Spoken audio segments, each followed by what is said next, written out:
stream it Mm-mm. Yeah, yeah, because I'm trying to break into that space. But anyway, uh, yeah. yeah. It'll be fun. All right, go ahead. I'm recording. In a dragon-carried palanquin, you were all flown to Bryn Shander, where you landed at the outskirts. And Now, are we we're here about, to talk to a gnome or to kidnap a gnome? Kidnap. I believe y'all were gonna potato sack a gnome. Yep, we were going to kidnap. Kidnap was the plan. A gnome that deserves it.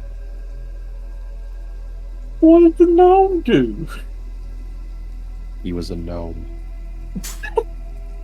He gnomes He what should he know. did. Yes, I was gonna say he should know better. I'm starting to regret. Like you're my kid or something.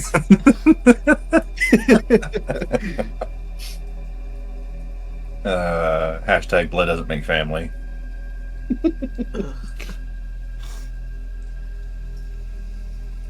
I just wanna run away from here. I need to escape. Blah.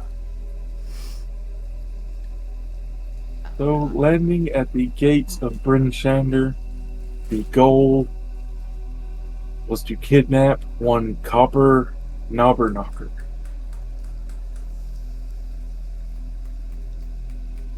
And that's where we pick up. Okay, so do we just start asking around for a knocker, or do you think he'd be boisterous enough to just announce his presence? We already know where he is. He was one of We know what the he'll- two. He was one of the two clerics that we spoke to when we first left. Ah, right. Sabby is an idiot. Lash would remember that. Yeah, you all have landed at the east gate, and Even very nearby is the House of the Morning Wolf. even I remembered that. We're not going to get into various reasons why people remember or don't remember certain things. Let's go. But So I will repost the Bryn Shander town map. You are all at the east gate, and you're looking for the House of the Morning Lord. are you also good to stream the map stuff? Yeah. Yeah. My internet.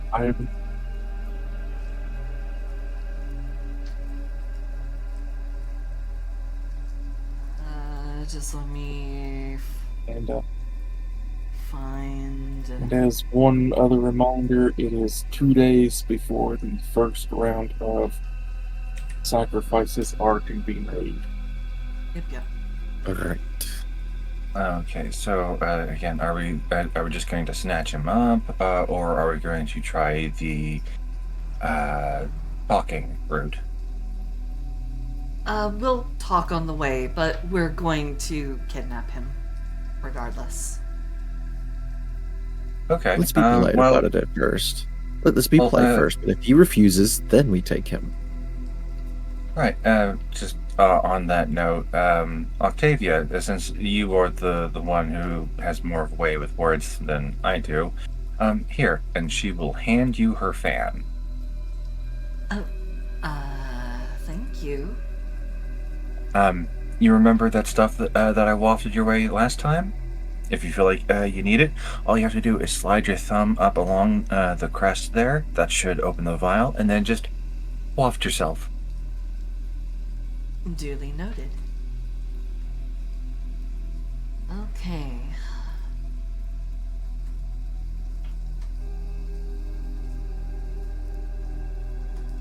Alright, and we will. I will enter into the House of the Morning Lord.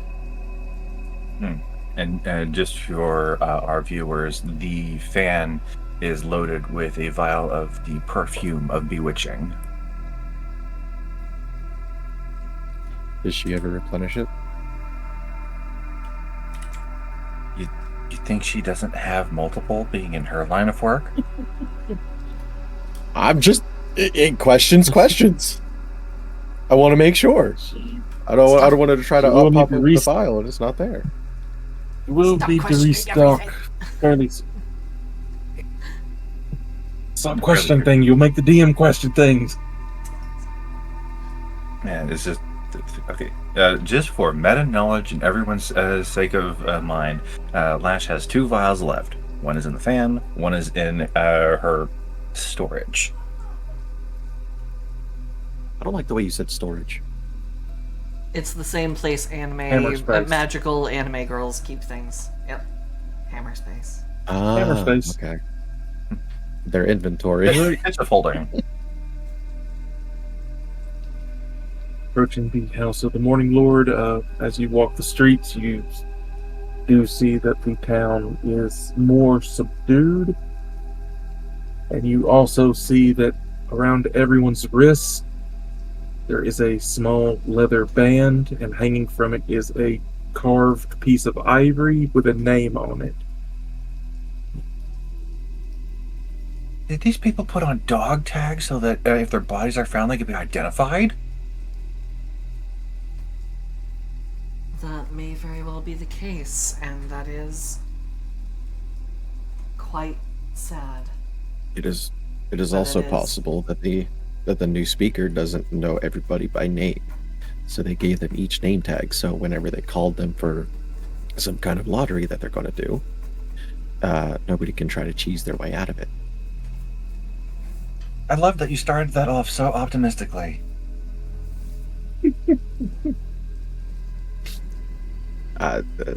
Thank you? Question mark. Bryn Shander wasn't doing the human sacrifice, was it? They were sacrificing warmth? If I remember correctly. They were indeed sacrificing a person. Oh dear. So you It's a town of 1,200. For them to give up enough food to feed all of those people, it would be almost impossible to restock that much food. And there are way too many people and way too few small places to have everybody give up the warmth. So one person out of 1,200 seemed the most humane sacrifice. Right, I'm remembering now, Octavia, you basically raked the speaker over the coals just to make sure that they did not put children in the lottery.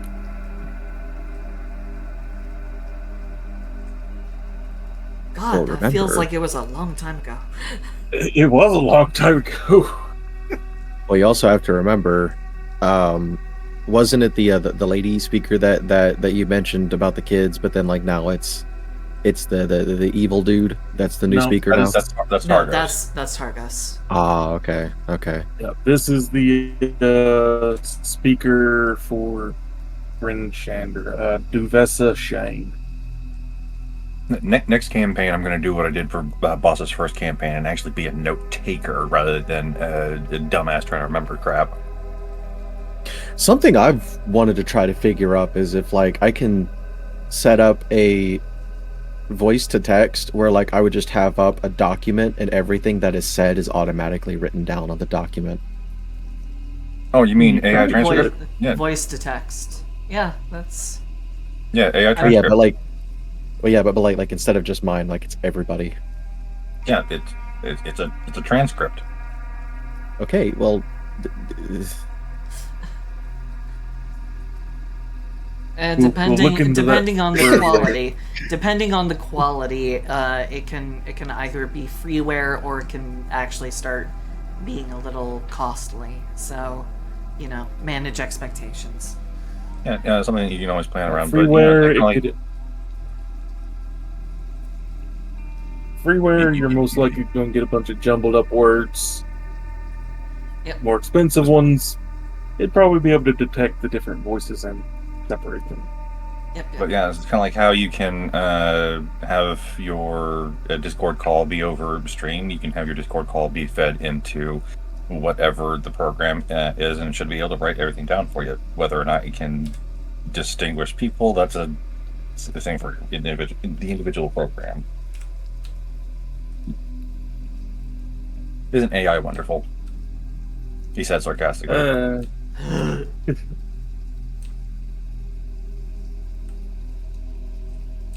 What were you trying to say, Sills? Nothing. Just I was just remarking on the sarcasm of isn't AI wonderful? Yeah, I love that crap that's trying to steal my job. AI generated art is not art. Nope. It's It's getting okay, it's okay harder. for a reference, but it's not art.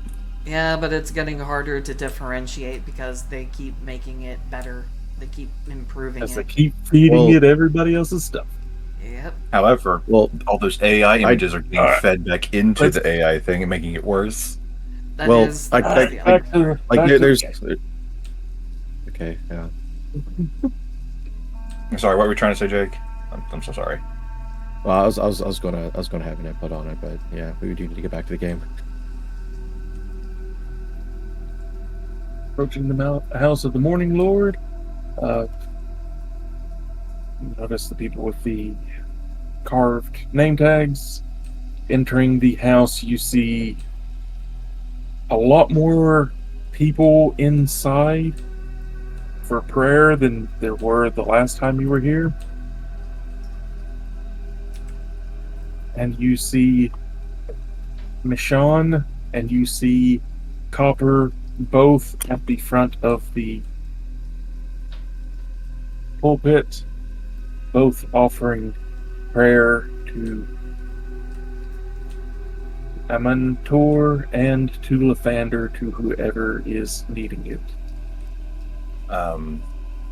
Lash is going to whisper to Octavia and Mercury, I'm going to wait out back just in case he tries to run. You all do whatever you need to do, because you've already got my van. Mercury, you're good with the forceful stuff. I'm just going to be cutting off any escape in case, yeah. Little legs can still run fast. Alright. And Lash will make her way out and to the back of the church. I mean, if we're going to kidnap somebody, might as well do it right. Alright, you have a gnome at the front leading prayers to the masses. Have at it. Just going to stroll on up.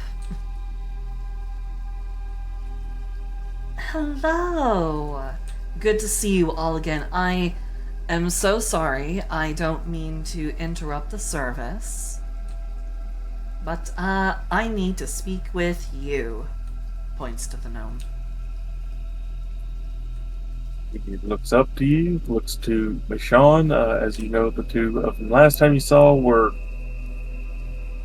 kind of playfully arguing with each other about whose god is the real sun god, but now they seem to be working together rather well. He gives Michonne a pat on the wrist.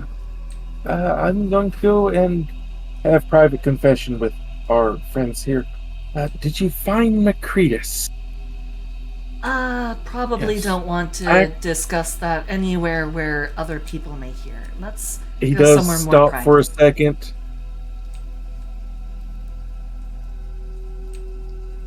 He roasted himself, didn't he? And let's talk about that somewhere else. That's what I thought. To the office, pour some wine.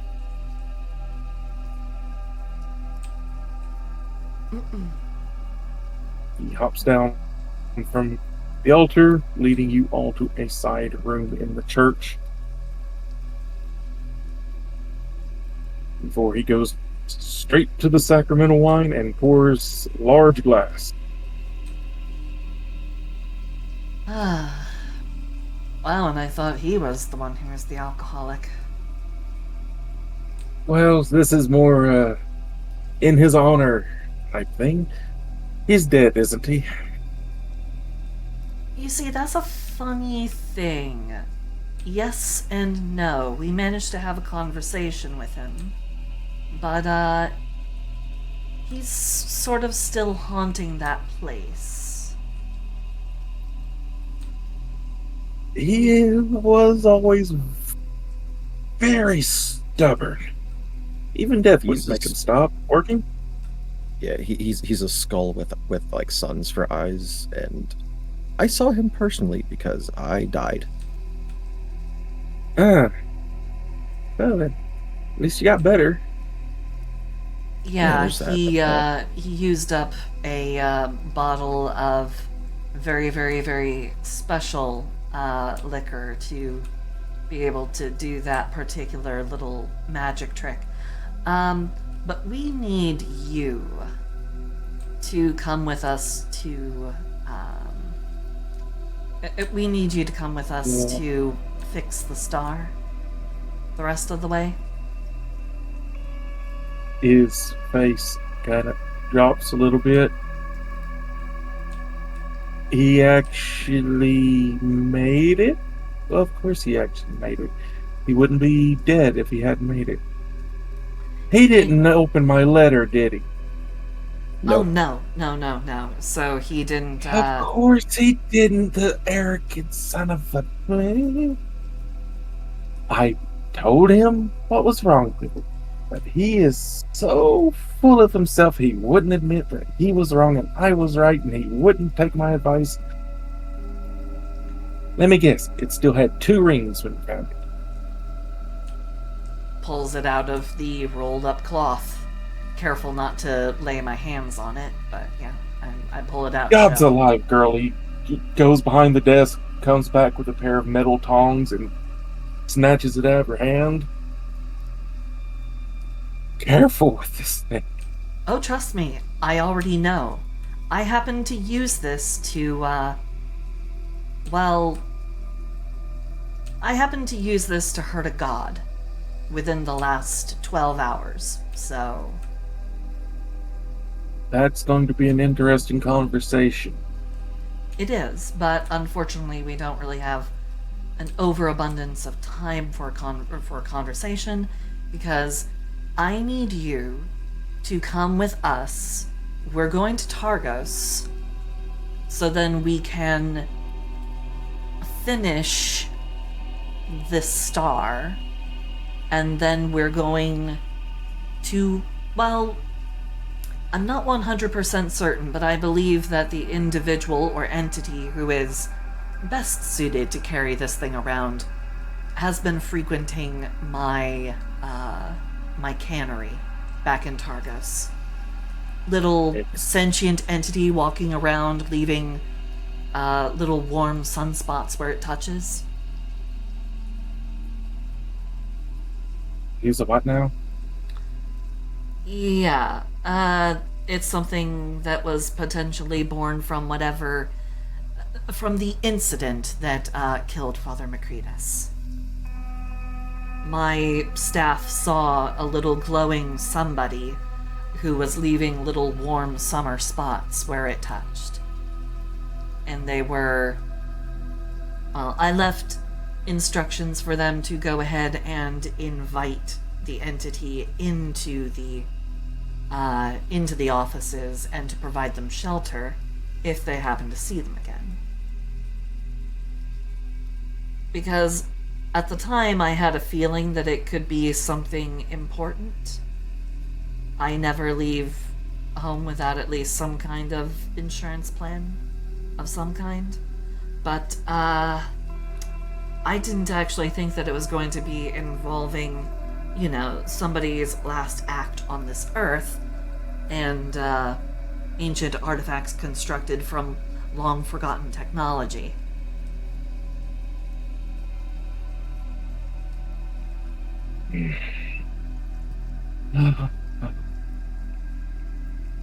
This is complicated as all getting. Mm-hmm. Well, I'm going to need us. He keeps the summer star clutched in the tongs, goes and pulls a fur coat off a rack, tucks the summer star in a heavy leather pouch, slings it over his shoulder. Well, when do we leave? Post haste. So we already need to be back outside. I hope you don't mind, but we have a dragon chauffeur. Ooh, fancy. Indeed. The master of the monastery, Master Zhao. So, don't want to keep him waiting. Come along.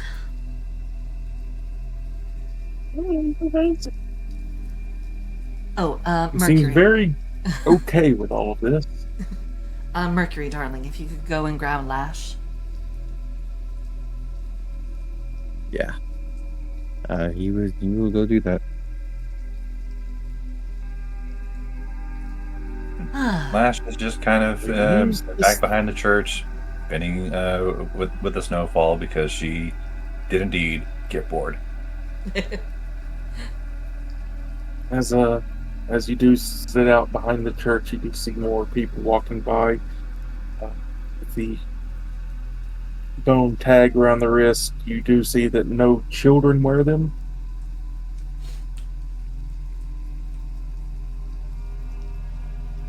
Well, that's good at least. But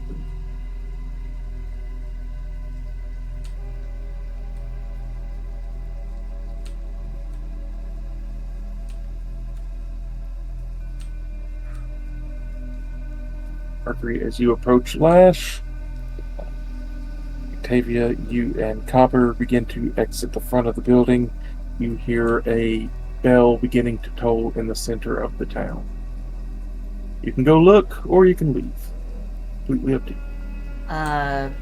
I look to Copper first. Does he seem to recognize what the ringing of the bell is for? He looks towards the center of town, and he has a very sad look on his face as people start to leave the church and head that direction. If that's the drawing, I don't want to be there for that.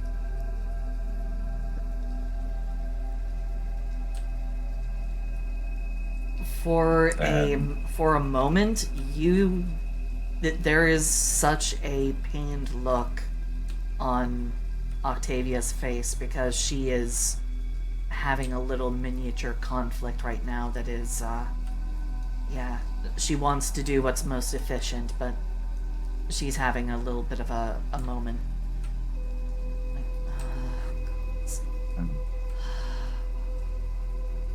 Maybe if we work fast enough, nobody has to die needlessly.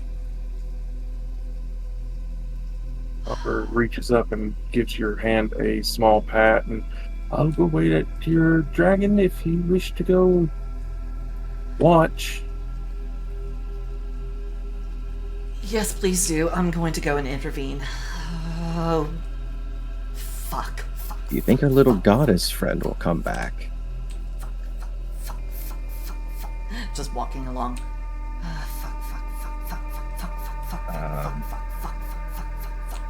Lash isn't wanting anything to do with that. She'll escort the gnome to the Palatine. Mercury, going with Octavia, or you going with Lash? Mercury's gonna go with Octavia. Right? That's where the Octavia, drama you- is. Octavia, you do have a Fae quick at your heels following along with. As you enter the main town square, you see many people walking up to a set of large barrels. They pull the bracelets off and drop the tag in the barrel. You see the speaker standing behind the barrel, and you watch her take 5 tokens from her own band and add them in. She is adding her name 5 times to everyone else's one. Oh, fuck. Okay. Goes running up. Hello, hi. We're back. Lovely to see you. What's going on?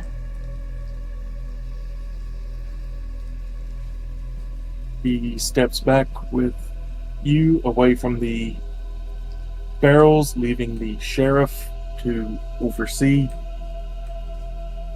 Well, we are collecting the names of everyone of appropriate age for the drawing.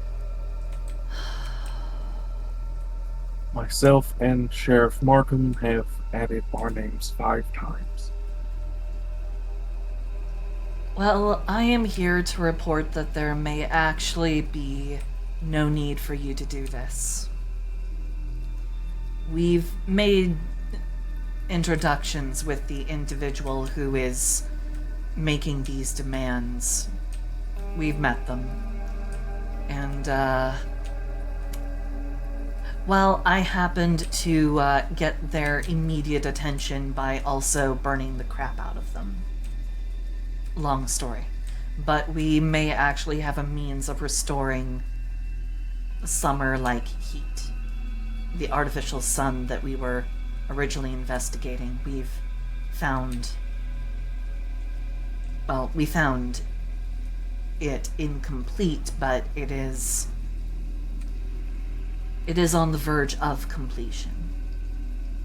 So there may not be a need for this. I realize that there's only a matter of days left, but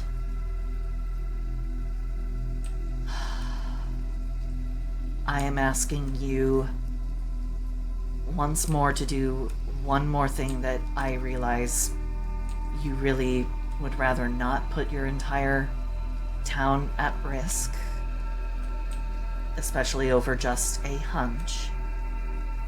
But I really must insist, please believe in us and this chance that we have. I don't want anyone from this town to have to die. Neither do I. We will still hold the job.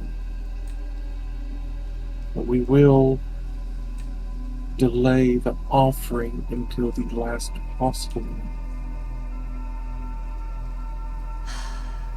That is, I guess, the best that I can hope for now. Thank you. And you did make sure to not add any children to the drawing, correct? No one under 18 has been. No expectant mothers have been entered.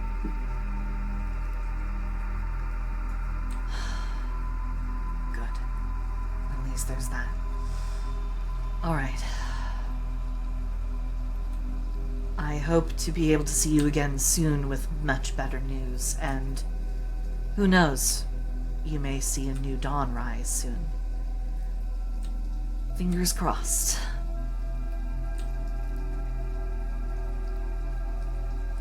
Going to go ahead, step off the platform, and hurry my way back over to the palanquin.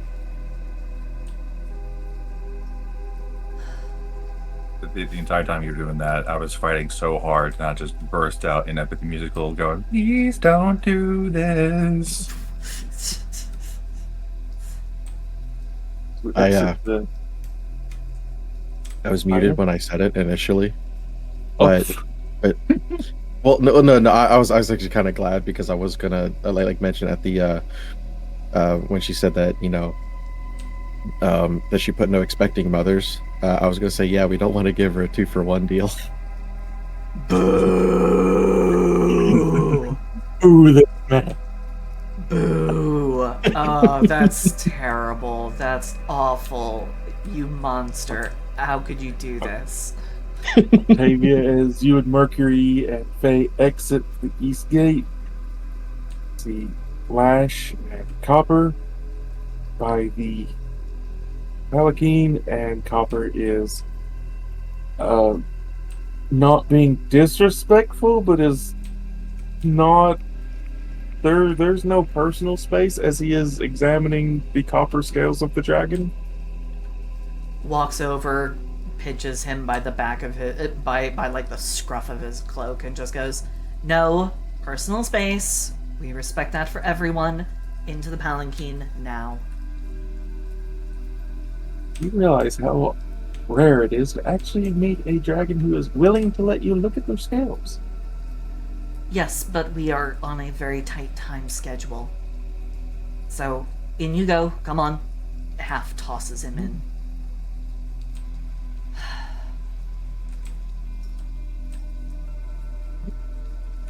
all pile in. Zhao takes the handle at the top once more, spreading his wings, and takes to the air once again, making his way to Targos. A much quicker flight than your previous journey from the monastery to Bryn Shander. Who would like to roll me a D100? Ooh, me, I have an idea. I'm not feeling very lucky today, so go ahead. First roll of the night.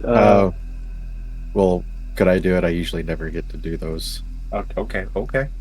Yeah. Go ahead, my son. Uh, Go forth with faith and glory. you're looking for a high. Oh. Not that far. 30. That's a low.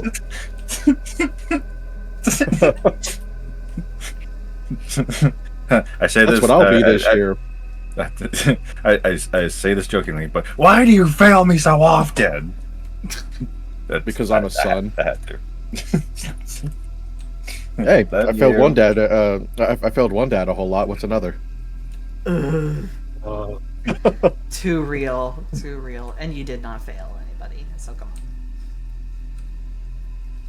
It's up for the DM to decide. It was joke. A bad joke, but joke nonetheless. I know. All right. So what is this low bring it to? Please don't tell me this is the temperature. Please No. don't tell me that this is the goddess coming back for round 2. I really don't want to have to cook myself again, but I will do so if necessary. no, not the goddess. Oh, it's the other thing, isn't it? No, no. This goddess has minions. Yeah, it's the other thing. God damn it. Fuck. Zhao takes to the air, the steady beating of his wings filling the palanquin. Let's see, passive perception 16. As a monk, you would think her passive perception would be higher, but it is not. Well, that comes That's- from She's not the wisdom. studious one. She's the physical one. That comes from having a high wisdom. Ooh, woo. Well, she is a monk. She does have a fairly decent wisdom. It's just Again, she's She's not the not studious one. She's the proficient. physical one. not proficient perception. Her proficiencies are religion, insight, athletics, and acrobatics. And tongue. We don't talk about that one. Well, it's kind of hard to. Hey. Um, I don't know, I'd consider every- that an offshoot of persuasion. everyone but Faye in the wagon begins to notice what sounds like a second set of wings flapping. Bigger wings. What do we see when we look? At first, you don't see anything until you notice one of the white clouds is very dragon shaped. Very quickly, Lash is going to use her last first level spell slot to do Shield of Faith onto our ride. I'm panicking. That's why I can't remember his name right now. Master Zhao. Master, thank you. Master Zhao is getting a +2 to his AC with Shield of Faith. Oh, fuck. Oh, no. All I have left is And, one second spell slot. And here is an NPC's an image of what comes clearer into view. I'm so glad I gave him that +2 to AC. You see Zhao's head snap back, seeing the larger dragon closing in on you all, and he goes into a dive towards the ground. There's no seatbelts in here. No, just a lot of padded pillows and very sturdy glass. Yay. Going to do my best Road to trip. brace Road myself. trip. Gonna try and do my best to brace myself, like Just fall on your against boobs, they're buoyant. like a seated. That's not how they work. That's not how they work. Everybody either make me a dexterity saving throw if you wish to brace, or an athletics check if you wish to grab onto something. I mean, wouldn't me being able to grab, or like my ability to grab onto stuff, kind of be cheating? Yeah, So you have your deck save would just make you you grab have the a- wall all here. the time. Here, how about this? Mercury will wrap one arm around Lash, the other one around Octavia, and use his 4 back legs to latch onto the wall. As he That was notices poor gnome. everything is about to go. Yeah, yeah, this poor gnome. Well, Mercury wraps his lower feet around the gnome. Does everybody hold on tight? Pizza protection. Would I have to roll anything? Well, obviously yes, but like, what would I have to roll to grab everybody and brace for jumbles? I'd say Hold at on, least just- sleight of I hand for gotta- the gnome. Oh, if you wish, Mercury, anyone willing inside, if you were to use your web ability, you could negate the roll for everybody by webbing them to the inside of the ride. Could I free up an arm for Mercury to grab the gnome and negate any normal damage I would have taken by quickly switching into my weapon form? I think I would rather just have Mercury do the The webbing like is he the best kinda option, just- I think. yeah, you just see him like Like hurriedly seatbelts. get into the center. Yeah, like hurriedly gets into the center and just spreads his arms out, and web just goes all over, latching people to the wall. Oh, okay. That's fine. I was gonna do the same thing, just not with web. Okay. Yeah, the Lash has this look on her face like, well, it's not the weirdest white thing that's been on me. But yeah, he after he does that, he will latch on to the webbing to brace himself. Mercury, congratulations, you just invented the seatbelt. At the last possible moment, Shao pulls out of the nosedive, spreading his wings wide, slowing you all down, dropping the palanquin, which begins to roll across the snow as he takes back to the air, roaring back that he will try to lead off the dragon. Oh, son of a bitch. Fuck. After You they hear- stop moving, after they stop rolling and stop moving, the first thing Mercury's going to do is attempt to get the web off of everybody. You hear the other dragon roaring out. Should have stayed neutral, little worm.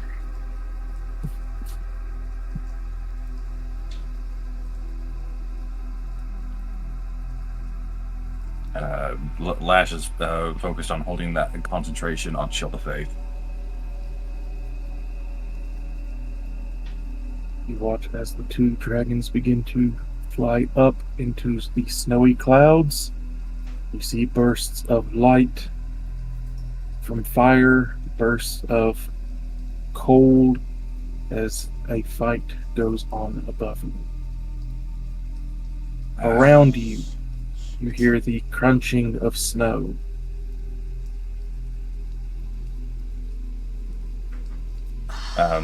The Mercury's Lash is going to quickly get Mercury's attention. I need to concentrate. I can't deal with people right now. Weird question. Can you hold me? Hoping that he knows what she means. Without saying a word, he will grab onto her hand. and she will transform, not giving a fuck right now. It's just this way she doesn't have to deal with people. She can just maintain her concentration on that spell. He will he'll transfer Lash from his main hand to one of his back legs, holding onto her that way. So he can also like hide her underneath his cloak while he is busy getting the web off of everybody else.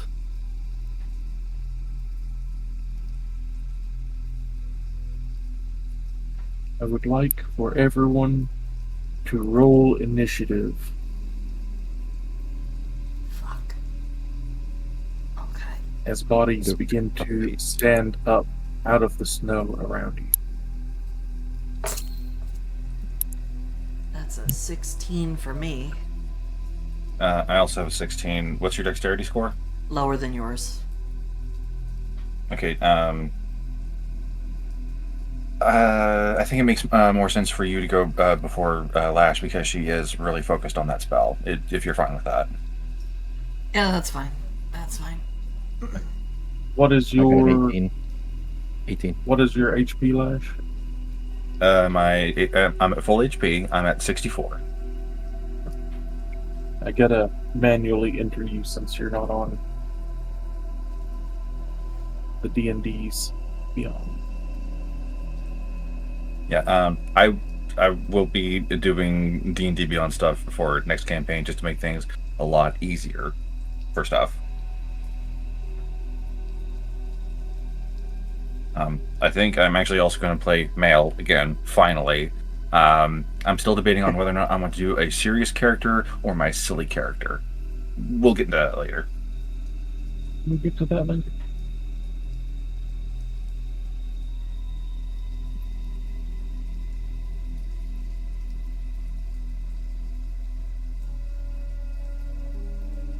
And I will be right back real quick. Yep.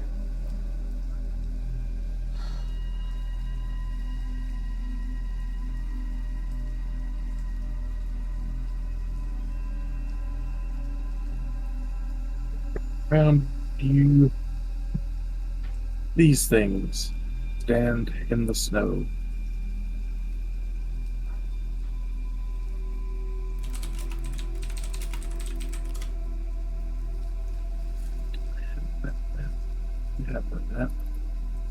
Where's that? How many? We're potty training. Is there 30 Come of on, them? Matt. No. No. So.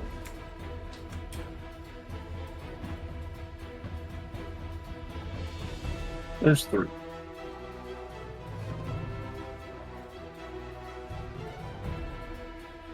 Come on, Matt. Load. Come on. You can do it. I believe in you. I believe in you. I don't believe in you that much. I believe you can try.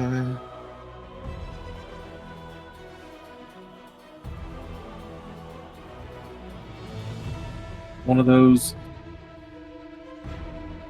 Oh, it's a full-size map. Oh, it's also nearly 20 megs. Let's screenshot this and load it so it's not 20 megs that my computer's trying to load. Yeah.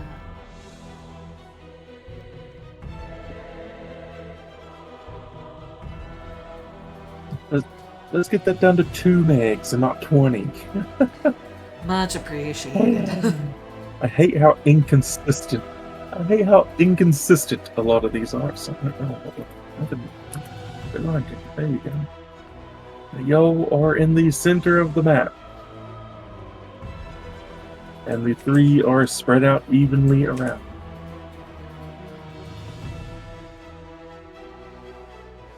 How is that map? Is it terrible? Is it alright?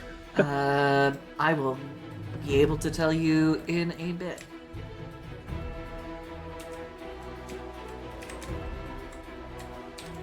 It's small. But we can fix that. I have the power. It don't.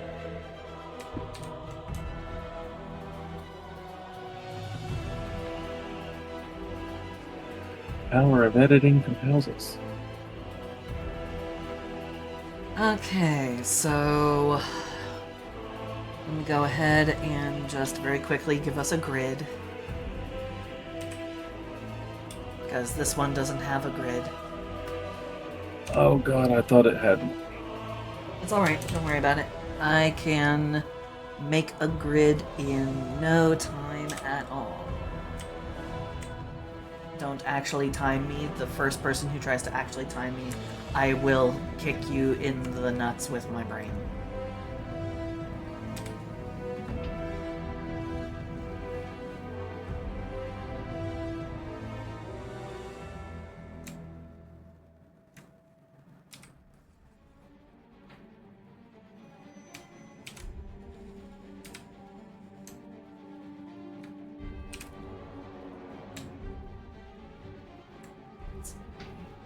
Select, modify, expand by 2.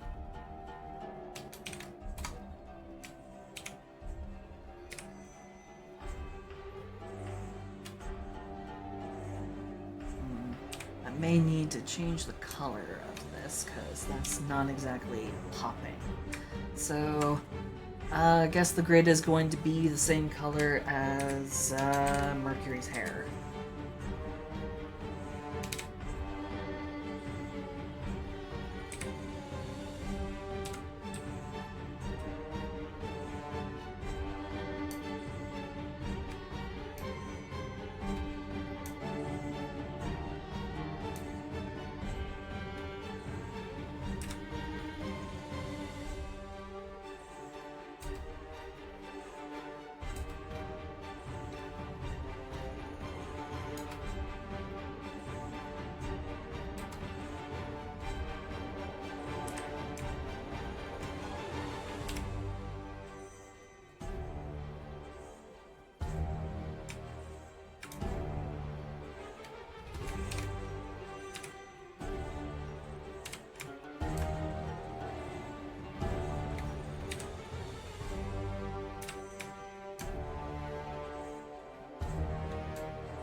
Sorry, you're having to sit through me doing this.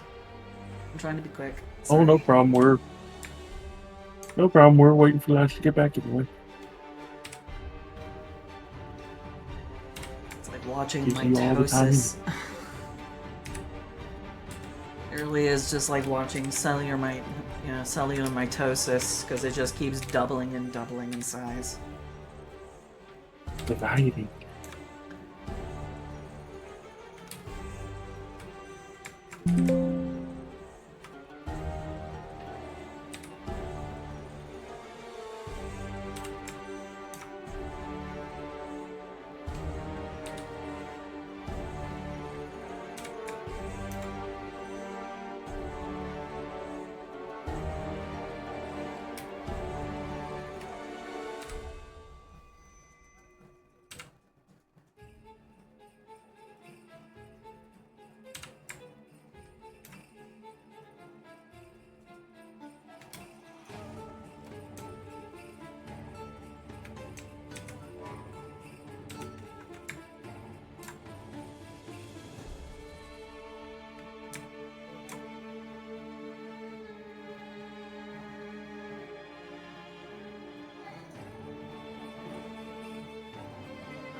Okay, it's not the prettiest grid, but it'll do.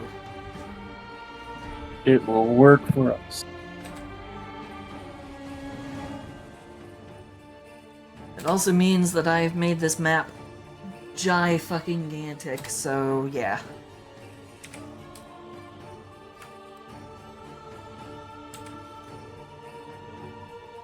So we're somewhere in about the middle. I'll put us roughly about there then.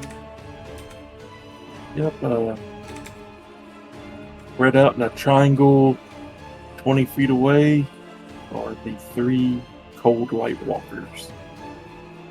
One directly above you, one to the bottom left of you, one to the bottom right.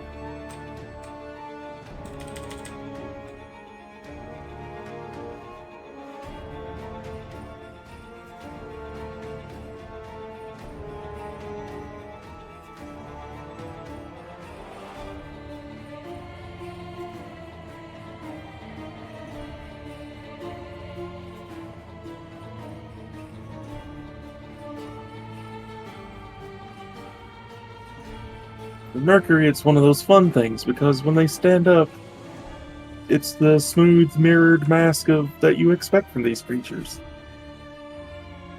Yay.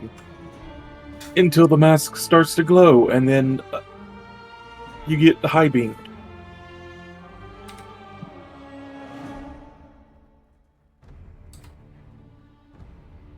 Mercury's PTSD is triggering.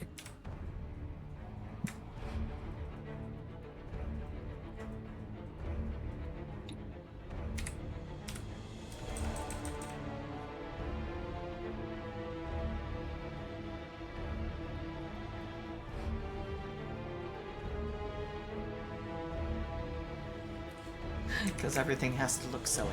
Okay. Because if they don't, how would we know it's yours? Precisely.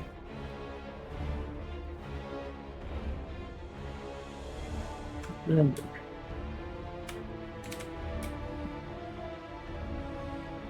And clockwise, it's A, B, and C.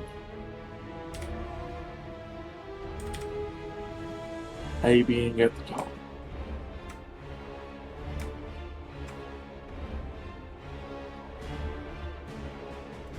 Boy, we can keep track of them all. Did you say clockwise or counterclockwise? That's my bad. Clockwise. So, this one is B. This one is C. My brain instantly went to counterclockwise because I'm stupid.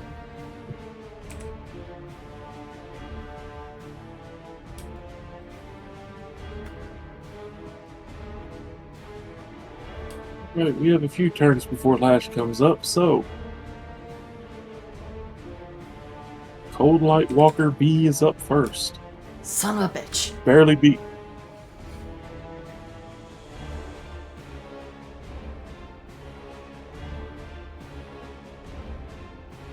Sorry, please go ahead. That's just my natural reaction whenever something doesn't go my way. It's just suddenly profanity. Son of a bitch. There is a 20-foot radius of dim light around them. Cold Light Walker B, you see the silver mask begin to light up.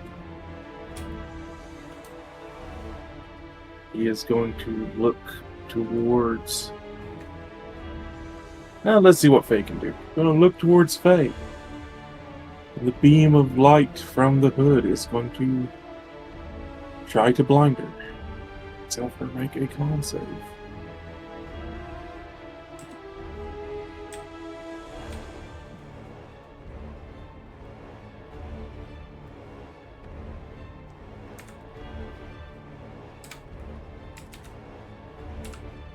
Alright, sorry about that. I'm finally back No with my problem. underrated snack. She passes the con save. She is not blinded, so it's just going to take 2 shots. The mask dims and then lightens up again. This first one is coming at you, Lash.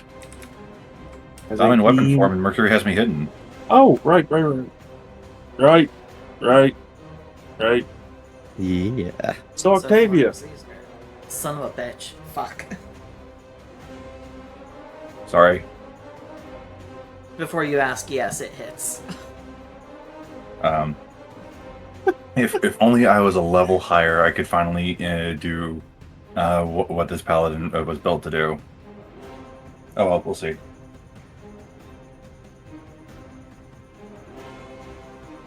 I keep forgetting you have 11 AC. Yeah. You're made for the talkie talks. Yeah. I am good for one thing. Well, two things. I Okay, persuade so- and I deceive. That's all I do. I am not where I am supposed to be. So DM, Yeah. could we do a retroactive check real quick, because Octavia is not a dumb person, but still she might not have had all the information of this particular world, depending on the thing I'm about to ask about. Ask Okay. away. Would Octavia at some point in the past have gotten a fine pride silk outfit for safety? She would Fine know pride about. silk. I am aware of what it is. It's Okay. It is something that she would have, but she didn't. She would not have brought it with her because she was not expecting combat. Gotcha. No, She was no, she was should quite be seriously expecting- not expecting combat. She should be expecting danger everywhere, especially as the head of a business out in a hostile area.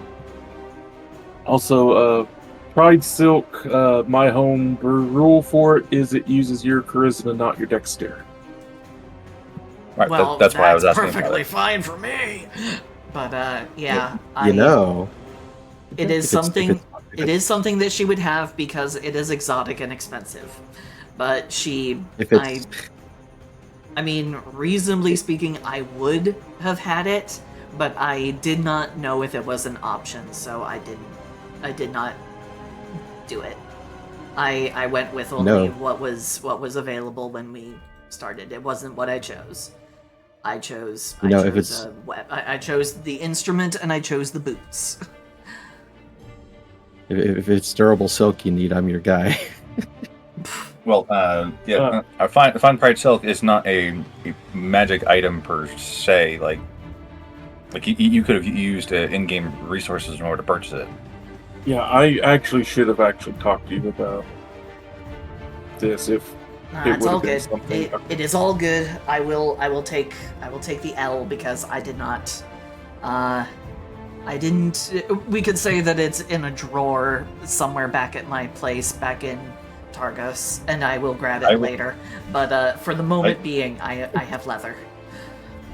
So, like, if you would allow, and if the DM would allow, I would personally sacrifice 100 of my own gold to make sure that you had a decent effing AC right now. I would sacrifice 100 of my gold to do it, but again, it would be a big retroactive that would go back against the grain of a lot of things that we've already done.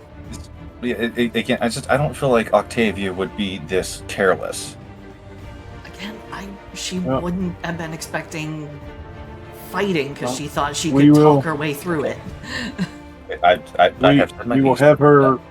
We will have her armor up when and if we get out of this. Okay, I have said my piece. Thank you all for hearing me out. If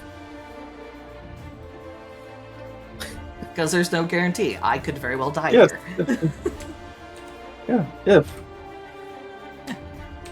All right, so Octavia, do you have What- resistances to? Nope. I have resistance damage, to. no. Oh, I do because of my Boots of the Winterlands. One of the magic items I chose. Very good. That's why I thought I'd ask.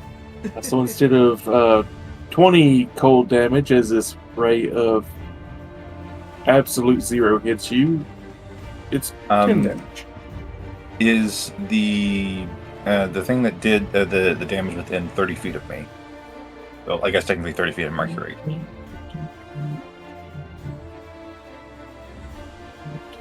15, 20, 25, 30, 35. Crap, never mind. Alright, the second one is going at... We'll say Faye. You're both on that side. I take it this one is also outside of 30 feet. Yeah, it's a B. So you would be in Mercury's base. Yeah.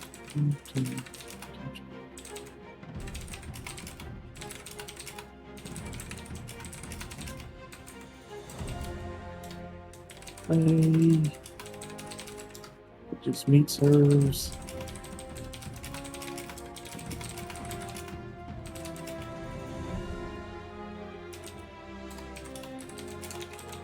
It's not have cold resist.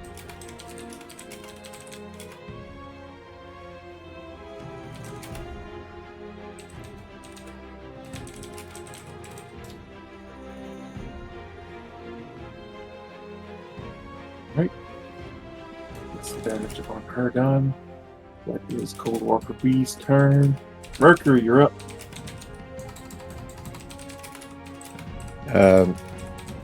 You can wield me like a normal weapon. I'm light like your daggers. I do more damage with my daggers. Yeah, he'll be using his brass guitars. So which ones have taken a turn in combat? Just B. A and C have not taken turns. So the Okay, one so- directly above you and the one to the left of you. Yeah, Mercury is going to attack A with his brass guitars. And there's the Nick property, I believe.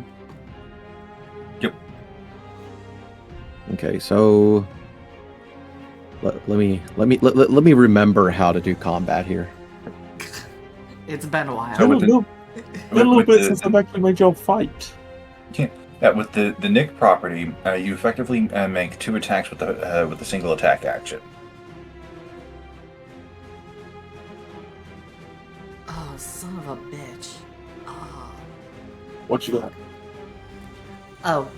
IRL injury. That's fine. Don't worry about it. Ooh. All right, cool. I had to look at my features and traits, so this will be an advantage. Yep, because they haven't gone yet. Attack. Lead. It's not how you spell Legion.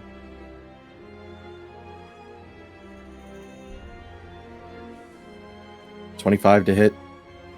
Hit. For 7 damage. Don't forget sneak attack because you had advantage Or on it. or no, hold on.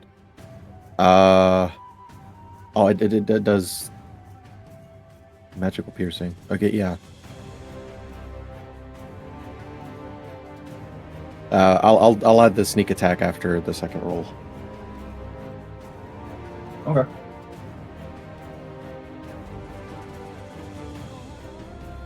Oh, 27 to Ooh. hit. Hit. For 7 more damage, and then Sneak attack. roll. I believe for me it's 3d6, yes. 14 plus roll 2 Plus 14. 4. Plus an extra 6 for the fire damage. So let's see. It's 14. And then 28. Yep, 34. And if they have weakness to fire damage, I think it gets up to 40 damage. No weakness to fire. Damn. Oh well. This is also where I am going to point out the funny thing that Boss and I talked about forever ago. Because I'm a paladin and I'm a weapon, if you smack me against somebody else, I can use my divine smite on them. Mm. So you could add that smite on top of a sneak attack. Yeah, well, that's something that you'll have to. That's something that you'll have to tell me before combat. We'll get there. There's a lot of fun stuff Oh, going on. Mercury probably hasn't met a whole lot of paladins. No. Anything else you got, Mercury? Uh.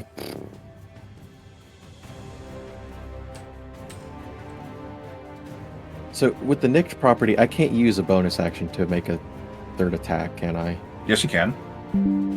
Oh, Yeah, the nick property just applies to your attack action. You can still use your bonus action for whatever you want to do. There's no downside to using the nick action because it's just a property of the weapon. gotcha. Hey, you're getting all of your fighting tips from a weapon. What's Well, I can't the name of that grapple. one anime where it's the guy who reincarnates into a magical sword? I think it's just reincarnated as a sword. That's probably it. Yeah, reincarnated as a sword. That's just straight up the name. Yep. Yeah, Gotta love Nick, that when anime. you make an extra attack with the light property, you can make it as part of the attack action instead of a bonus action. So you can attack, and that hits twice, and then you can bonus action attack for basically a third attack. Mm-hmm. Nice. So yeah, I'll do my third attack. Mercury walking in like wham bam, thank you, ma'am. Fuck his day up. 15 to hit with the Hit. Legion Catars. Nice. For 8 more damage. They do not have massive AC. What they do is a lot of damage. Fast cannons. Yum. Alright. Cold, if that's all, it is Cold Light Walker C's turn. Yeah, I've done a total of 42 Not Yeah. bad. The meaning of 42 damage. But it's still alive. It is still alive. Cold Light Walker C.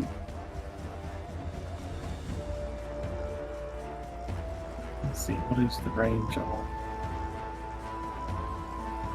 60 feet.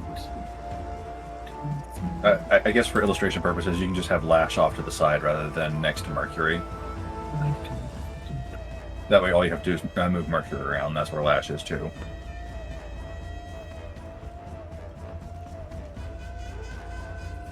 Because even though he's not wielding me properly, he is still wielding me. I'll just have you two together. Your layers are right next to one another. It's no problem. Alright.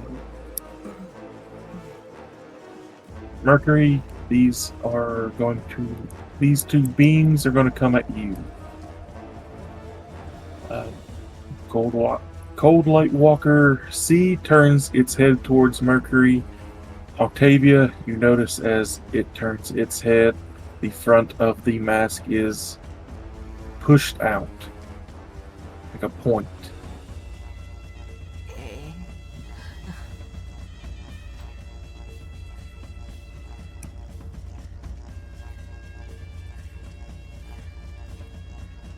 But anyway, Wait. So weird light face C has like this weird, like, they're all Cone wearing head a thing? silver mat. Yeah, they all have a silver mask that on the other two is smooth on the front. This one has a basically pushed out cone in the front of the mask. You say that, it makes me think of a plague doctor. okay, interesting.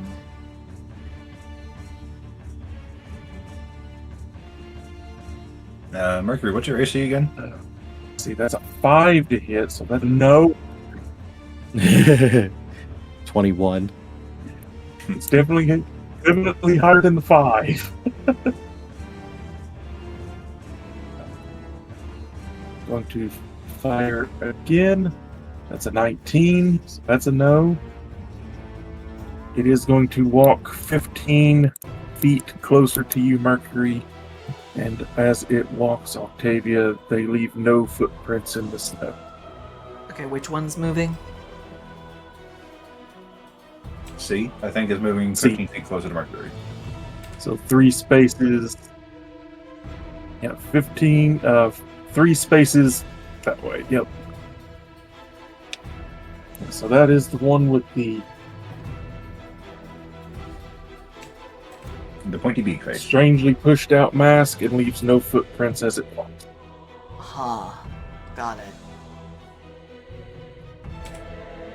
Okay, I'm just gonna go ahead and quickly do something. Flash, your turn.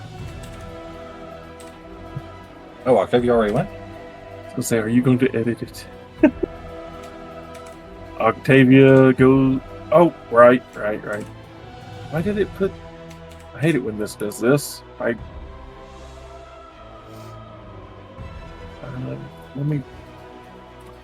me put yours as 15, so it'll put her first.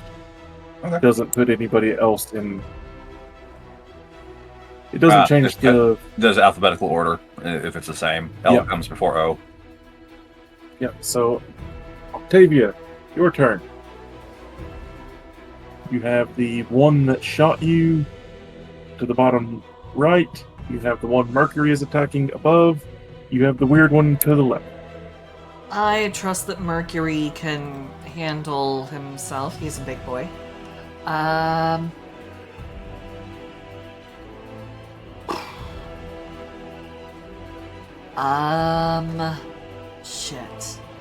Shit.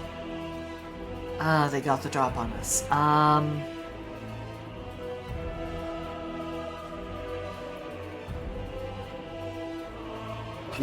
What the absolute hell?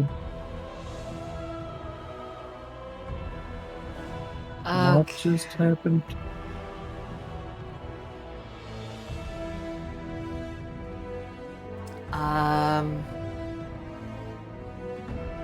I need Mr. Coneface to give me a wisdom save throw.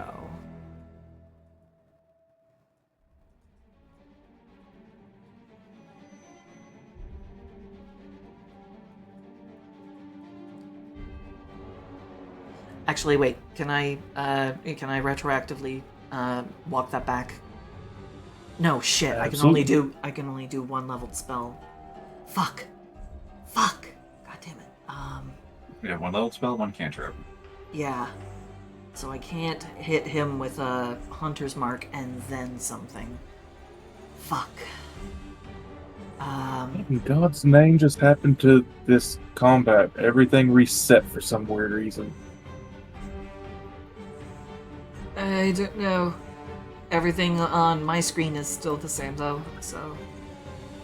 Do I need to, like, put anything on mine to make up for resets? No, I'm kind of just manually resetting this. Okay. I Well, don't just know let me... what happened, Mike. It's like my...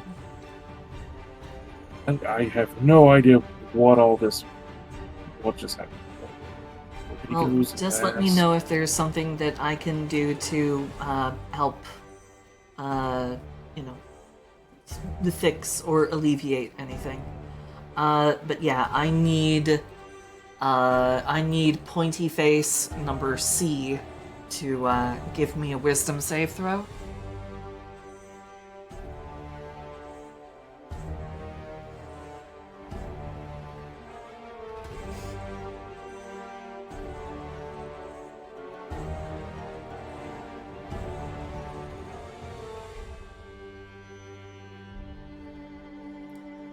Oh yeah, there's supposed to be a gnome as well.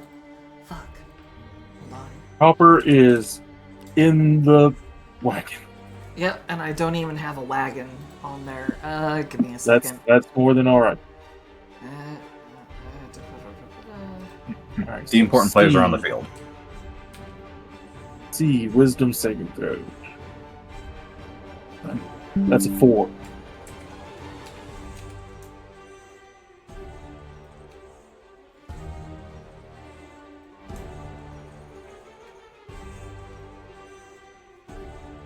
So what happens?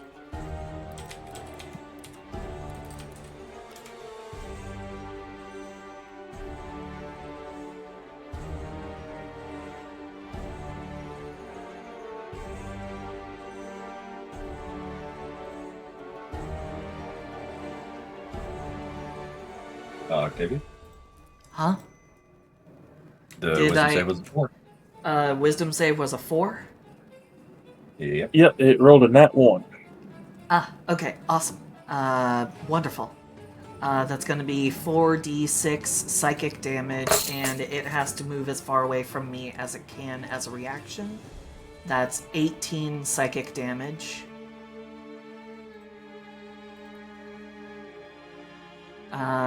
And yeah, it has to use its reaction, if available, to move as far away from me as it can, using the safest route. Goes heading for the trees.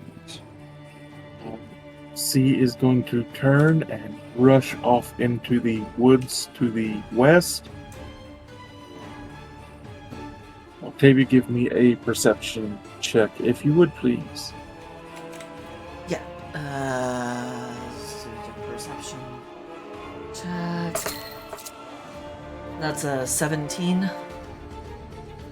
As C turns and begins to dash into the woods, you catch the glimpse of Belladonna Fair security outfit.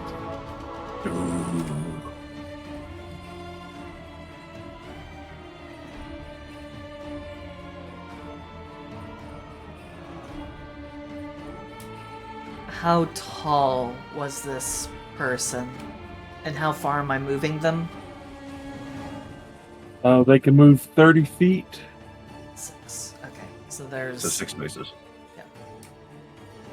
This person is kind of tall, lanky. No! With Poor a sweet, pointy nose. poor sweet bean. Oh god. Oh god.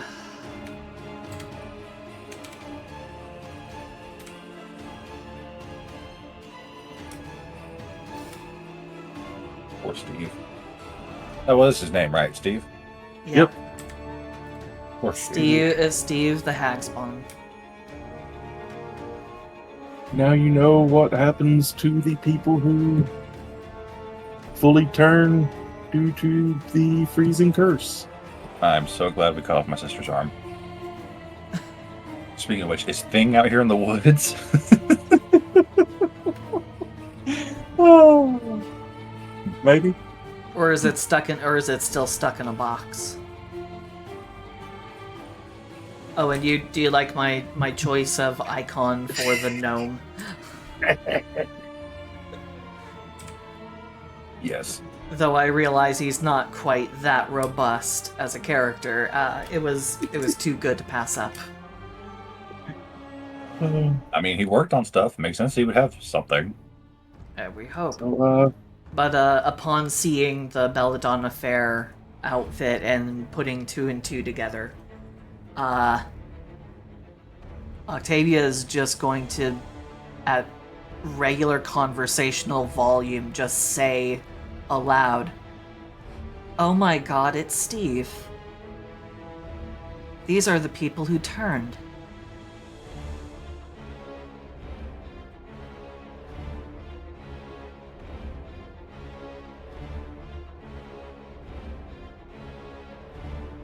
And she just looks just stunned.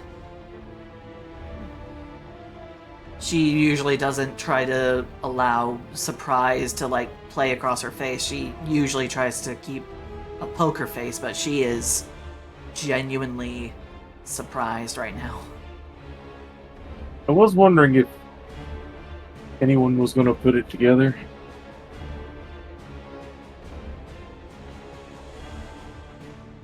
But I'm glad you did. if that's all you've got, Lash, it is your turn. Okay, so the being that Mercury attacked, whatever this thing's name is, needs to make a. Let's see. Make a saving. It just says a saving throw. It just says a saving. You can use your action to force a creature within 30 feet to make a saving throw. On a failed save, the creature takes so much damage that gets changed up by a feat that it took, plus your intelligence, wisdom, charisma modifier, and your proficiency bonus damage of your chosen energy type. The DC is equal to 8 plus your intelligence, wisdom, or charisma modifier plus your proficiency bonus. If you target the creature that wills you, the creature has disadvantage on the save. Yeah, it just says a saving throw. Okay, I heard it. DC is 10 plus proficiency plus 8 plus my charisma plus proficiency. Okay. So 8, 9, 10, 11 plus 5. Plus 5 is 16. Would my bracelet of the Devout increase that to a 17? Yes. And since you're using charisma, we'll say it's a charisma save. Okay.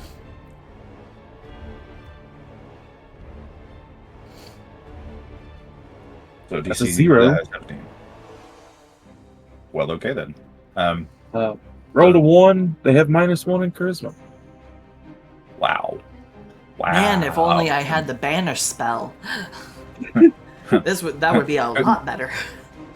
Couldn't beat me. So they Strangely are going to enough, take, that's one of the few things they're not immune to. they are going to take 2d6 fire damage.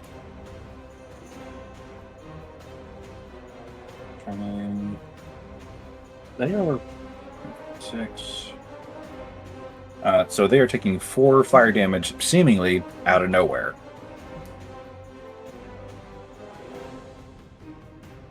Oops.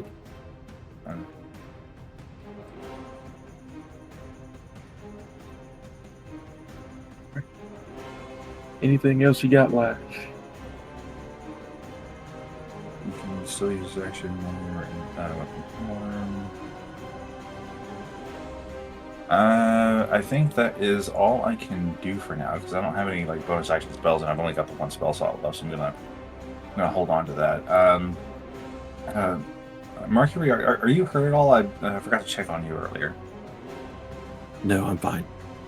Okay, good to know. Yeah, that's it for my turn. All right, I'd be able Faye's to do turn. more if somebody was swinging the weapon person around, but oh well. Faye's turn. Faye is going to make a mad dash at B. Can I at least shout something out at her before she gets too close? You absolutely can. Or you can stop her from running off if you wish.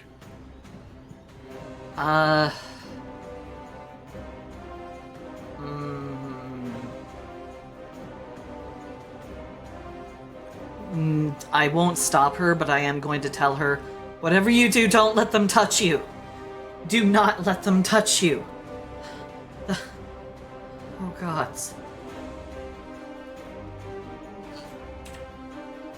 Cause she's still tripping, cause she sees Steve.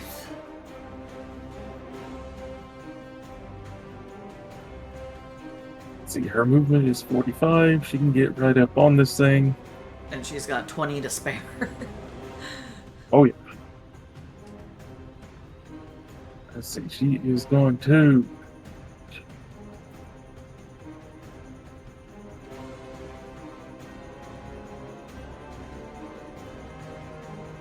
And please tell me that she has the mobile feat so she can hit and then run back. Oh, please. Oh, God.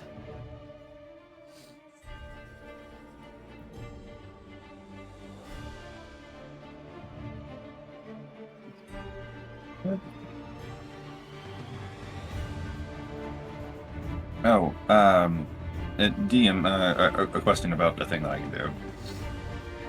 Go for it. So my infused strike says that I can do extra stuff whenever I hit with a weapon or a spell attack. Does my release attack count as a spell attack? I would imagine so. Okay. Stuff for later. Stuff. Hearing that, she is going to coming into attacks for action 2.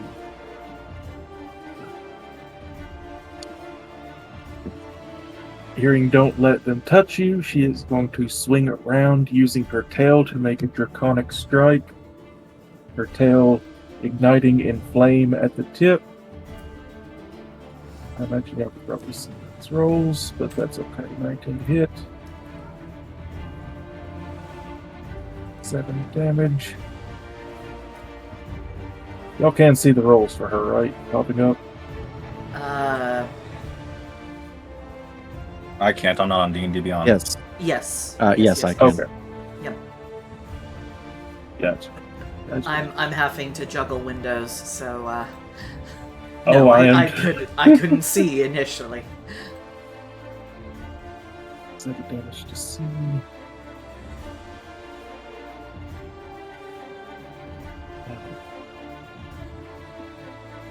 She is going to bonus action. I will allow attacks and bonus actions to kind of be broken up. So, bonus action, she is going to use her goblin ability, Fury of the Small? Fury of the Small. Deal an extra 3 damage. Fuck yeah. Put that off. Let's move that closer to here so they are next to each other, so I'm not scrolling all the way to the other side of the fight. That's 3 damage. He is going to use her species trait, bonus action Nimble Escape to disengage, moving 20 feet back towards you. Now, as she does, she will use the second attack to use Breath of the Dragon, expelling a 30-foot line of fire towards Z as she retreats. Hot. And I tapped that. Me- Me next. Me next. I thought she tapped you. Mutual tappage. It does You're- not you're make both the kegs in this save, relationship. so not great damage, but it is what it is. It is what it is. It is what it is. Damage is damage.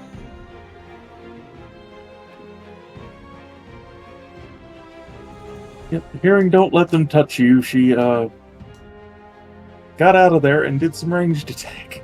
Good. Poor little monk, though. Being told, don't let them touch you. Oh shit.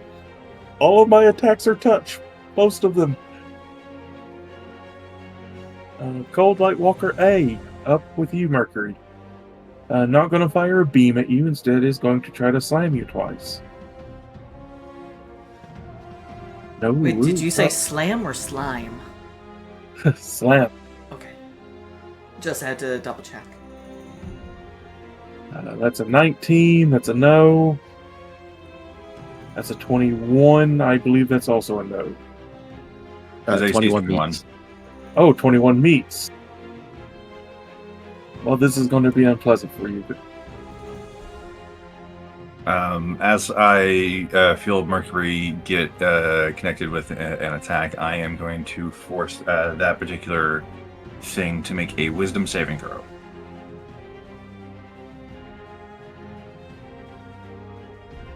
You live.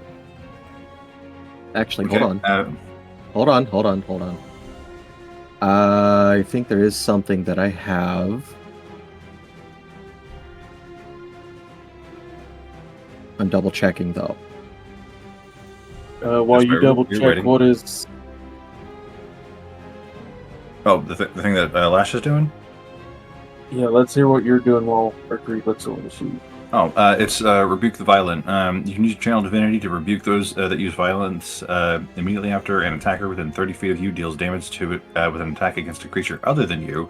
You can use your reaction to force the attacker to make a Wisdom saving throw. On a failed save, the attacker takes radiant damage equal to the amount of damage it just dealt. On a successful save, it takes half as much damage. Awesome. So, Okay. I thought I had defensive duelist, but I don't have defensive duelist. damn. It's my other Mercury that has defensive duelist. All right. So does Mercury still take the damage and it just gets reflected back, or does Mercury not take damage? Mercury still takes the damage. It's just the thing that's doing the damage is also going to be hurt. The same amount of damage, just radiant instead of whatever it's doing. Gotcha. I Which would is love good. for it to be like, no, you, but yeah, no. Which is good. Mercury, you take 30 damage as the I'm- blows connect with your shoulders, and then you feel a chilling cold. I'm going to use a uncanny dodge reaction to half that. All right. Now, because of that, does the radiant damage still stay 30, or does it drop to 15? It still stays. Yeah, the radiant damage will still stay. It dealt 14 bludgeoning and 16 cold.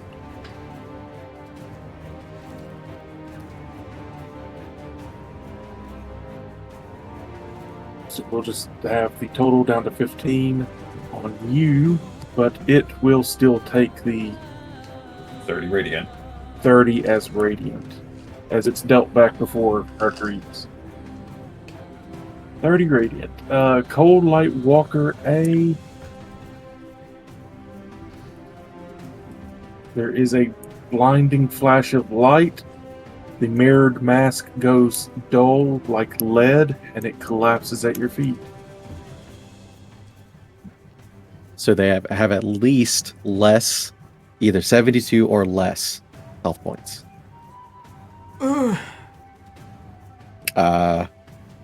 But he will take a moment to examine the mask at his feet.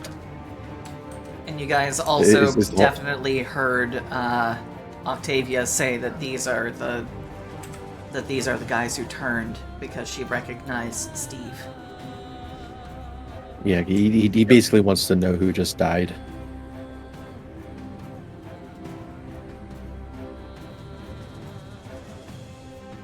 As you try to remove the mask, it does not seem to want to remove. You might have better luck after the fight, but for now, it is like dull lead on the face instead of shining silver. All right, yeah, he'll after failing to get it off easily, he'll just be like, "Fuck it, I'll deal with it later." Cold Light Walker B. It's going to move 30 feet closer to Octavia and Faye. Actually, hold on. Wait a minute.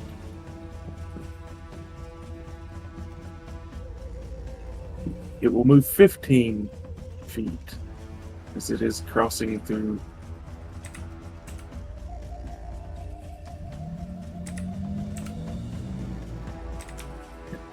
"15 feet. They do not ignore threats." Gotcha.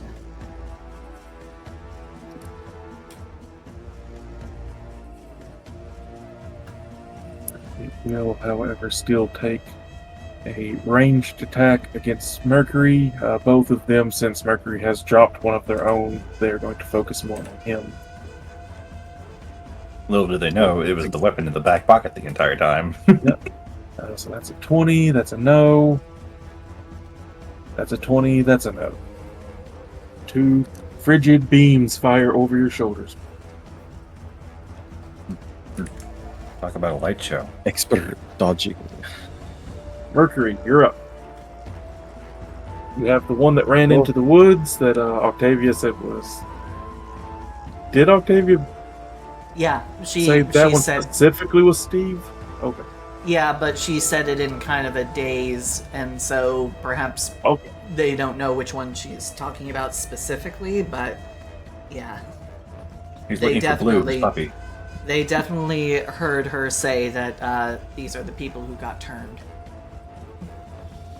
Mercury, there's really one. Kinda, it's really kind of dumb of me to have not taken my dagger launcher in this campaign. I But gave Mercury um, basically a wrist crossbow that can fire a dagger. How very Assassin's my Creed. my walking speed is 40, so that'd be 20. Yeah. How far is 20 towards B? 20. Right about there. I Yep. believe you can bonus action as a rogue to dash. Yeah, I could actually. Yeah. Yeah, so I will bonus action action bonus. dash. Yeah, I'll do that. Go up right next to him Stab, and stab. yep, do my Kerstabbins. At advantage because you got an ally within 5 feet of you. Always. I don't I don't think that's it. Sneak attack. Once per turn, you can do an extra 3d6 damage from a creature hit with attack or finesse ranged weapon. If you have advantage on the attack roll, you don't need advantage. If you have advantage attack roll, you don't need advantage if the attack roll, if another enemy of the target was within 5 feet. So I don't Okay. get automatic. Yeah, it's only assassinate, and they have already taken a turn in combat. Gotcha. Uh, I'm just here for moral support and sneak attack.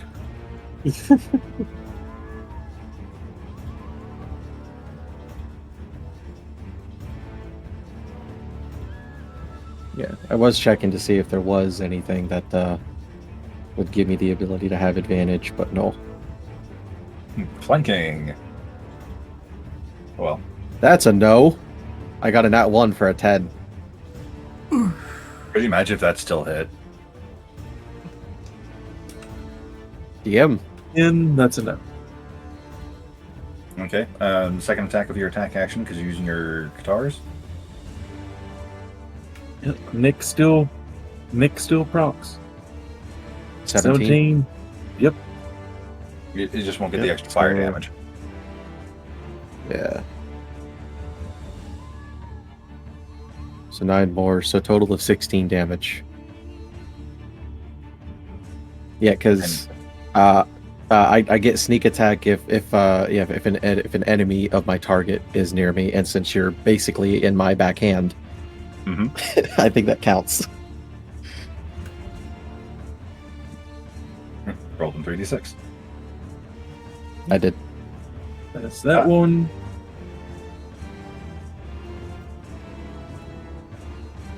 Right, that's Mercury's turn. Cold Light Walker B is going to use action to dash back towards the group.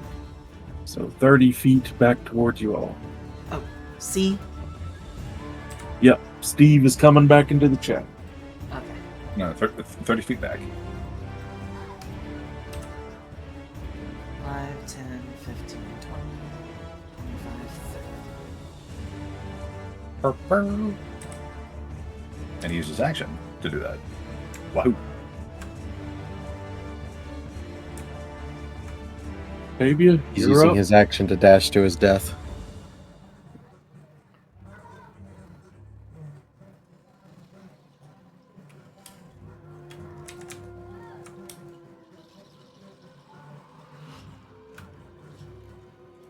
All right, come on, Boobala. Doctor's hands. So it's my turn. Yes, it is.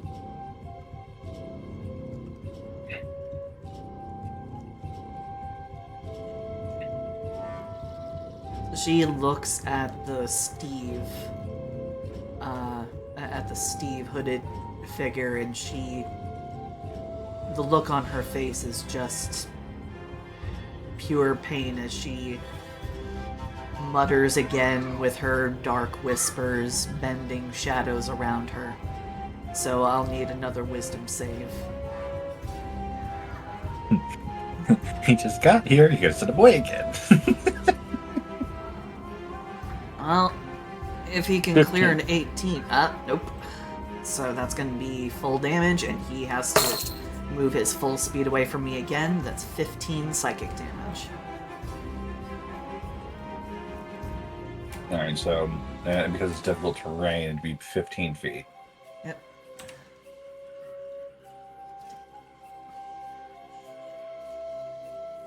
Slowly but surely, it's coming back into the fight. 2 steps forwards, 1 step back.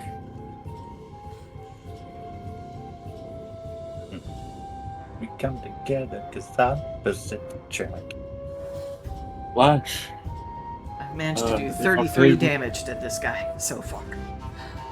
Nice. So, what is it? A White Walker? I completely forget the name of the enemy. Cold Light Walker. Cold White Walker B needs to make a charisma saving throw.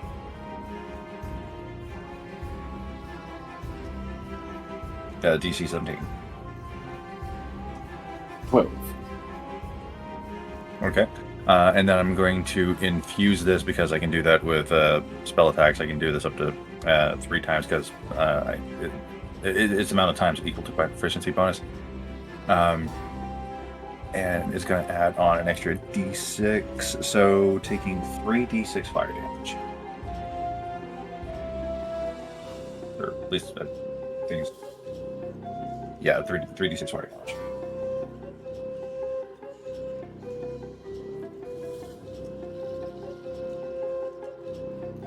Uh, 16 fire damage. Oh crap! I meant to heal up Mercury. Since Mercury is holding on to me, could I potentially argue that my lay on hands could be a bonus action?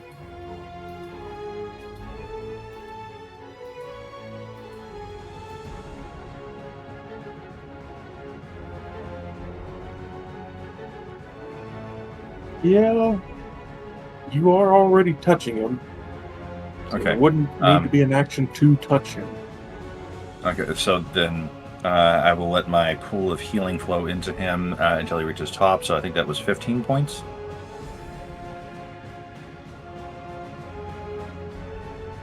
So Mercury, you should be back to full now.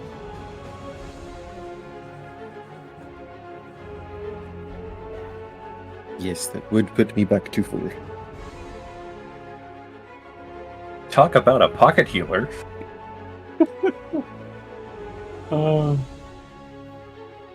And that's all I got. I've got my reaction back, and I have one last channel divinity to use any the violent.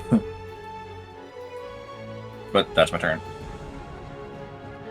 Faye is going to move up to Walker B. He's going to give a full on attack on this one to attempt and put it down. So attacks.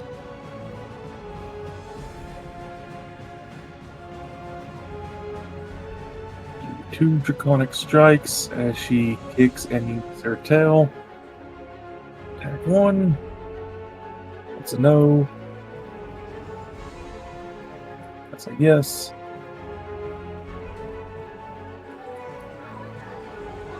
Five damage.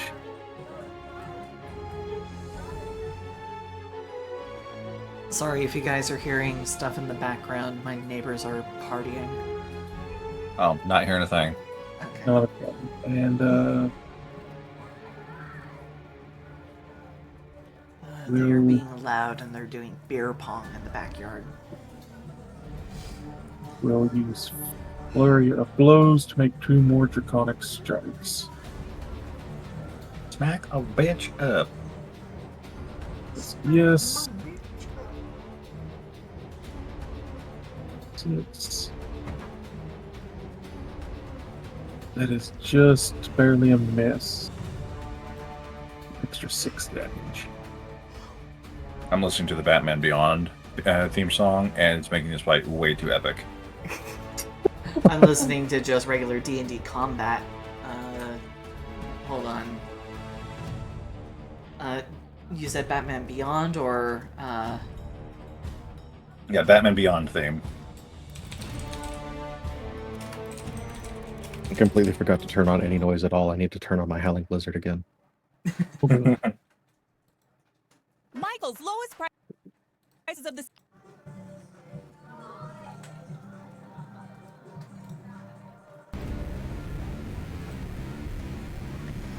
Oh God, that is a blast from the past. Batman Beyond. God, that is. Oof. B's turn. He's going to make 2 slam attacks against you, Merc.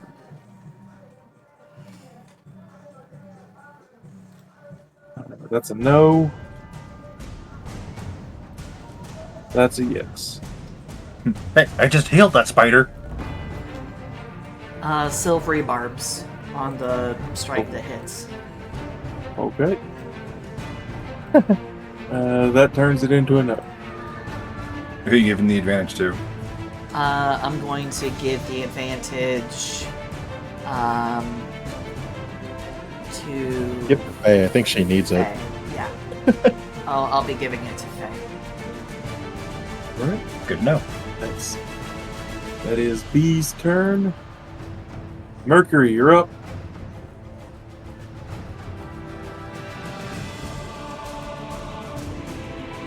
B ain't looking so hot. I will attack B. Push B. Push B. 22 to hit. Hit. Alright, and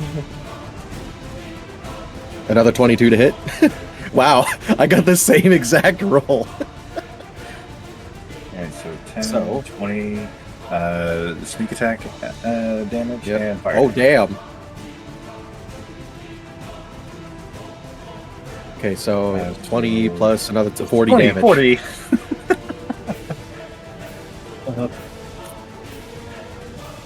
Yep, B goes lead-faced and falls to the ground.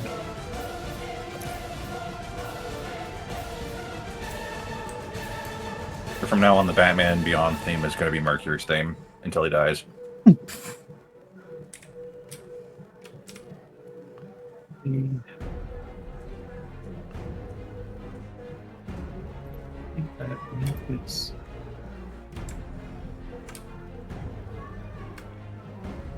He will use the rest of his turn to make his way over to between Octavia and C.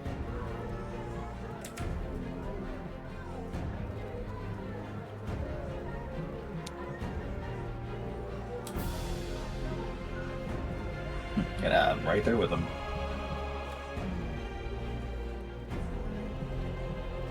And he can't really do anything else, so he'll end his turn. Well, you can use your bonus action to dash if you wanted to get in Steve's face. Be like, hey, no. Oh, no, you already used it in order to get close to... No? No, this is a different turn. You haven't used Yeah, it. Well, yeah, but either way, even if I use my bonus action to dash, I wouldn't get far enough, so I still can't do anything anyways.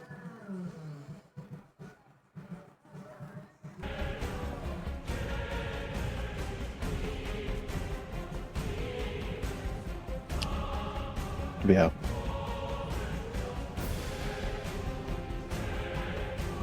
Right.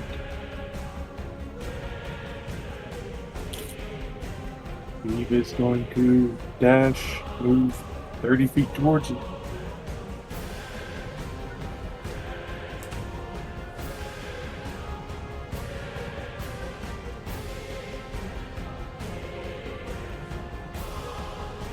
is he going for Mercury's or going for Octavia? He's in the zone to do either or. Well, if he was going for Mercury, he probably would have stopped at space right in front of Mercury. Yep. Well, I just moved him. DM, is he going Yep, for Mercury he's- or both of us? He's up next to both of you. Oh, okay. I had a feeling since he has AoE bullshit. Yeah, that is his action. Bonus action. The mask is going to light up. Mercury, make me a Constitution save, if you would please.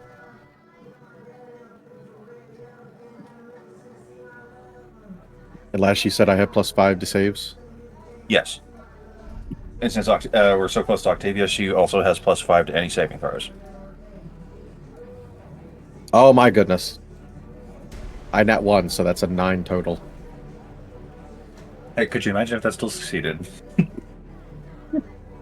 DC is 14. Mercury, Damn. the hood is drawn back enough, and a blinding flash hits you straight in the face. You have been flashbanged. You are blind. But no damage? No damage. Until the start of its next turn, you are blind. Yep. Mercury, like the way he reacts, he looks like he just got point blanked with an actual flash grenade. Like his eyes are searing. Octavia, you're up. He's like stumbling back, like oh.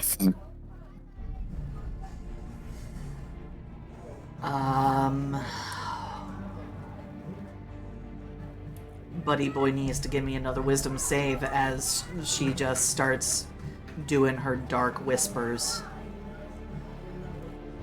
Dark whispering and muttering. That's a 7. That's a fail. Oh shit! Roll that psychic damage. It's 21 psychic damage, 3 6s and a 3. That's Nice. almost max damage.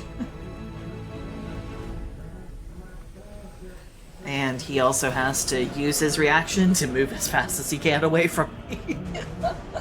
Again. Provoking opportunities of attack. Now, there has been some debate on that particular rule because it says forced movement doesn't provoke attacks of opportunity. You're not moving him forcibly. You're forcing him to use his reaction, and he's moving. I leave that up to the DM to decide.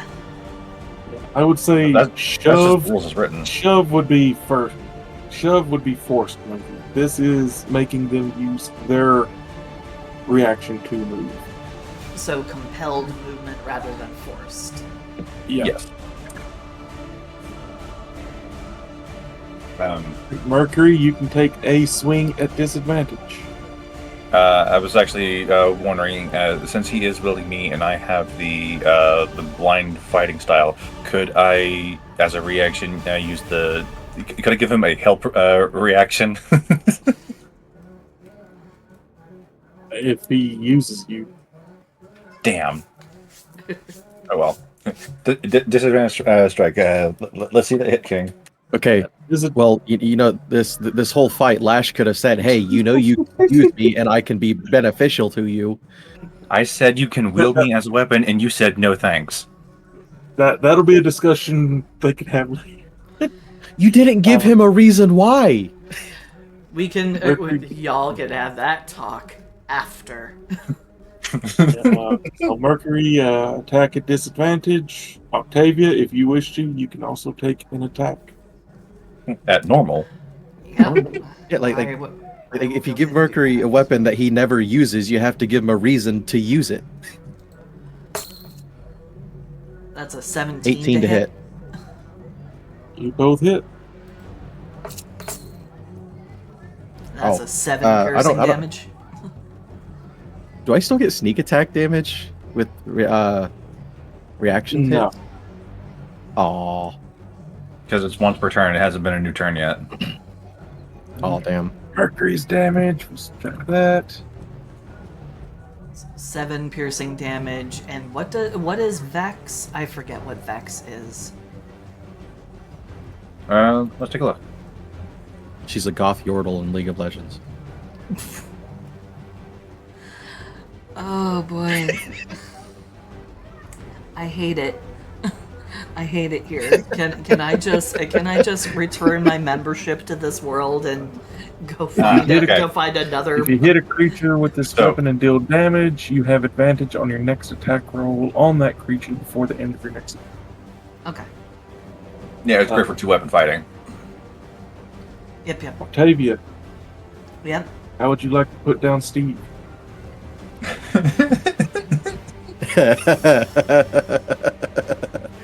Oh, fuck. Well, first thing I gotta do is I gotta change my music. It's not epic battle music yeah, this- anymore. This is sad music. This is oh my gosh. Now is the time to listen to This Is My Goodbye again?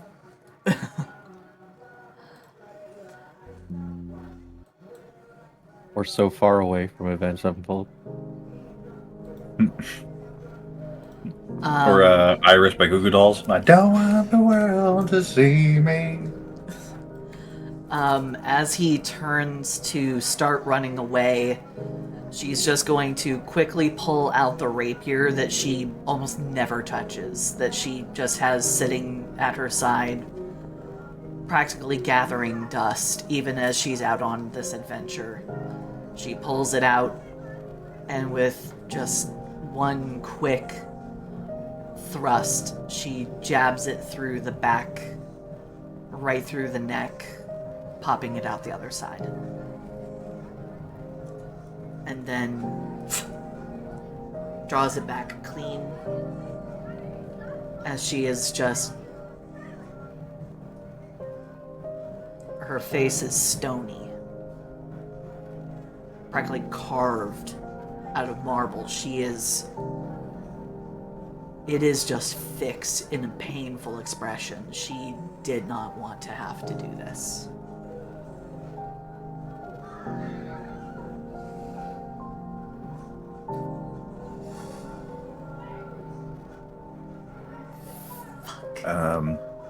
And here Lash will retransform back into her full self because she has that limited until if they couldn't say anything about Octavia while they want form.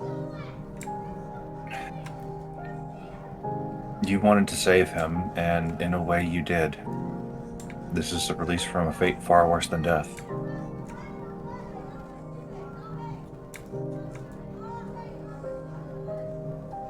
I wanted to give him better than this.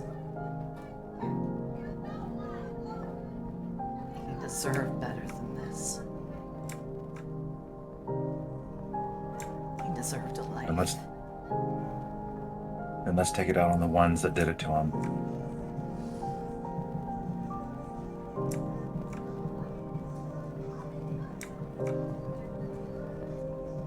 You, on the other hand, Mr. Arachnid, we need to have a conversation. That can happen off-screen.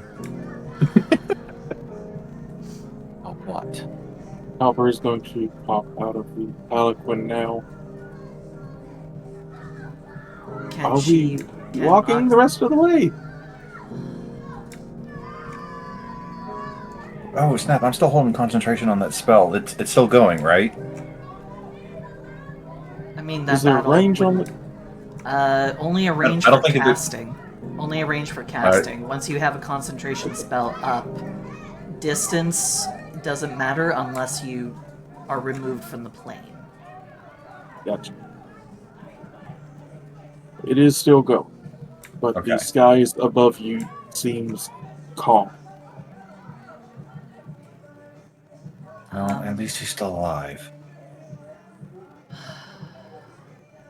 She's gonna bend down. She's going to try to remove the mask.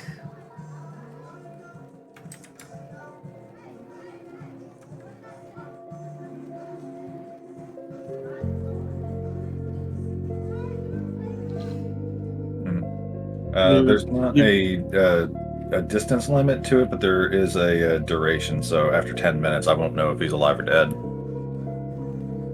For now, it is still going. Tavia, either give me an athletics check to try to pull it off, or an arcana to see if there's a way to remove it Definitely Arcana. more safely. Athletics +0. Mine's plus 9. behind a desk. That's a dirty 20 for Arcana. As you begin to study the mask, the more it seems to be almost like a cursed item. Hard to remove physically.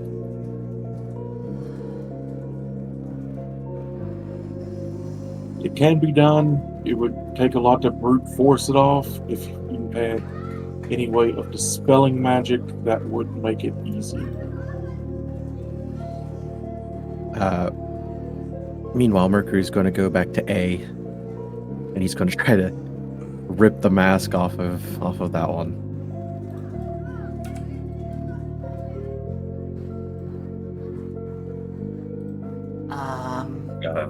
And Lashley's gonna check on Faye. Like, I know you made contact with those cold things, but did you get hurt at all?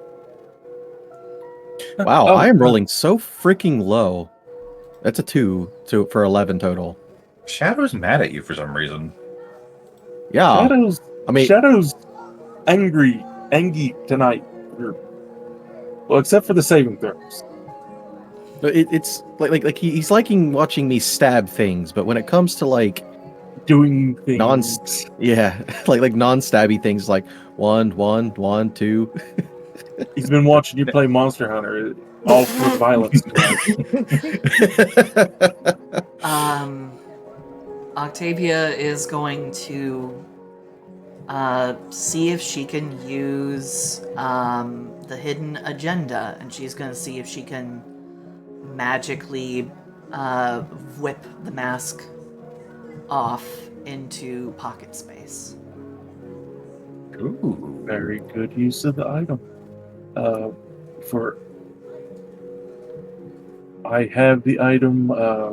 Let's see here. It is the hidden agenda. I have advantage on sleight of hand checks, and I have a +5. the ring that Yeah. lets you shunt an item into a demi-plane. Yep.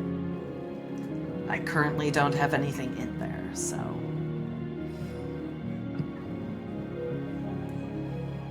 As you press your hand to the mask, you watch the sapphire glow, and the mask is pulled away. Underneath is a icy blue face of the Hag's Bongard Steve.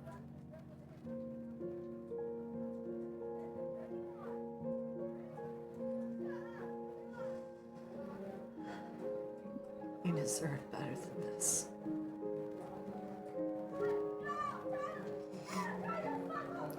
You deserve better than this. I am so sorry. He is going to come up behind you and gently wrap arms around you.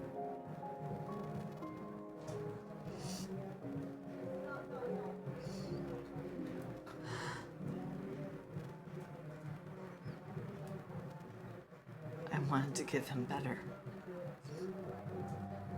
He had gone through so much, and now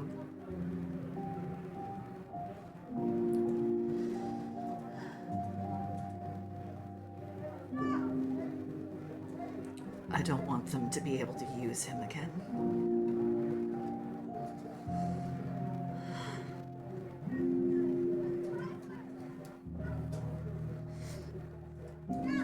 And At this so point, I think the only way to keep them from doing so is to burn the body. yeah. Copper is going to step out of the palanquin and using the metal tongs is going to withdraw the summer star. I think I can help with that. Does that work on corpses?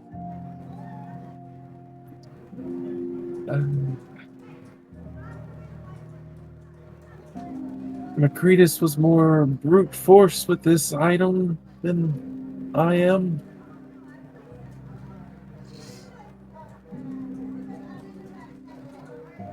Well, if it doesn't, I can always help dry out some wood and then start a fire. Whatever you can do, please.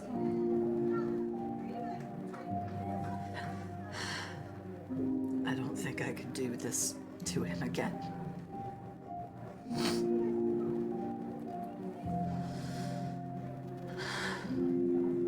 And she's going to get up off of her knees and she's just going to take a couple steps back. Dragging Faye with her, who has her arms wrapped around her. Yeah. Yeah, Faye is just kind of hanging off her back like a cloak at the moment. Of Mercury, Lash, would you like to bring the other bodies together? Yeah. I don't know if touching them is a good idea, though. I mean, you could probably just drag them by their cloak.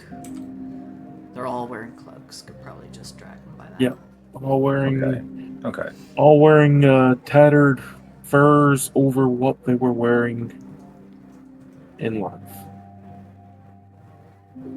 Oh gosh, makes you wonder who those people were that were attacking the that messenger lady that gave us our magical items.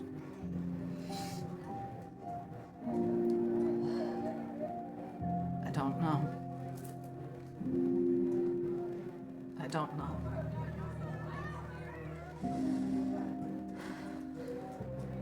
Fuck. No? I deserved better than this. Fuck. Let's finish sending them away from this nightmare. Nabernakar? If you all would stand back, Standing back. not exactly sure what sort of reaction this is going to give, but if you will, it'll do something. And it'll be a divine light, if that makes you feel any better. He walked with the tongs held very far out in front of him, bringing them over the bodies. You watch the metal rings around the summer star begin to move, something they did not do when you picked it up.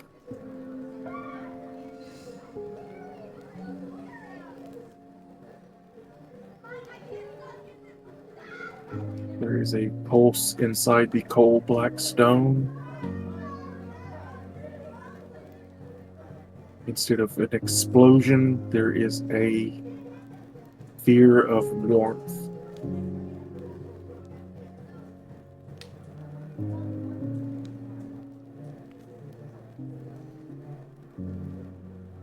You watch the silver lead looking masks on the other two begin to crack and burn away.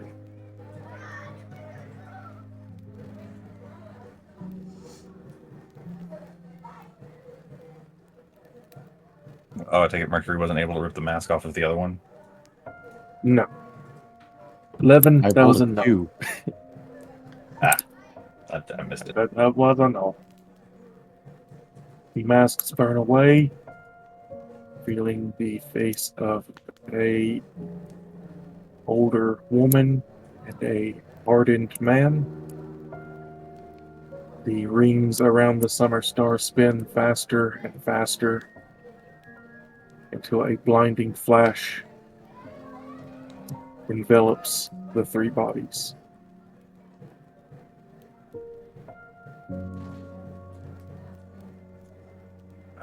Lash takes a moment to say a silent prayer for the three of them.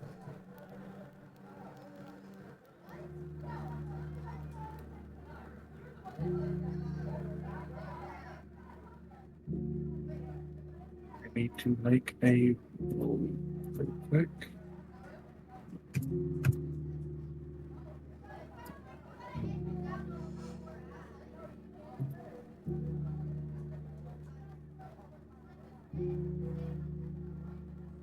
Okay, well, All right. we don't know exactly what's going on up in the skies, but if your father, looking at Faye, is still up there fighting, then that probably was just a big old beacon to whatever is giving him trouble, so we should probably be moving. The light from the summer star fades.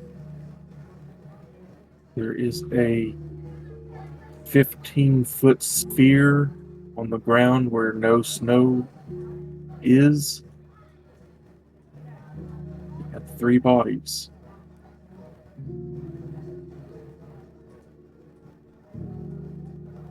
No longer frozen blue, but still pale from being dead.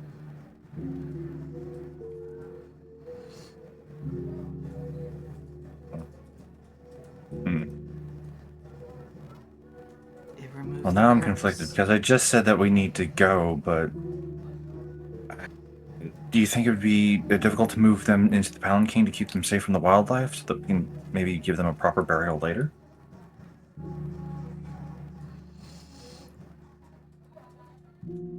Let's get them in there. And, yeah, Octavia is going to start gingerly dragging Steve's body to the palanquin. I imagine Faye is helping Octavia, Lash will help Mercury. Because it's Faye- called dead weight for a reason. And Faye is going to help you move the body of the one that seems most important to you, Octavia.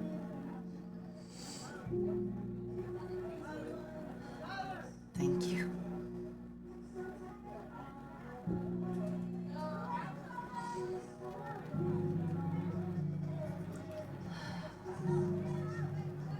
Get the bodies in the palanquin.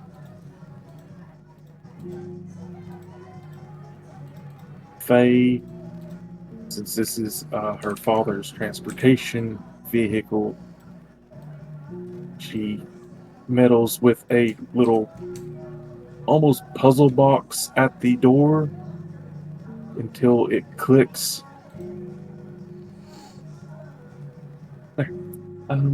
Nice and locked up safe.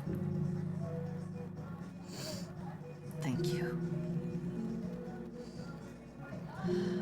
Right, so I've never been out like this before. Can we still see the city from here, or are we going to have to rely on Octavia to snap out of it long enough to get us to town?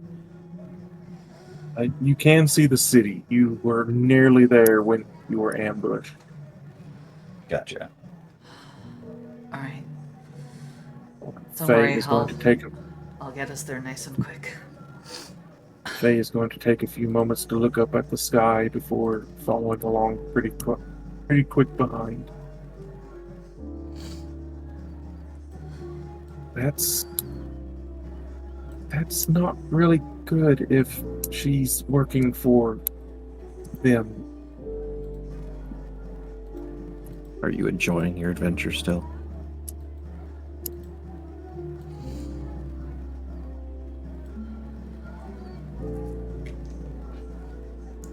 He looks at you but does not answer. Well, it's not like she can go back to the monastery.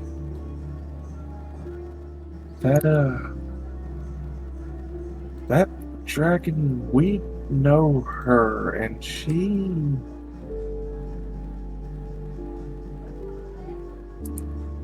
stays out of everybody's business.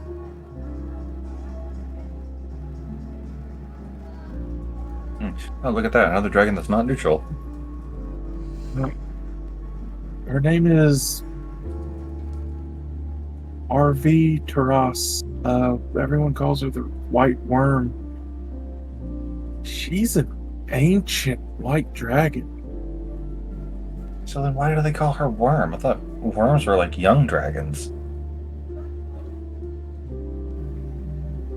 It No, may not necessarily be a term of endearment. Yeah, Oh, but that makes sense. yeah, here's the thing. She stays out of everyone's way. She lives out in the middle of the sea of ice.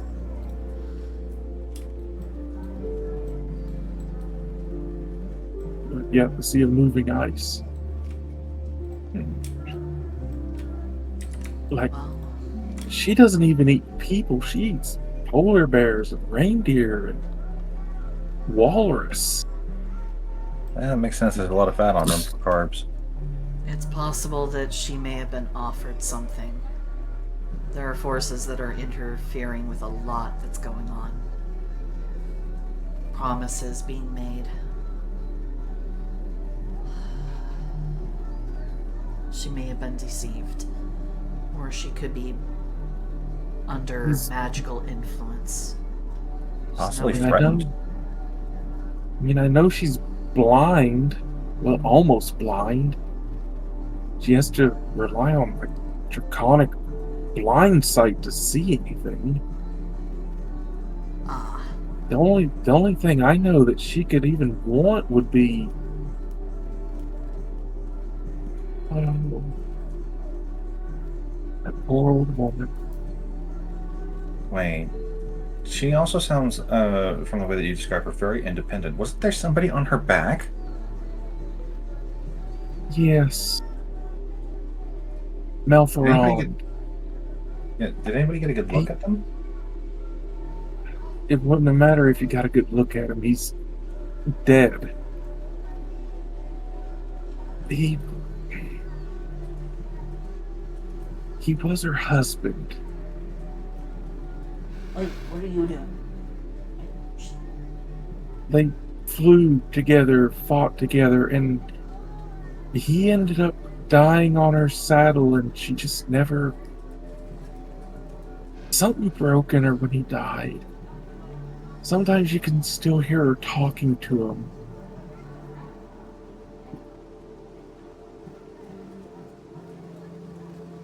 That'd be kind of sweet if it wasn't utterly terrifying. Yeah, she's a little crazy, but she's been harmless. I hope they didn't promise to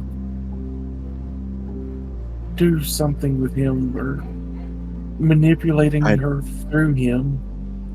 More than likely. If I know them, they probably promised her to bring her husband back.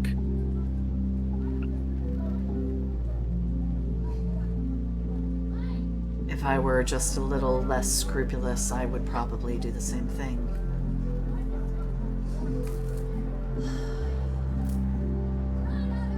Alright, well, let's get to Targos. Dad, he'll be fine. They've had their spats before. Being two dragons this close together, it ruffles scales, you know? But she agreed to live out on the ocean and he agreed to stay in the mountains, and they've been peaceful for a long time. Yeah, I think Mercury and Octavia are on something with them promising her to bring her husband back. Granted, I don't think she'll like how they bring him back, considering the undead that we just got done dealing with. Well, you remember what I'd mentioned before about my trip to Glass Lake? They promised. This is out of character. This is player hopefully remembering correctly. Didn't they promise what's her face to bring her dad back? Yeah, and that's how Mirror Mask was formed. So yeah, he's basically going to say that. It's just back at Glass Lake, they promised the Mask Maker's daughter to bring the Mask Maker back, and technically they did, but he became the villain of the story. So it's false promises, Or at the very least, misleading. But those stricken by grief often overlook such things. They'll grab onto any kind of promise. Any kind of... and that's why they're called the Gloom. Right, bastards they are. Let's get back to Targos. Double time. I'll pop the lore of the dragon and the NPCs.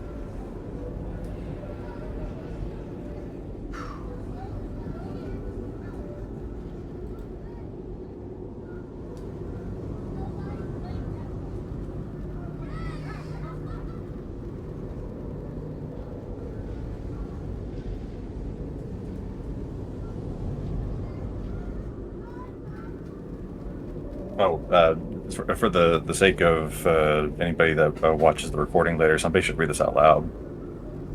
Right. I can read it. Known to 10 towners as the White Worm, Arvitaurus is an ancient white dragon that lairs atop the rugged glacier. She remains the most fearsome predator in Icewind Dale, although age has clouded her eyes with cataracts, limiting her vision to around 60 feet. Her blind sight, hearing, and sense of smell are undiminished. Fortunately for the residents of the Dale, she prefers the taste of reindeer, walrus, and polar bear flesh to that of humanoids. The dragon has a healthy respect for humanoids and has never threatened 10 towns directly, though it would not take much to provoke her into doing so. At one time, Avatorus served a wizard named Meltheron, whose frozen corpse remains strapped to a saddle on the dragon's back. Avatorus has never acknowledged his death and still speaks to his body as if he were alive. He was, while he lived, her only friend, confidant, and husband. So, if she still speaks to him like he's alive, wouldn't it be...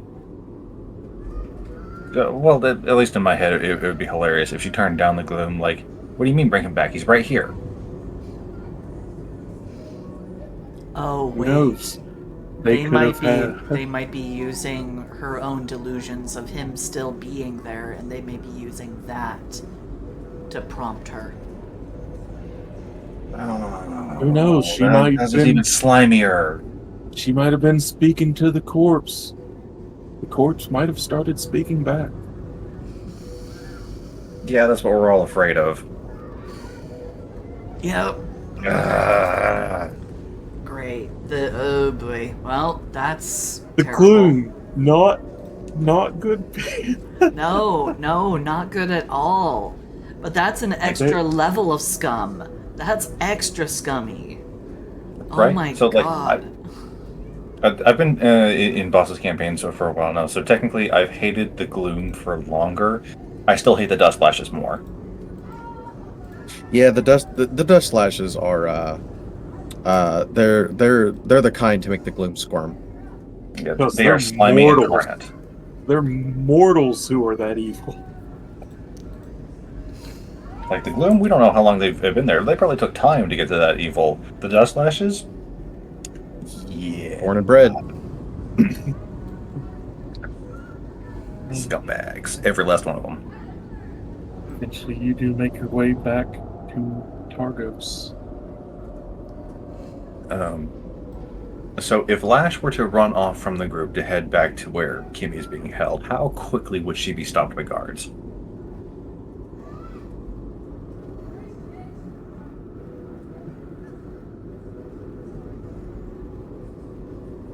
As you do approach the gates,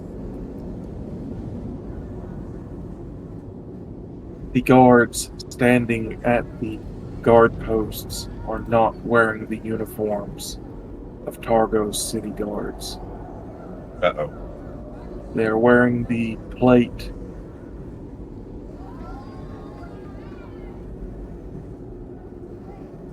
I've already forgotten the group's name. Right. Where? The religious zealots? Yeah, they are wearing the plate of Zint mercenary.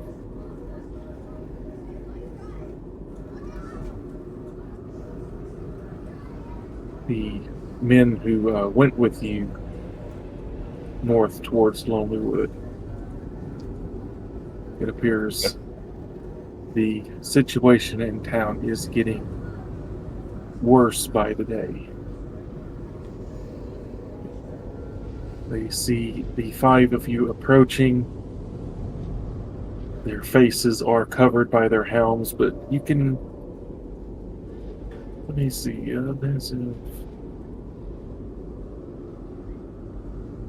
Octavia, passive insight 16. Faye, passive insight 16. 15 for Lash. 15 Lash, 15 Mercury. All of you can feel the slimy smile underneath the helmet as the hand is raised.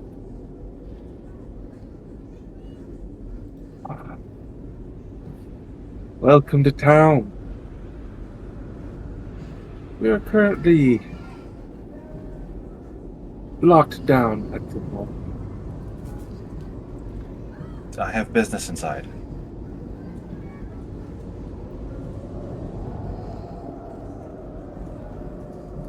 Let's see if that could be some bit of a problem. We are Octavia not just currently... steps forward and she goes, I understand that you believe that you have orders that supersede our need to enter this town. You are going to step aside, or we will walk through you.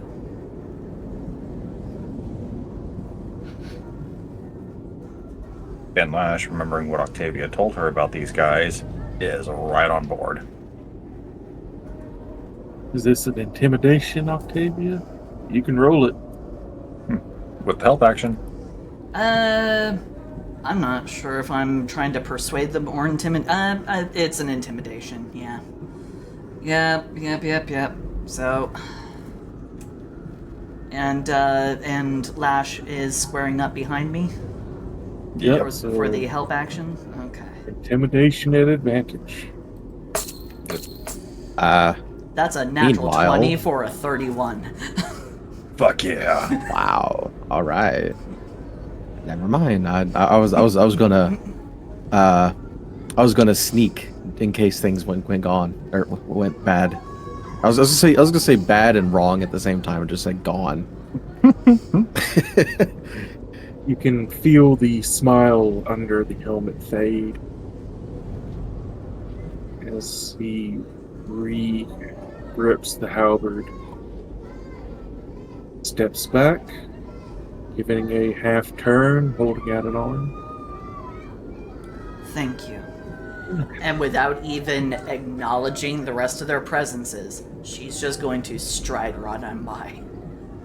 She knows she's a badass bitch. Lash is gonna just, yeah.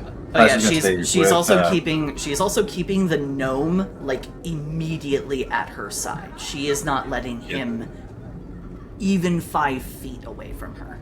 Yeah, I was about to say Lash is gonna stay right with the gnome. So now the gnome is sandwiched between two badass bitches that will scare the shit out of the guards.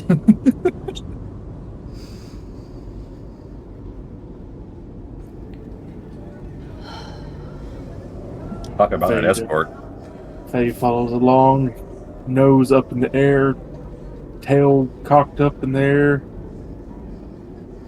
All She's right. acting like a 5-foot tall goblin. And damn straight she Little should. Little does Octavia know just how wet Faye is right now. So, very first place that Octavia is going to direct the gnome, she's just going to be like, alright, first thing we need to do is we need to help Astrid and everyone else who's still cursed. If they've managed to hold out this long. And then we go straight to the mausoleum and we handle that. We need to make the city safe before we can do anything else. If they've taken over all the guard posts, who knows what else they're going to be able to do. The Lash is looking very antsy and anxious, but she takes a deep breath. And is like, okay. We got so far together. We can get through the rest of this more quickly together. Let's go. And I do promise you, before we even go and speak to the so-called speaker, we're going to go and help your sister. That I swear to you. Thank you. So close. That is right there. Yep, and Octavia does not want to keep her waiting, but she is also full of fucking fury at this moment. You approach the warehouse that has been repurposed as a holding cell. You see it has been reinforced, looking less like a warehouse and more like a prison. Is there a nook or cranny that's just kind of like open by like at least an inch? What's the guard ship in front of this place looking like? Is it our people or is it their people? You are seeing If at less all. and less town guard and more exempt mercenaries. This is less of a soft invasion now. This is more a full-on occupying force.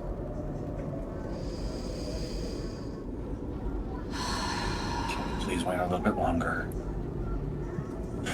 Okay. What's our game plan?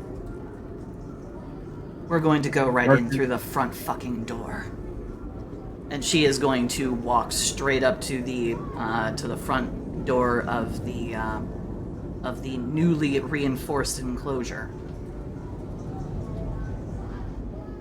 See many guards turning towards you, all gripping their halberds and stepping out towards you. Careful there. Dangerous ones inside. Yeah, about If that. you're- Step aside. We have a remedy.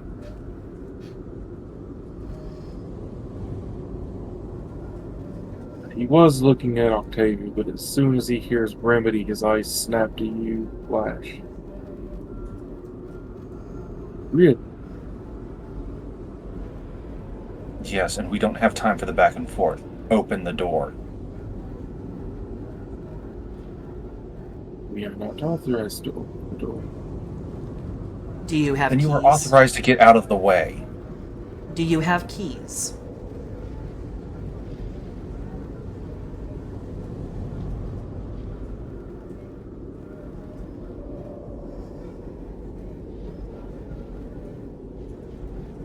He stops for a moment. You see his head cocked to the side a little bit. Where he straightens back up. Of course. Then you are authorized to open the door. Thank you. She is already on high alert because that's freaky behavior. She is now alerted. Like Yep, that was a telepathic check-in. yeah, because that's right. Because the speaker has a buddy who's a telepath and worms into people's heads. That's right. You see the The guards fucking- around the You see the guards around the front of the building all pull back. As he approaches the doors with keys.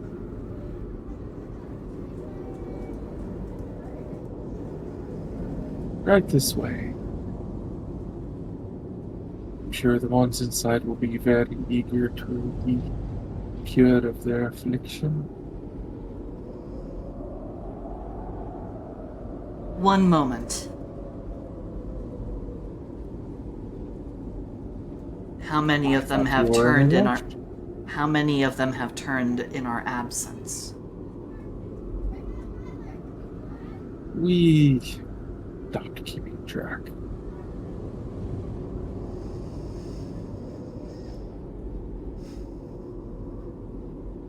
So you're sending us into a warehouse full of already turned. Is that your Okay, idea of some remedy- kind of sick joke? The remedy should be able to help them as long as we don't kill them off. We don't know what it'll do to the living. Well, In it truth, seemed there's only- only one way to find out. Yeah, it seemed to only affect the ice anyway. Let's go. Hopper is going to look up at each of you. The guard turns the key in the lock, drops the lock to the snow, Flash, moves get your away from shield the ready. door.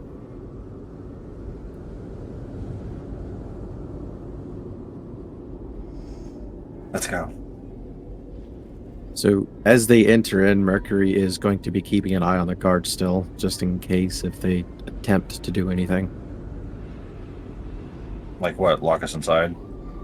We knew that was going to happen. Either lock us inside or attack us. As you enter, so who all is entering? I'm Faye will in- go if Octavia does. I'm walking in front with with our little cleric buddy because I need this to work. Everything needs to start working. This has to work. Yep. Cleric is always You know going to what? be sandwiched between Octavia and Lash because we are trying to keep him protected. You know what? Mercury will walk in, but he will reach down and pick the lock up out of the or off the ground as he makes his way in. Nice.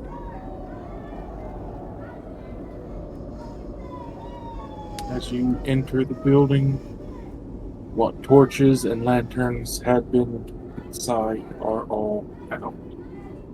You see many huddled figures along the walls. The air is musty.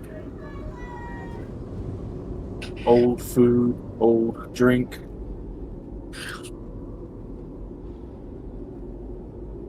Let's see. I'm What gonna is the fucking range on kill all of prestidigitation this. again? 60 feet, I believe, or 30. 30? Range of prestidigitation is 10 feet. It's a cantrip.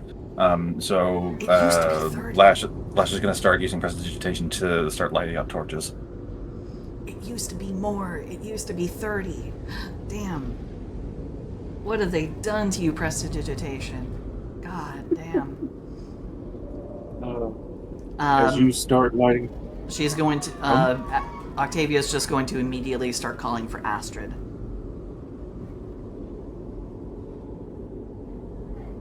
as you speak, there seems to be a ripple that goes through all of the huddled. One by one, they start standing up. Copper is reaching into the pack with the tongs and pulling out the summer star, watching as the rings start to spin. Oh, this is not good. It is reacting already, and they're not even close to it. It's probably the number of inflicted hair.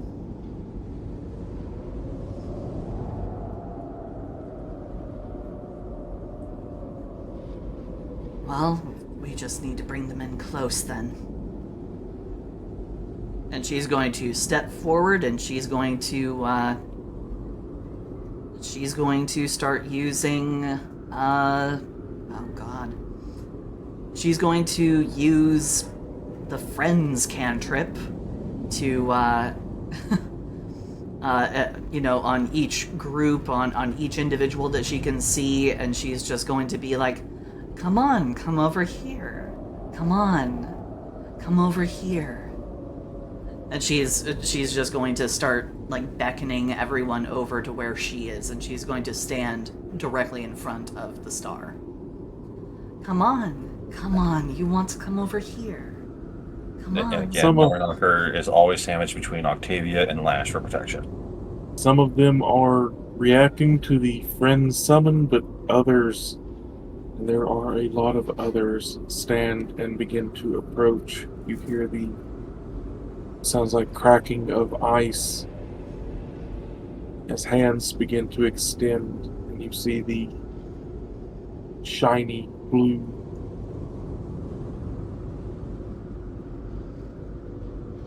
That's right. Come on, come closer. Lash is silently praying to whatever being may be in this star that it works. It's magic, because it felt like a hearth swarm while out in the snow before. So she's hoping there's something that she can connect to here. It's making her feel better at the very least. Give me a religion check, Lash. Oh snap! I know you're not the most religious, but Oh shit! give me one anyway. But at least there's no negative to it. Hey. Eh,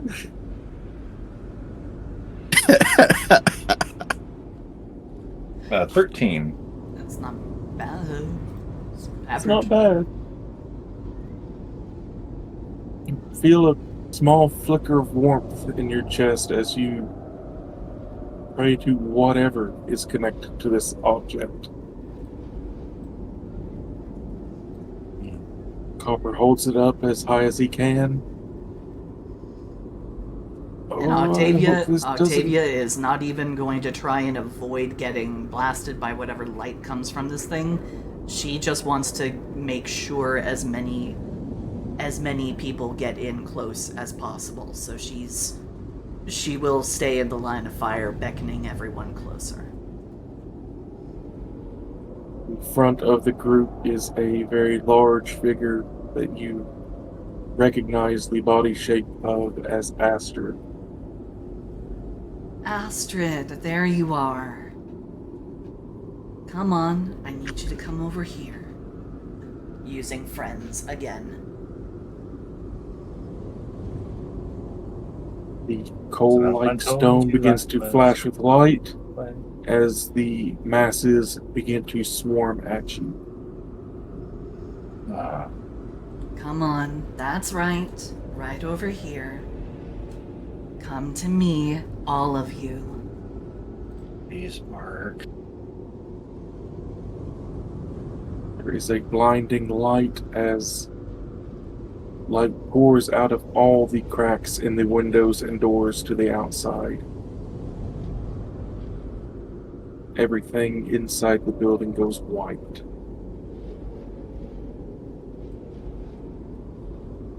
When the light begins to settle, the air smells cleaner, and you see all the figures laying on the ground. Do I need to do a con save? Because I was in the line of literal fucking stunning light fire. This did not feel like the explosion of picking it up. This felt more focused, directed. When the light finally dies down, we see everybody collapsed. Lash starts worriedly just running through the people, desperately trying to find Hattie. And I will go and check on Astrid. Okay, all right. Turning to Copper. You fucking little genius. Thank you. Okay, all right, Astrid, come on. I need you to wake up. I need you to get up. Come on. As you look at Mercury her- has Go ahead. Mercury has his back turned to everybody. He's watching the front doors intently, just keeping an eye out. As you turn Astrid over, you see her cheeks are sunken in. It looks like, kind of like everyone here has, well, they stopped feeding them. Her skin is pale and dirty, but she is breathing. A little bit of, just going to use a little bit of shape water to clean her face up a little bit. Okay, come on. Astrid? Faye kind of looks over your shoulders. Do you have a thing for redheads? Player me does. Oh,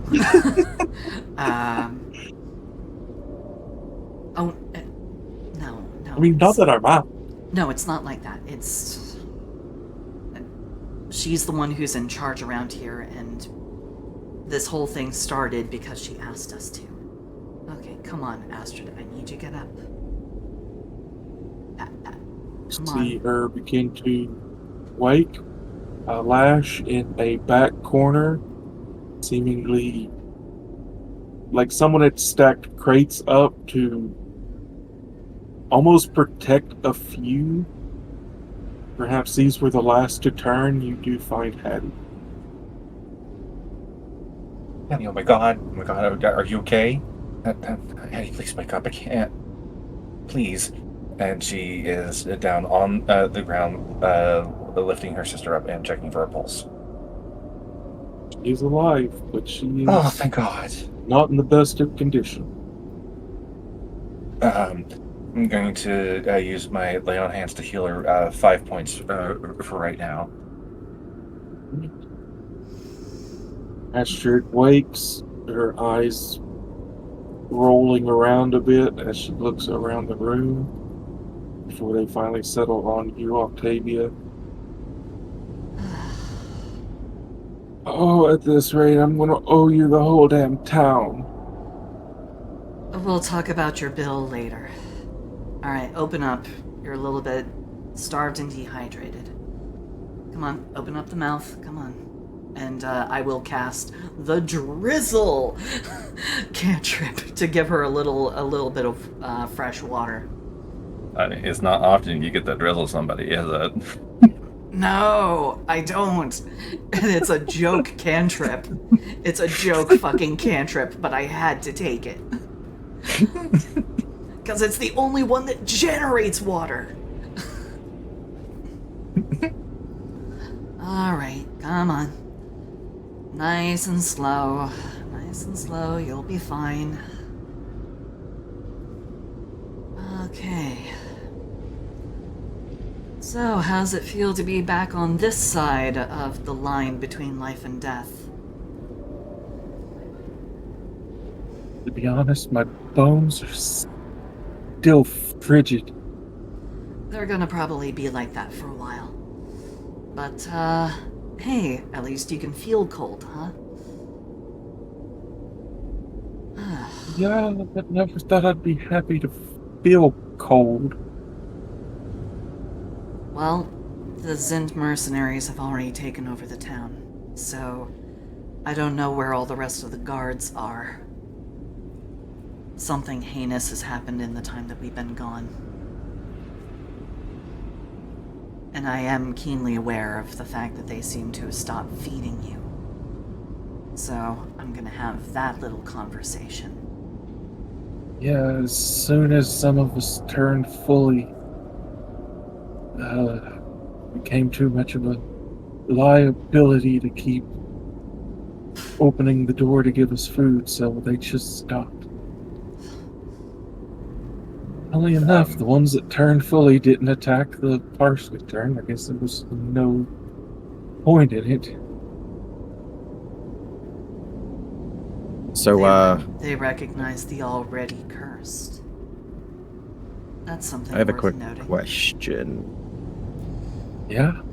So the you implemented the Baldur's Gate rules where you throw a healing potion and its splash heals, right? Yes. Mercury is going to take 2 of his greater healing potions and just like throw them into the crowd. No, Outside of the Gary! crowd, they're looking pretty thirsty. Aster's just gonna look at him like, strange bunch, but yeah, I'm not sure exactly what happened to the rest of the guards. I stopped Fair. seeing less and less of our people coming to the door and more of theirs. I'm gonna have a conversation with the speaker about that, and I know that you may not physically feel up to it, but I need you to be there with me. Okay? I know I'm asking a lot, but I need you to kind of come back to work, okay? I thought my vacation might last a little longer. No rest for the wicked, unfortunately. At this point, Yeah, Hattie, I was about to say at this point, if Hattie's awake or not, she has scooped Hattie up and is making her way to the freaking door. she has woken, So has taken a little bit of time to focus, and as soon as she recognizes you, she has clung to you And she like a is cat who was afraid to be dropped. just taking a moment, just to hug her sister, and letting out some relieved tears. Silsey, do you know that death grip Yes, I do. of cat going, oh no, you're gonna drop me. I am going to rend your flesh. I am very And- familiar with it. I still have scars on the back of my neck from one of those times. Even though I really wasn't going to drop her, there was no reason she should have thought I was going to drop her. But she didn't like the fact that I was repositioning her in my arms, so she thought I was going to drop her. And oh my god, I've never had a cat claw get stuck that deep in my skin. Oh, let me tell you. I was using the bathroom the other day, and the washer and dryer right behind me, and the cat got into the bathroom. Even though I usually try to keep her out, I was just like, you know what? Screw it. I'm not going to be in here very long. She hops up onto the washer and then tries to jump on my back and fails.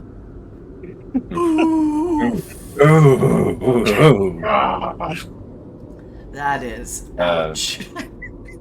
But yeah, it's while in this latched hug that Lash picks Hattie up and is making her way to the door. Octavia's gonna help get Astrid up on her feet. She'll even like hoist an arm over her shoulders, and she'll just be like, "Okay, so we're gonna probably have a lot of questions and a lot of resistance. So, yeah." Yeah, Mercury threw the healing potions because he wanted to heal, at least increase the hit points of a group of people, at least. Yep. To help us out.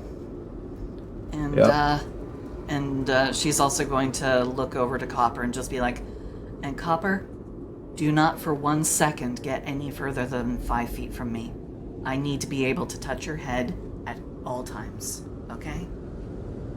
Because they are going to probably target you. And the star. So..."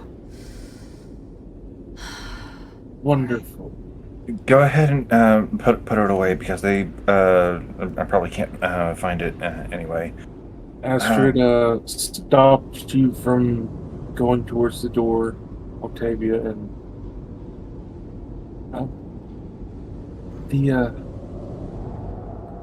your new employees.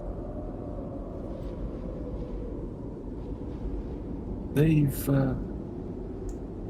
did sneak some food into us. Sounds like somebody earned a bonus. Please tell me that they didn't catch them or hurt them. No, but your little friend there, she looks down to Copper. He looks about the right size to get out the way they came in. Fucking brilliant. I love them. Okay, Copper. Okay, where did they come in from? Do you remember? Yeah, she leans on you a bit and takes you to a back corner where a lot of crates and wagons have been stacked up. When we started turning, I barricaded this to keep us from getting out. But your people dug up a little tunnel over here. Won't take long to uncover it. Okay. We need I got a to do small it idea quick. whenever y'all are done. We need to do it quick in case they're watching us.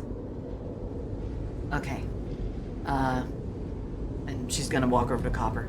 Alright, Copper, I'm gonna need you to go down closer to the dock area. There you're going to find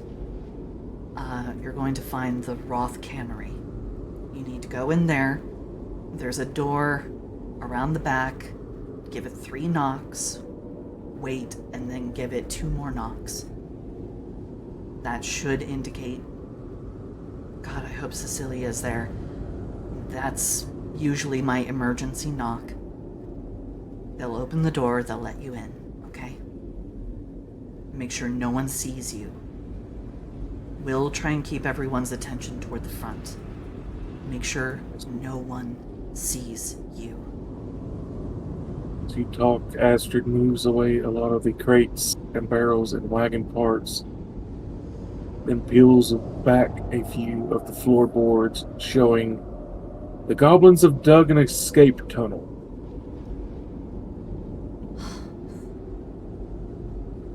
Oh God, I don't think I'm going to While- be able to afford to keep them. They are absolutely earning every single gold. Ah, What you got, Mercury? So, while that's all going on, Mercury's looking at the lock. Would I be able to make like a sleight of hand roll or something to rig the lock to basically, not be functional anymore? Like it'll seem like it's functional, but it's not actually gonna be useful anymore. Yeah, give me a sleight of hand to damage the lock. you 26. see- You see an Nice. opportunity. I'll say an opportunity. 26, Sorry, you get Baldur's it to Gate. where 26, you get it to where it'll shut, it'll latch. It sounds like it locks, but if you give it just the right sort of jerk, it comes right open. I think there's one in office. It's from the very first part of the game of Baldur's Gate when you're freeing the little when you're freeing the brain from the elf, literally in the very first sequence. An opportunity. Yeah, but you see an When you're freeing opportunity and you roll a dex check to like stick your thumb into the brain and mutilate it. Yep. So yeah, okay. Anyway, I've had my moment. I love Sorry. us. Mutilate the I, law. I love us. Yeah. Copper goes over towards the hole, and you see him give a sniff. It smells like goblin in here. Yes, well, you're going to run into probably close to about 30 of them at the end of this tunnel, so go. Don't worry, tell them that I sent you. See him make a series of holy gestures over his chest and head before he hops in the hole. It really And then- smells of goblin in here. Don't worry, those are friendly goblins. They won't eat you. And I suppose whenever he's finally heading down the tunnel, is our cue to kick open the door like we're in a music video for "I'm a bitch, I'm a lover."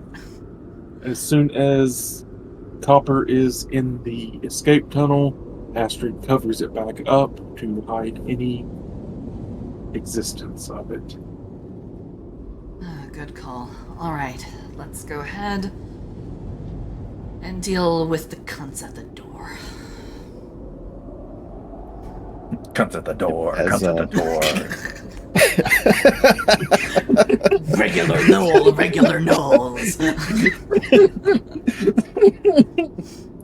As you open the doors, you see standing at the front of the group, Beaker Nareth. You see his tiefling guard captain Scath. And behind them, about 16 plate mail wearing guards. Lash's tails are frizzed out like I wish a motherfucker would, and she's going to attempt to walk past them because she has her sister and she wants to go to the buckle now. Hold on. Mercury holds out a wad of webbing, and he goes, "I think you want to talk."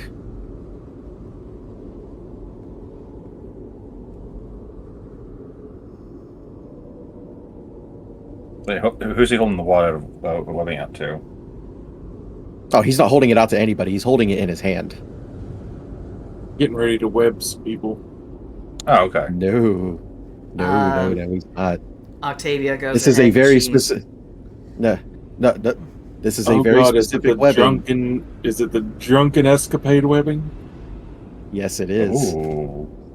So Octavia is gonna go ahead and give Astrid a pointed little hoist. She's gonna be like, "All right, here we go." Speaker Yeah, Nareth. Lash's Long tail is time. still furred out, like very agitated. Long time no see.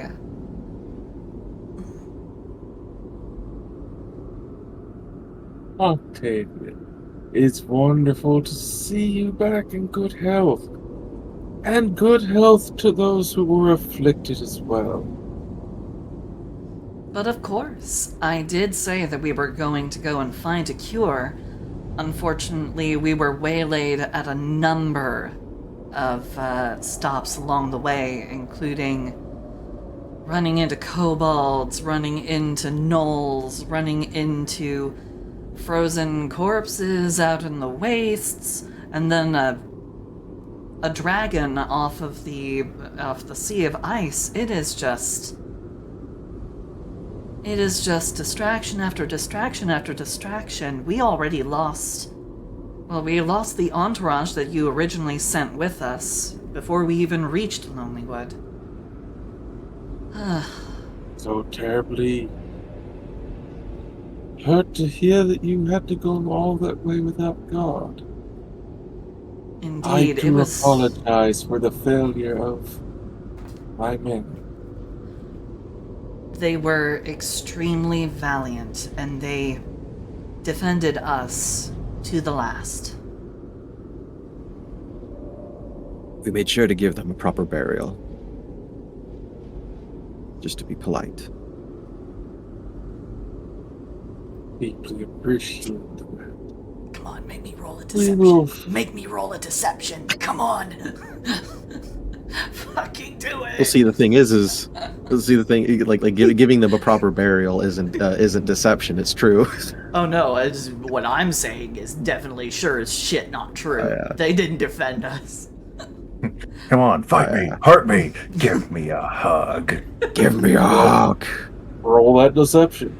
Oh, thank God, because I never get to roll it, even though I do go and tell so many flippant lies. Did you Did all hear that sigh of relief? I think she just came. 26. 26. Oh, yes. Okay. I'm sorry. It's one of the two things that I do, so I want to be able to do it as often as possible. Yeah, one of the two things you do: you lie and you fuck. No. No. I think there's a Gabo dragon that begs to differ. That's a recent thing. He just kind of spreads his hands a bit. Glad to see you back. One piece, at least. Indeed. Unfortunately, the cure didn't survive the one mass use. It unfortunately broke. So we've used it. It's gone. Such a shame. Did any notes survive of how to perhaps recreate it? No, Basically, everything was burnt to a crisp. because the one who made it was well, to put it politely, a complete and total madman who brute forced magic and literally blew himself up.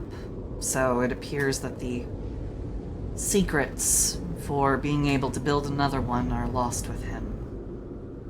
And the other who entered with you, suppose he met a similar fate when he used the item? You did close us up in there with a bunch of already turned. He was a simple cleric. There's not a trace of him left in there. Well, couldn't exactly leave the doors open in case you failed. No. I suppose that was prudent. But unfortunately, because of the massive curse that was being sent through his body as they tore him apart,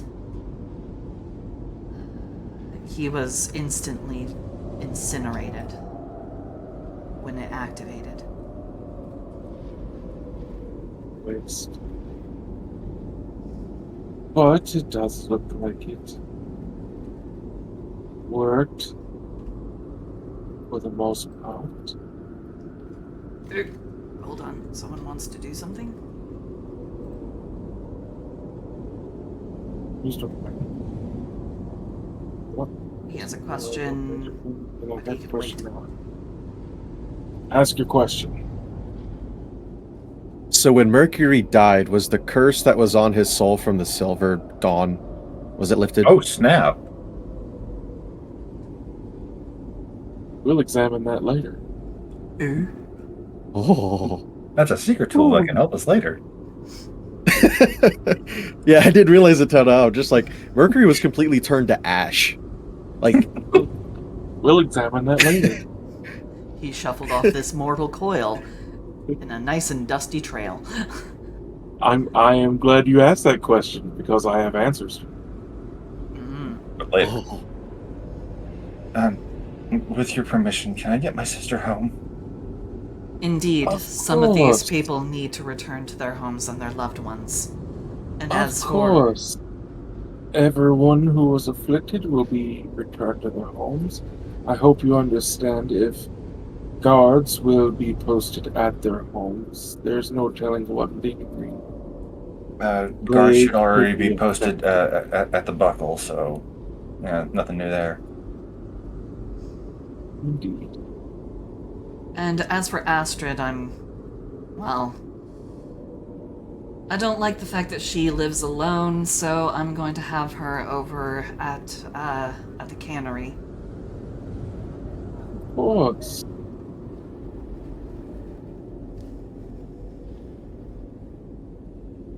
You see him tilt his head slightly to the side for a moment. And if you would come later to the speaker's house and talk to me, I would very much love to hear the story of how you found this cure and more But of- detail of what you experienced. But of course, I just want to get this this shivering hunk of meat, gives a disrespectful kind of jab, somewhere where she won't be just draped over me. No, come on. And Lash is even going to try to skirt around everybody because she really wants to get Hattie back to the buckle.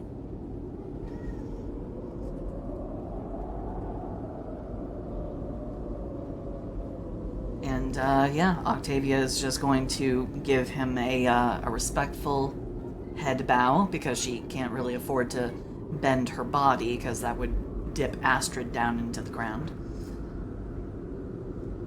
All right, now come along. And be sure to let me know if you get hungry for flesh. I would like to at least be able to take a couple steps away before you start doing that.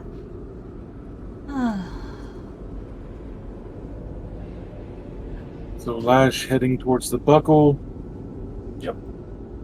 Octavia heading towards the cannery. Yeah. Faye will be heading for Octavia. Mercury, who are you following? Go with Lash.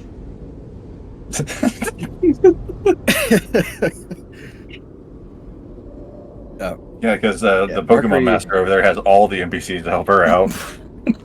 Yeah. And Mercury will go with Lash. Because let's see, I have a fucking snow cat. I have a small goblin army with a You couple have a of half goblin girlfriend. I have a goblin dragon All monk girlfriend. I'm good. Like, I'm like going all to the you have to safest do place is in this town. yeah, as I say, like all you have to do is scream, and their entire world will crumble. Just eyes poking out of every nook and cranny of every corner of the town.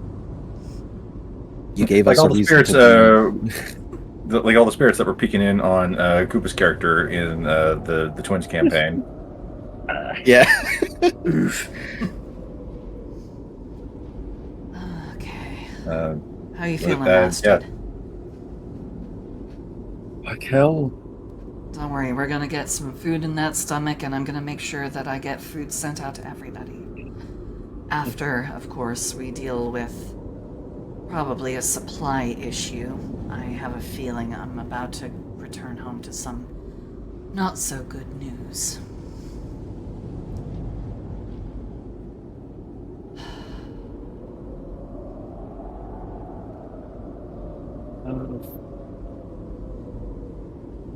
I'll have Lash and Octavia roll a d20 for which goes first. Oh, let Lash go ahead. It's fine. I Okay. can wait. All right. Thank you. Yeah. Lash, as you approach the buckle, you do see more Zent guards than there were city guards outside.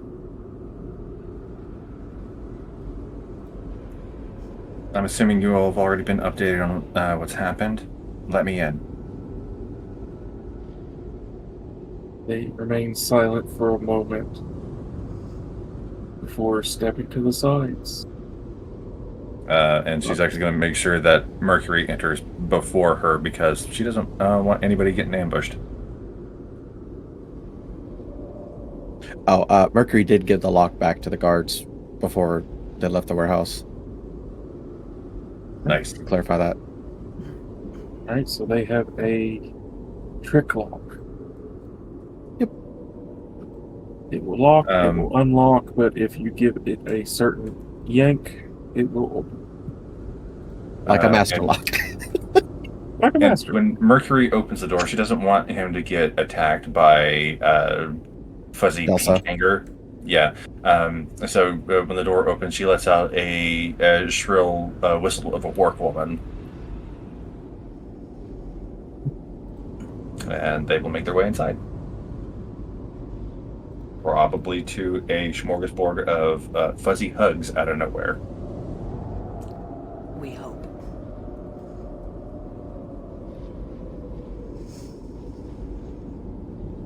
Enter the buckle. All of the once cozy bed partitioned off areas have been taken out. Tables have been pushed up against windows. The place has been barricaded from the inside. Oh, good thing I let out that whistle then. Holy crap.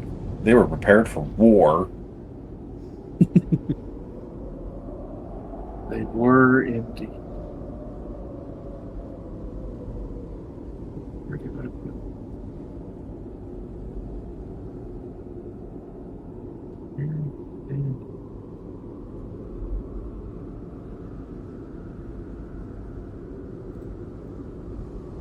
And last one is anyone here?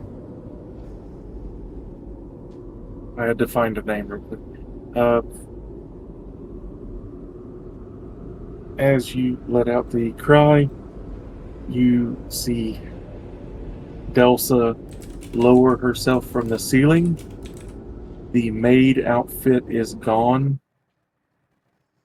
She is in blackened leather armor, like dyed black. Switching tax services can. Even her pink dyed fur has been taken back to its natural, dusky, blackish brown color. Delsa, where are the beds set up? I think Hattie really needs to lay down on something soft for once.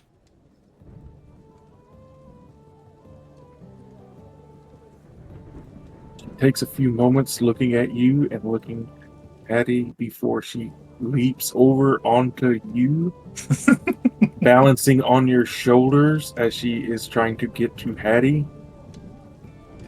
Yeah, You see the not doors. blocking any access. You see the doors leading into the back and that lead down into the basement open up. Madame Frost, Aubrey Fresta, comes out not wearing her usual red sequin dress, but she's in chainmail. And she will carry Hattie and Delsa over to the madam. In Once a that's near safe.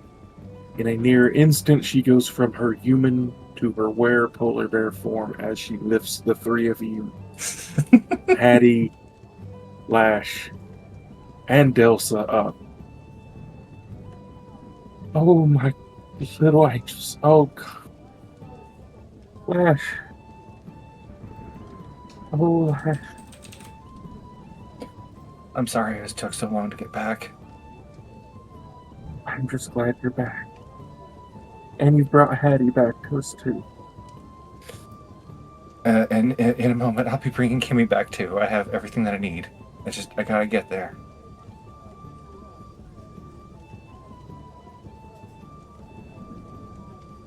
It's been getting bad in town. We've seen. And we have a friend that can help out with the inflicted. That's why the Hattie is right as rain. Scared to death, but what else is new? Mm. Oh. More claw marks on the ceiling from her leaping up at a drop of a hat. They've been marking buildings. Marking him Any for build. what? The only pattern I've seen is if the residents are all human, they get one mark. If anyone is anything else, they get another.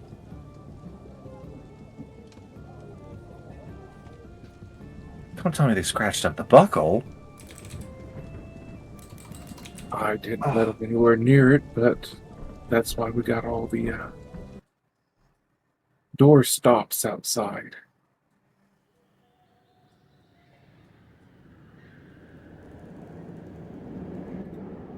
I think something big is coming. There's more and more of those tin can soldiers walking around every day. Don't know where they're coming from.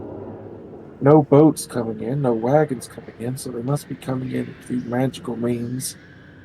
And every time more of them come in, there's less of the city guard. Well, it probably helps that pardon my Sylvan, uh, the asshole in charge around here right now is working with the bad things. That would be that'd make the sense of it. At this rate, it looks like they're getting ready to put anything not human out to the cold. That was my thoughts exactly. Wait, wait. I just had a realization, and the player me is shitting bricks over it. Because with Steve having been out there in the snow, what happened to the cleric that was watching over the bodies? What happened to Kimmy? Yeah, Lash is now in a panic state at that realization. Okay, I need to get to Kimmy. Can somebody peel this catbird off of me? Out of Frost will. Uh, What you got? no, Mercury was going to, but if Matter Frost is going to take her, then go ahead. I mean, she's already up in a literal bear hug. Matter Frost is going to set everyone down, take off the spider hat, take Spider hat. take the clung to catbird off of you. I promise I'll make my way back. I have to get there. Stay safe.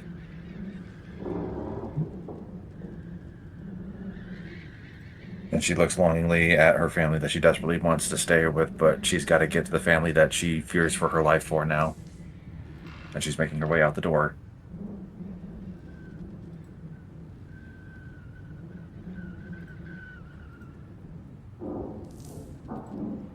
Mercury, you are more than welcome to follow or stay. Mercury's following. Gotcha. The two of you rush out of the buckle and begin to head to the mausoleum. Octavia, Yep. you see a town that is being occupied.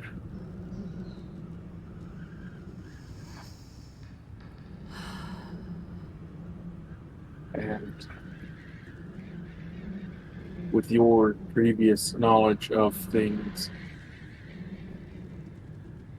you see an alarming number of houses with a downturned sword with scales for the hilt painted on the doors.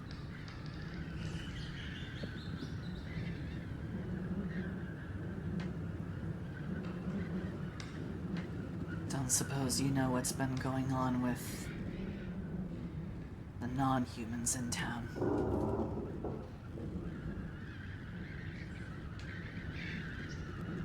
Astrid looks around like she's seeing them for the first time herself. No, but I do notice the pattern that those marks are only on the houses of non-human households. Yeah. I've had dust-ups with them before. They're not friends to anyone in this town.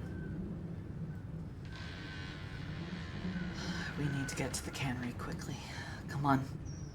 Don't make me drag you all of the way. I'm not quite completely dead yet. Still got some half-giant blood in me. Well then, kick it Straightens into up a gear. bit. Come on. She straightens up more and picks up the pace towards the cannery. As you approach the cannery, you see makeshift palisades have been made up around the building. You see boards have been nailed over the windows with what look like arrow slits carved crudely into them. The goblins have turned this into a touch of a fortress.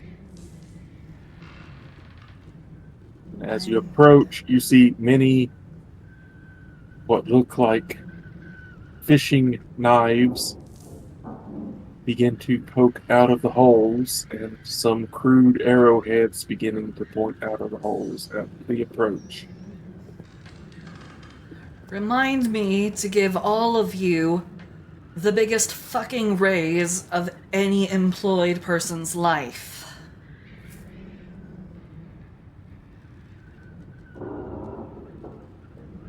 You hear a bit of a murmur going through everything before the front door opens.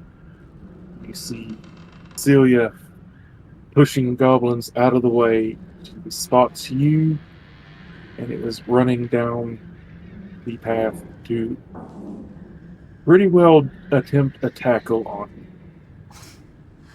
Not that I can do anything about it. I have a half giant as kind of a body anchor, so I gotta take it. So, yep. You take a fawn to the gut. Oh, hey. Oh, gods above, Miss Roth. I thought you were dead. Oh, I had a pretty good go at it, but, well, you know me. I've got things to do. Can't afford to die yet. Yeah, your goblinish business partner. I hope Well, everything is well.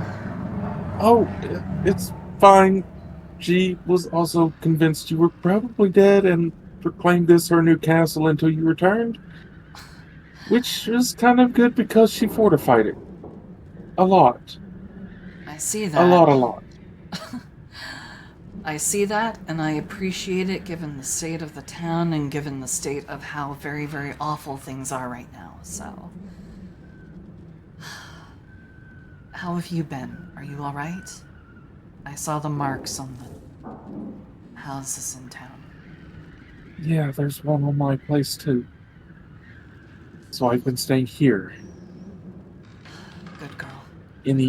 Anyone who's not human who leaves at night, we don't see some of them again.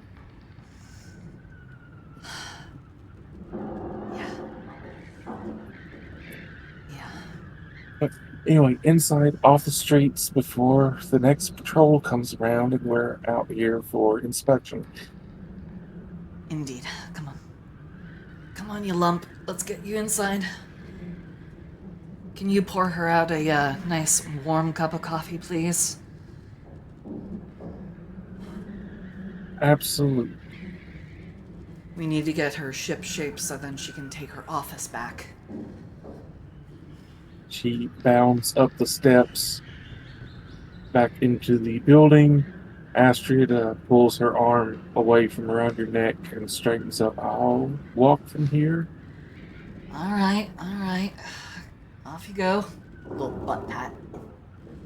Faye gives you a bit of a nudge on the hip, kind of pointing her head towards the door. Another cute one. You've got a type. Cecilia is special. I kind of admire her purity more than anything else. I don't want her to turn out like me. And that's why I keep her around, because she is the best at what she does. No better businesswoman, in my opinion, in all of the planes of this universe. You would be hard-pressed to find a better secretary. I don't think I could run this business without her. As for special types, little hand on her head. You're still the only one. Don't worry. Pat, pat. He walks ahead of you into the building with the swagger of I'm special.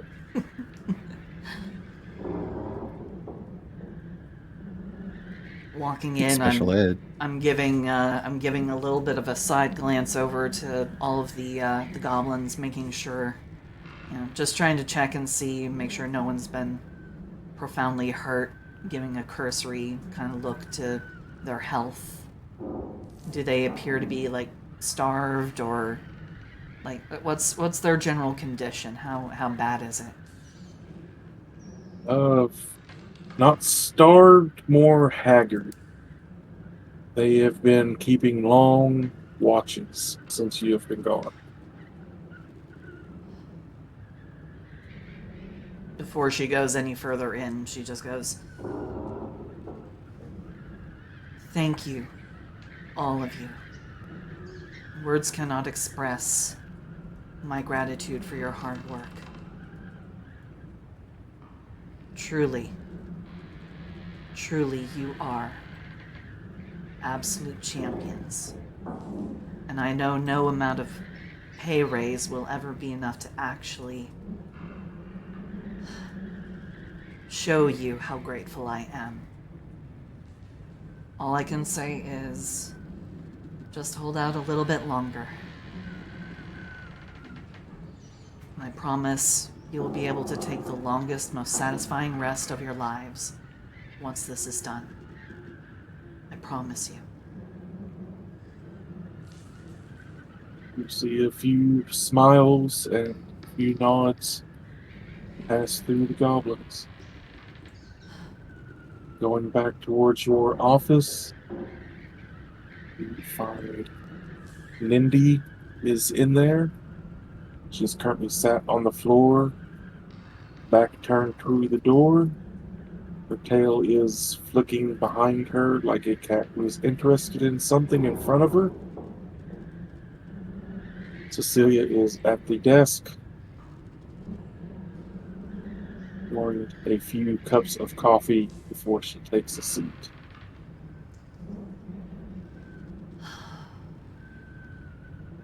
So, Okay, so Miss Rock, what happened? everything. We went to go and try and find the cleric, but because I knew I couldn't trust Nerith, I had to lead us literally the opposite direction. So we went up to Lonelywood. That's also where we killed our guard entourage part of the way there. Because they had orders to kill us, more than likely. And, they were also probably going to try and kill the cleric. By the way, did he make it in here? little gnome cleric carrying around a satchel? He should have come in through the tunnel. The gnome who we opened the door for before he even knocked because he kept complaining that the tunnel smelled like goblins. Yes, we let him in. Oh, thank the gods. He's the one who has the tool for being able to cure the curse, and it might even be able to repel the powers of the thing that the goddess that has been probably promised control over this entire region. I can't even begin to tell you the number of things that have gone profoundly wrong. The original cleric we were looking for apparently got himself blown up by his own artificial sun that he was working on. And now in the hands of a slightly more competent cleric, it seems to be able to actually purge the curse. So, purge the curse, not turn people into ash. I got blown up briefly. Don't worry, I didn't actually fully expire. But, like I said, I had a good go at it. Nareth is working with the shadowy figures that are responsible for everything that is going on. There's now an ancient dragon that was living off the Sea of Ice. They've been coaxed into participating in, well, everything that's going on, so the dragons of the region are no longer neutral.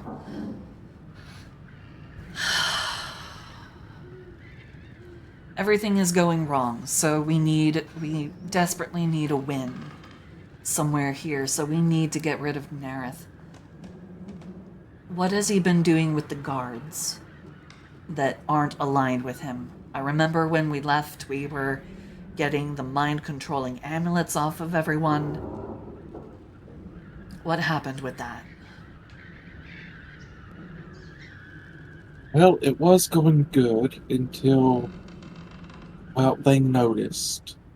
Of course. And then guards would be taken in small groups to the speaker's house. They would go in, they would not come out, but more Zent guards would come out.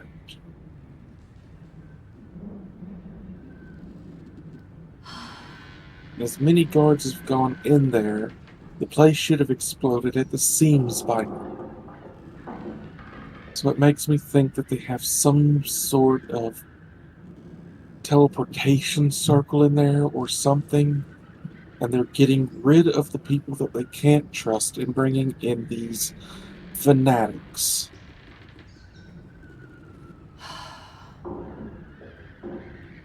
So we have to go to the speaker's house and we have to stop whatever is going on there. Yes. Whether it's some kind of conversion, some kind of possession, or actual physical trading of people. Whatever is going on, we have to put a stop to it. I have someone along with me who I've made a couple of promises to, so Nareth, well, let's just say I need to not kill Nareth if I'm to fulfill part of my deal. So going and speaking to him is going to be, well, it's going to be a rather pointed operation. I'm going to have to get close to him, or I'm going to have to trick him into getting closer than is advisable to something that's probably going to be very suspicious for him. But regardless, I think I know how I can play it. But do you remember the one last thing that I said to do? To keep an eye out for any sign of the little glowing person that the goblins said they saw? Yes, about that. We didn't see any sign of it in town. Okay. But Nindy has been sending. Well, first I need to tell you about the basement. What happened with the basement? Well, you know the escape tunnel that the gnome came down. Yes. That leads into the basement, and so do the other dozen tunnels that the goblins have dug.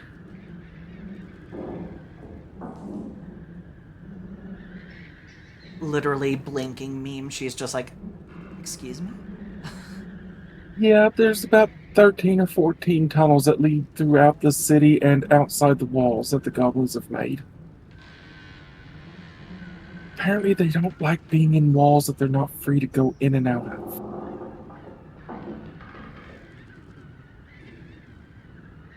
Takes a moment. She's processing it.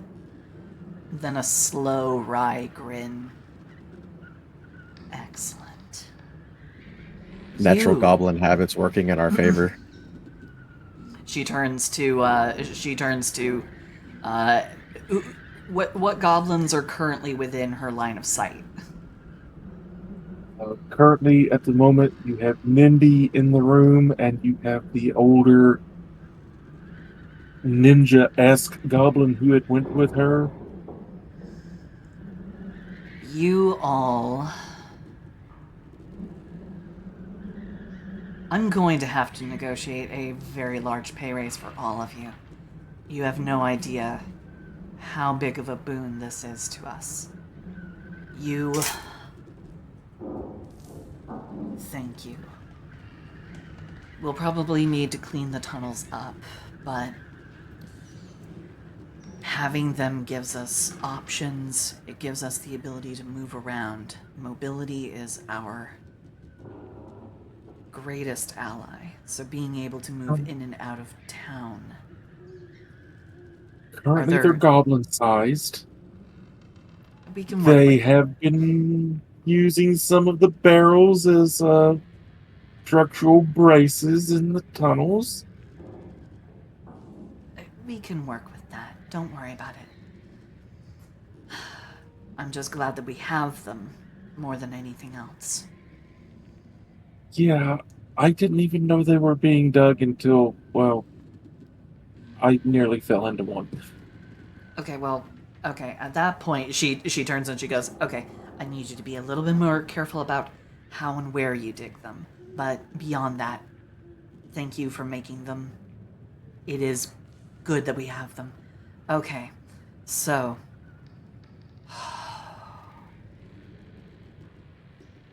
We have two that go outside of the walls.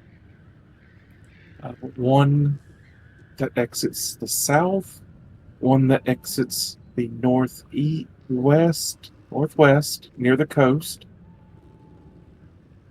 The southern one is kind of halfway between the guardhouse and the gatehouse. And then there's, oh Lord, some lead into other houses, some lead into warehouses. The one led into where they were keeping everybody. There is one that does go into the speaker's house as well. her eyes light up at that. That is perfect. Do we have one that goes anywhere near the mausoleum? Yes, but they stopped.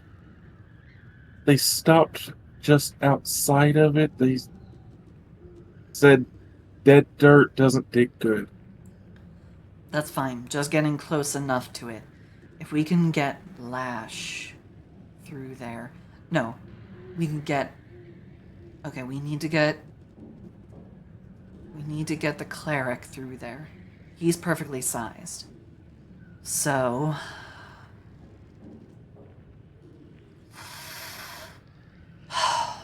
Alright.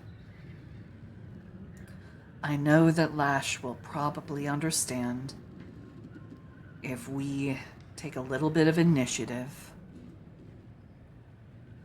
and go and sort out her sister, bringing her here rather than leaving her in the mausoleum.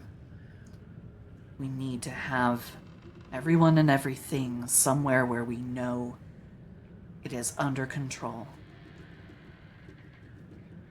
Nimsy, Yes, ma'am.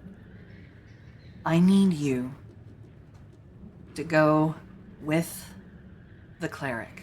Firstly, actually, where is the cleric? Where's Copper?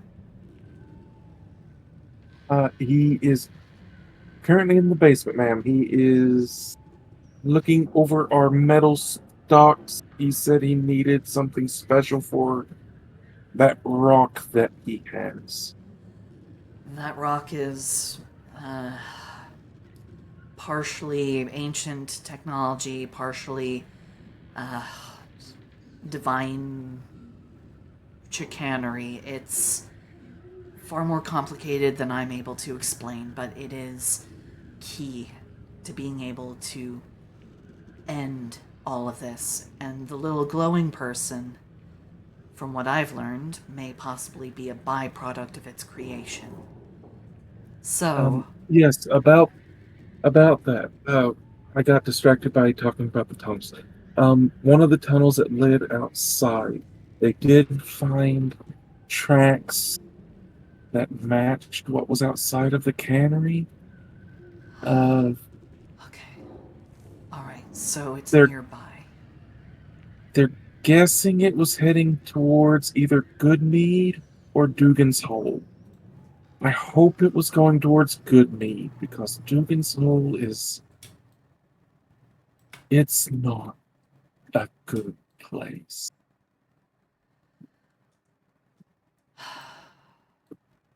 Okay.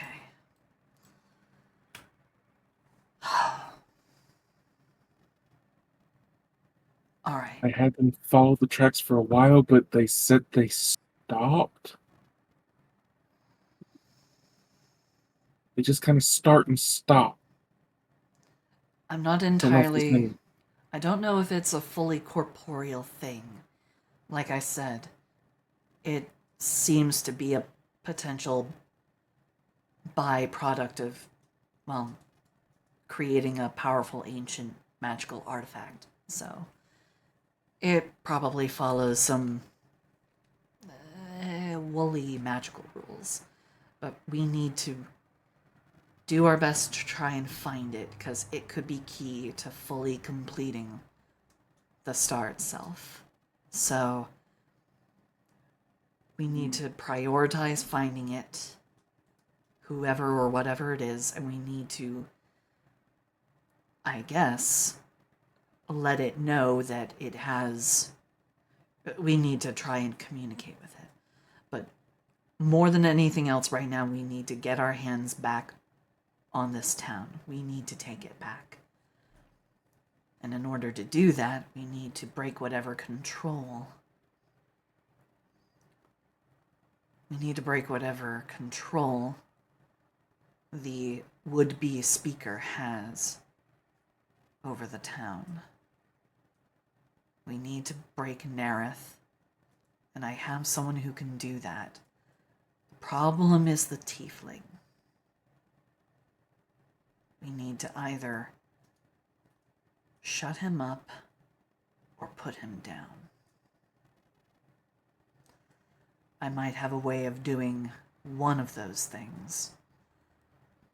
So when I go and see the speaker, I'm going to need you to have the best warriors that you can go down the path that leads to the speaker's house, because we may need backup from whatever we're going to probably start there. Because it's not going to be peaceful. I'm not going to wait today. We need to solve it as soon as possible. Can we bring the cleric up from the basement? Just interrupt him in his metal search. We can look for metals afterward. And he gives a salute and rushes out of the office and down to the basement. And with all of his complaint about goblins smell. You lot don't smell bad. Celia kind of pipes up. It's a little worse in the basement. They have kind of made it their warren, but I have been trying to enforce hygiene. Well, gotta start somewhere, I guess. Where's the queen? Need to speak with her. He would be down in the basement as well.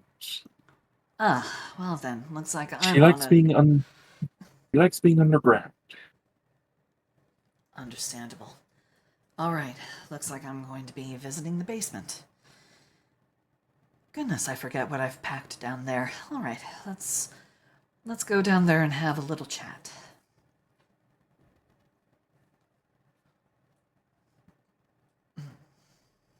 Descend towards the basement. We will go back through Latch.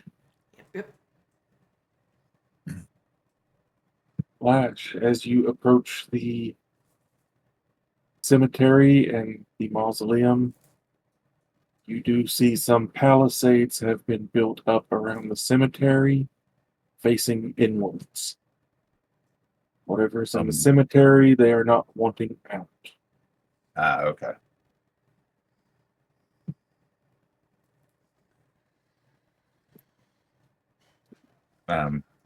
So is there anybody stopping us from entering, or? There are 2 guards, but they do not look. They are going to give you any trouble entering. In fact, they actually seem eager to let you go in. Because they expect you to die. Could I do an insight check? I think you guys... Do an insight check.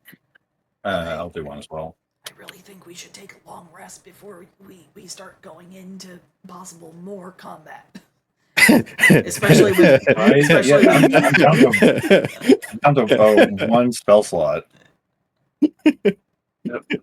No worries. My insight is 5. 8. I'm too distracted.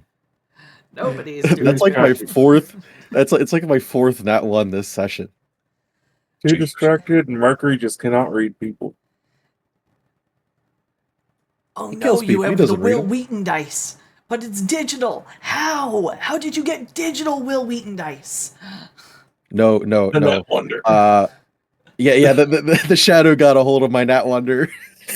It's the proximity to such an accursed thing. Oh gosh, do you think the entire world would implode if Will Wheaton got a hold of the Nat Wonder?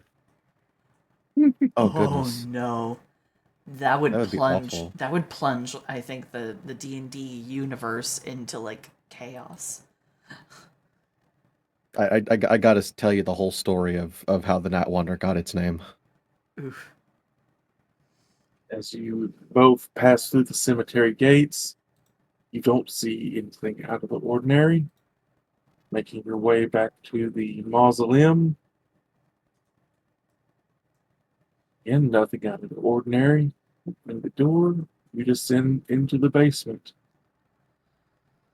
As you begin to go down the stairs, you see crimson smears along the walls and floors, getting thicker as you go down the stairs. Morticia, are you still down here? She said unknowingly to the darkness, probably being a bad idea because, hey, why would you call out in a horror movie? You hear metal scraping metal, a metallic clicking sound before Morticia, the Warforged, kind of pokes around the corner at the bottom of the stairs. Stepping more into light, you see her body seems to have unfolded, becoming long and gangly. Her fingers replaced with scalpels, saws. She looks up at you. Ah, at least you're not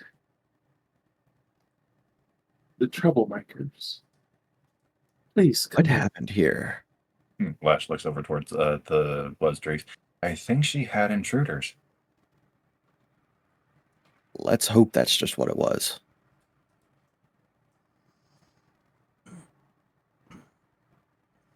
So you enter the morgue underneath the church. You see a small pile of neatly arranged Zint armor in the corner. Shit. Okay, good. We don't have to worry. It was just intruders. Troublemakers. Morticia, there was a cleric that was coming to this town to uh, take care of curses that were on Kimmy and Steve, but we found him out in the wilderness. Did the cleric never arrive? She does not turn her body to face you. You watch the elongated neck kind of turn over her shoulder. So she is looking back at you. Yes, she would be in the viewing room with your sister. Thank you for keeping them both safe.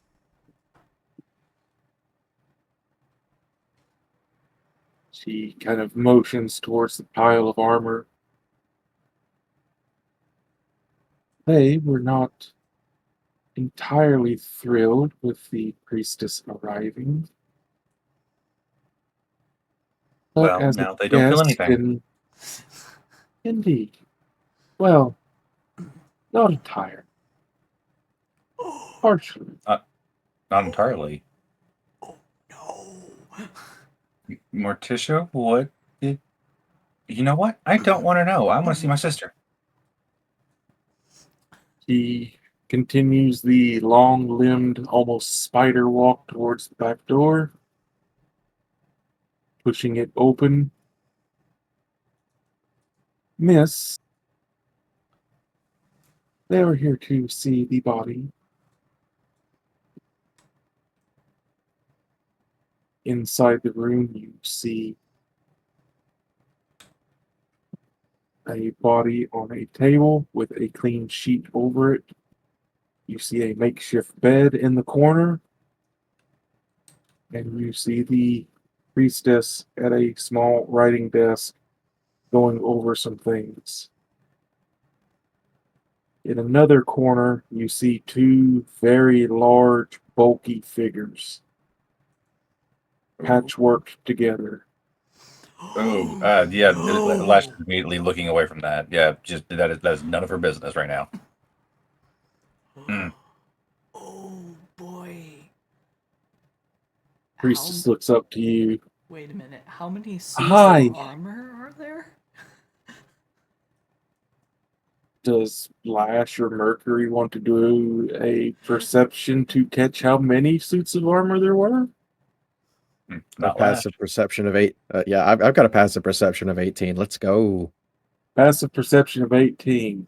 You saw 8 chest plates. Oh no! This is almost as gross as the human centipede. Almost. 2 patchwork figures, humanoid in shape. They look like flesh golems. Oh. That is none of Lash's worry right now. She is. I've been better. I'm hopefully going to be better. And she will approach the table with the clean sheet. This is far from the worst thing Mercury's ever seen. Oh, For Mercury, it's another Tuesday. This is just player. Yeah, to Mercury, it's a Tuesday. Me. This is just player me having a time because I'm just like, oh my god, fucking Frankenstein them, Jesus Christ! I mean, they're perfectly good bodies. Why let them go to waste? She takes her job very seriously. When she said she would protect the body, she decided to protect the body. And they provided resources for her to better protect the body. For you Rick and Morty fans out there, keep Summer safe. Oh, Do not mess all can be given, all can be taken away. Oh my god. do not mess with the skeletal themed Warforged who likes bodies. Okay, I've had my moment. Sorry. Go ahead, please continue. The priestess approaches the table, pulling the sheet back, and she looks pristine. Okay. Let's see, how did he say to use this again? And she is rummaging through her bag for the Heartstone. What- While she is doing that, and Mercury actually sees what she's doing and what she's about to do. He will walk towards the stairs, and he will just look up the stairs because remember what he said before. He said that he will not stop Lash as long as he does not see it happen. Out of sight, out of mind. Because remember, You got to keep those curious noses away from here. Well, yeah, but he also has to. I mean, I'm pretty sure his goddess is going to know what he's doing, but he's still basically seeing like if I don't see it happen, then I'm gonna say that I didn't see it happen. All right, so I've got the Heartstone out, and I am holding it over Kimmy's body.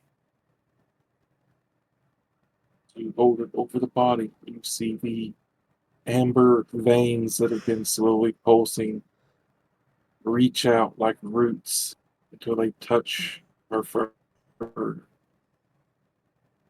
They pull themselves out of your hand, lowering the stone heart to her chest. You watch as it simply sinks in.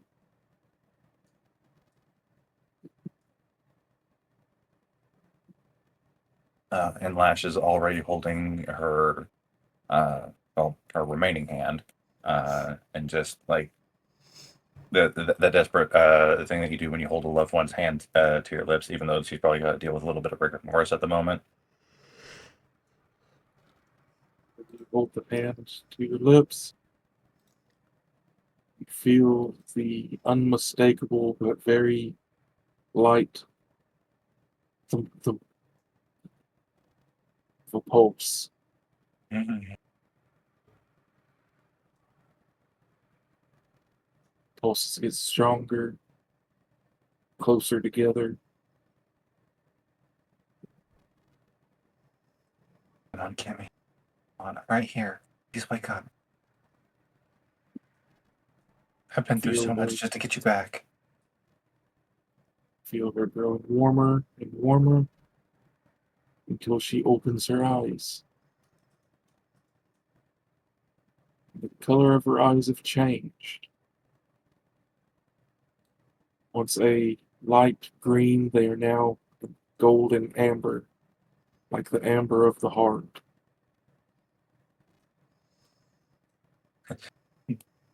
Morning, Queenie. How you doing?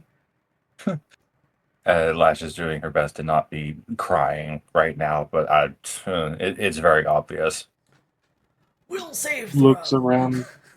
She looks around confused for a moment until she locks her eyes onto you, and you watch as she attempts to reach towards your face with an arm that's not there.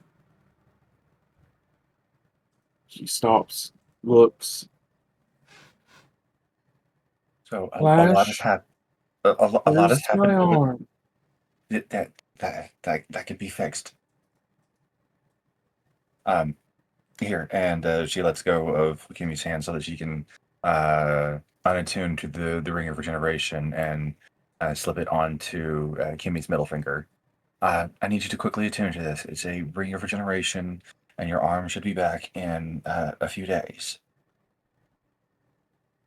Why am I missing an arm? And why am I in the funeral home? Oh God. Because technically, honey, you were dead and your arm had a curse on it. Um, oh, Oh, and she looks over towards the cage.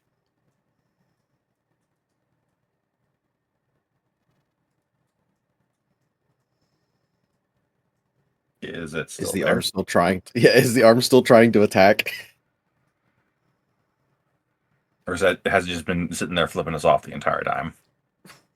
as you look towards where the armed cage was, you see the metal top of it has been peeled open from the Ooh. inside. Yeah, I don't know where your arm is, hon, but you'll be growing a new one soon. Just attune to this ring, and your arm will be What if back it? to what it is. What if it was one of the 3 that we killed? Grew into a whole nother. Kimmy just kind of opens and closes her mouth a few times of just, what? Yeah, Okay. it's a lot. Just focus on the ring and attune to it, and then we'll get you nice and bundled up, and I'll get you home.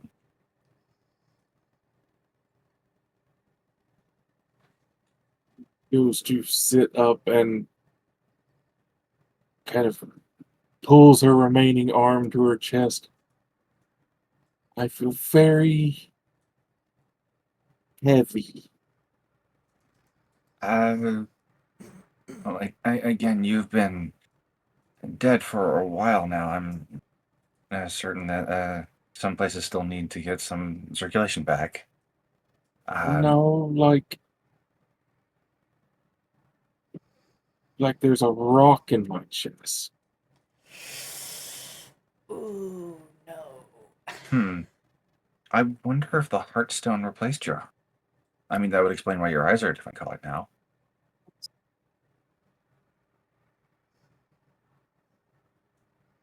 Because I can never be completely and totally simple.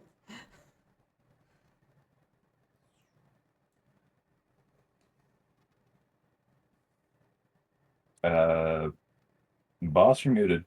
Oh, there's probably stuff happening in the background, like barking dogs or something. Not the potatoes. No, it was starting to rain and Mom had to come tell me about it. Speaking of Ah, rain. okay. Ah. Yeah, Did if I there's miss supposed to be anything? rain here, it's gonna start sometime between like 2:45. So. Um, I was about to check, but then I remember like you live like 15 minutes from me. but Lash was just like, well, I did use a Heartstone to bring you back. I wonder if it replaced your own heart. And, I guess that would also explain the change to your eye color. My eye. Um,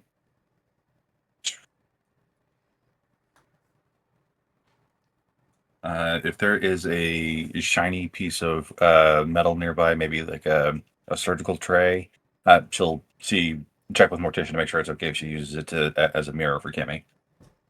Don't trust mirrors.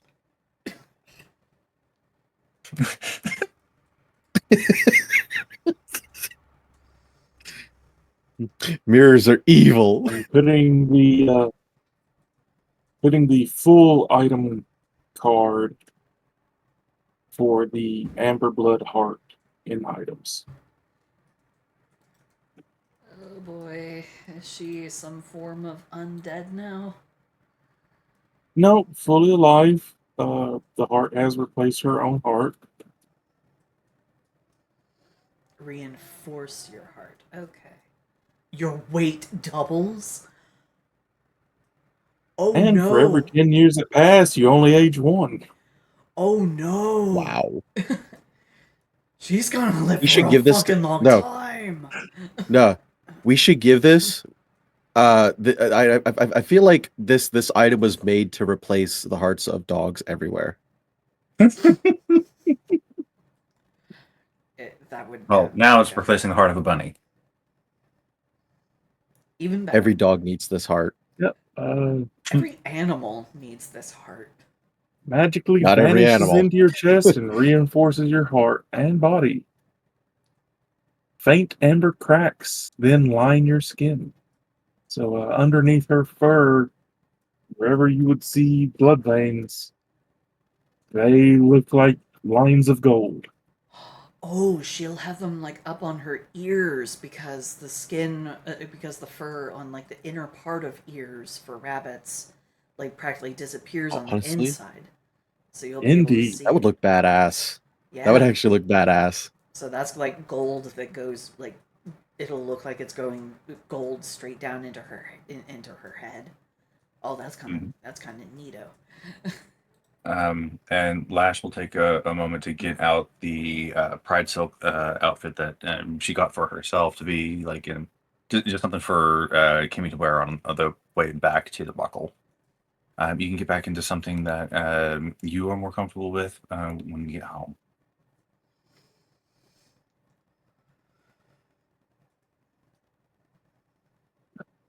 Gotta say that is a good item. Resistant to acid and poison damage.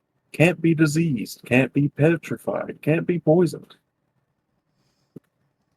The weight doubling part is a bit concerning because that's gonna Yeah. Just to work that out. can affect that and Yeah, it would I it would also probably have some like serious effects on your like ability to sneak. I mean, she was well, already a thick bunny, not so well, not necessarily, because like after a while, like your body's just going to get used to the extra weight. I'm not talking about the But, body's reaction. I'm talking about the environment's reaction to the fact that you are now double your weight. Because Well, I mean, if you weigh 100 pounds and then you weigh 200 pounds, you're just going to weigh the same as somebody next to you that weighs 200 pounds. but your size doesn't change. You can use that to your advantage. She extra dense now. Yeah. But yes, she now has a heart made of stone and amber for blood.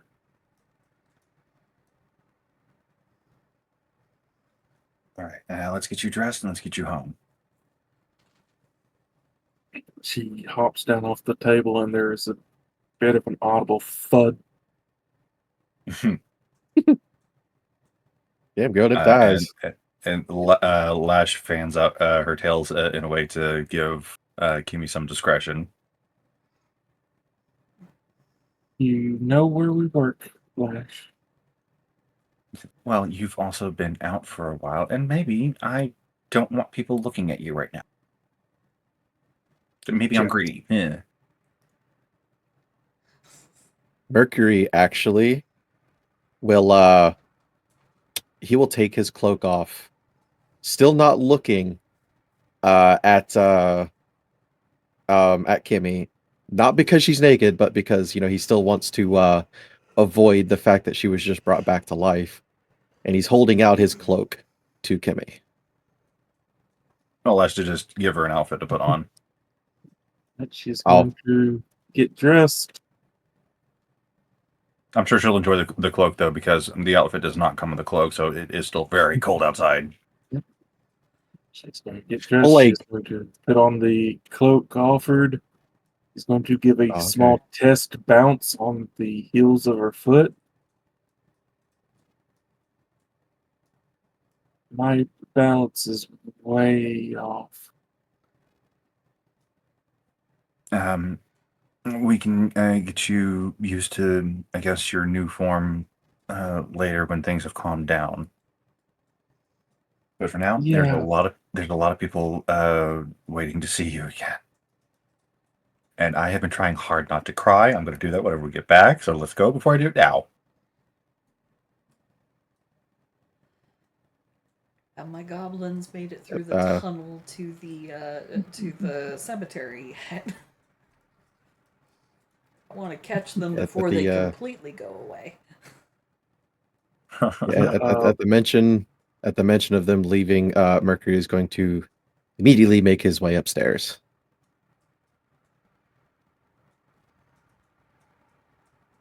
Lash is being the overbearing protective sister at the moment of Kimmy because she just got back. Yeah, as the three of you exit the mausoleum, you see a sarcophagus near the door slide open.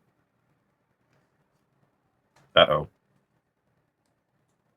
Yep, high alert, high alert. And an armored goblin head pops out. False alarm. Disengage! Disengage!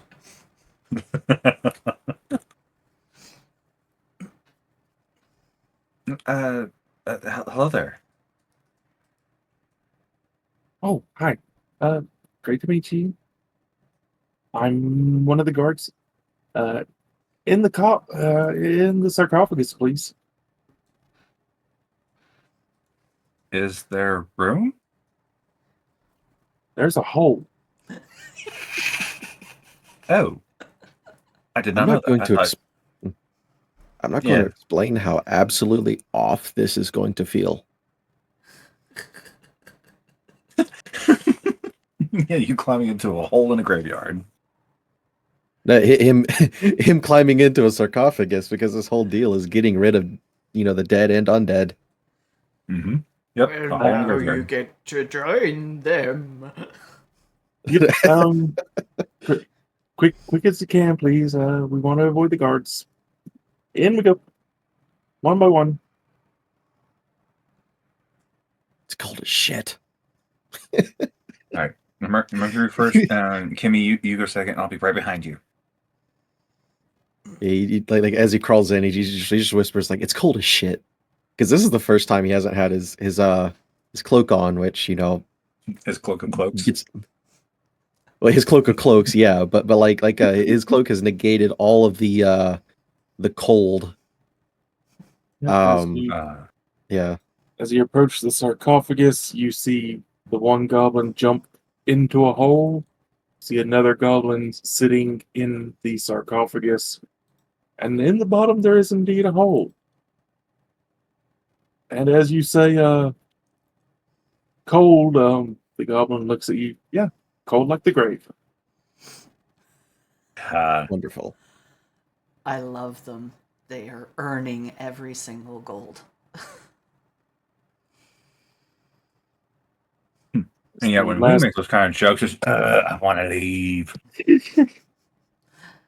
Well, as the last of you climb in, the goblins slide the lid back shut on the sarcophagus and follow in. One in front with a small glow bug lantern, and the one in the back kind of crawling backwards, keeping an eye on the tunnel behind.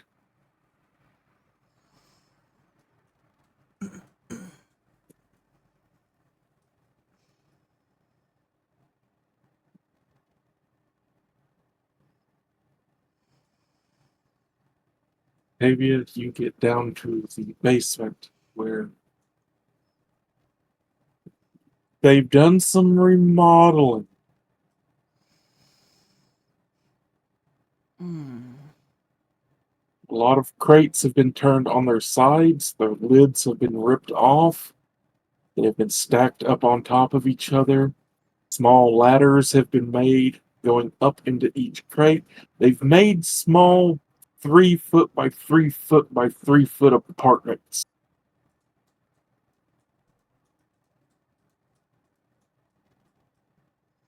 A small little smile. She's just like, you know what? That's fine. I'm glad that we had this space for them that makes them feel comfortable. And then you see the wall. The stonework has been ripped away from the walls, with holes being dug in all directions, fanning out.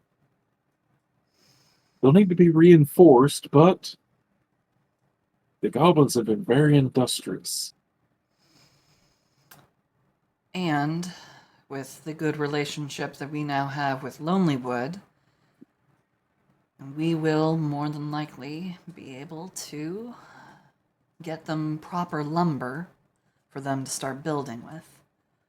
I'll see if I can get a private contractor to come in, help them remodel and refine these tunnels, make them even bigger. Maybe we can even think about making a long-distance rail going all the way up to Lonelywood. Well, that's a project for another day. Well, I am glad everyone is making themselves at home. See Queen Isabai coming out of what looks like a tent that has been built in the basement. Looks like a wagon wheel has been hung from the ceiling and tarp has been hung down from it. He emerges from the tent, seeing you. Well, shit, you're still alive, so I guess that means you're still the boss. Welcome back. Yes, yes, you can't get rid of me that easily. But I'm glad to see that you have. I'm glad to see that you're all thriving.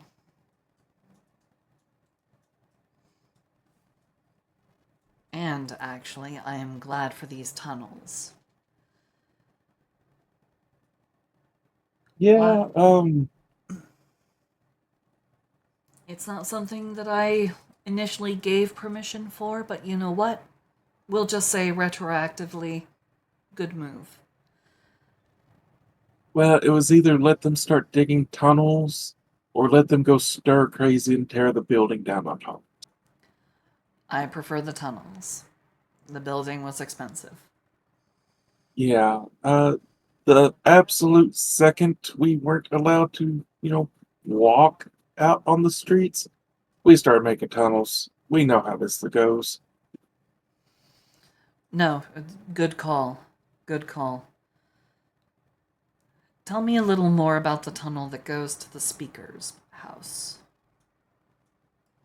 Oh, full of booby traps. It comes out behind a bunch of wine casks.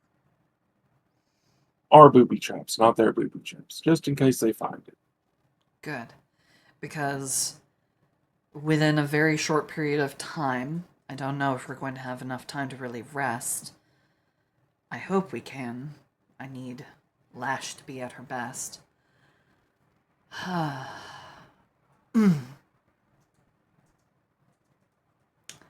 Because I'm going to need your best warriors to come up through the tunnel while we go and speak to the speaker in plain sight. But I'm pretty sure he's not going to be, I'm pretty sure he's not going to be a fully willing participant in everything that's about to happen, so I'm definitely going to need all of your help to reclaim this town. See a bit of a smile start to creep across her face. You mean we get to raid a noble's house? Absolutely raid and pillage. And yes, everything that the new speaker has brought in, you can take. Try to leave Astrid's belongings. I'm sure she'll point out what's hers, but anything and everything that he has brought, you are absolutely welcome to take. Armor and Just weapons don't off of drop his those soldiers included. goblins.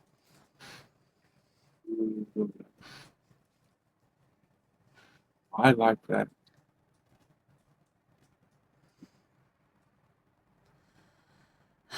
But the problem is, we don't know how he's getting all of these zealot soldiers. Have you been able to do any scouting inside? Just a little bit. There was someone in there. Didn't look like the rest of the tin cans he has with him. All roby and silvery. Silvery? Mm-hmm. Oh boy, Mercury is going to have fun with that. Alright. So, Yeah. heinous magic on the horizon. bear that in mind. Be very careful. Yeah, he carved himself a right big circle of weird letters on the ground. Circles on the ground. Right, magic. Okay. Well, now we know how things are being done. Or at least we know if. We know magic is involved, and it could be either a summoning circle or it could be some kind of conversion circle. I don't know. Gods. Ugh. So we need to go and handle that. So make sure that you are all equipped with your best when you go to the tunnel. Be very careful. Don't arrive there before us. We don't want them finding out that you're our backup. Oh yeah, our booyah guy said really bad juju coming from the circle, so that's why we put all the booby traps in the hole. Good call.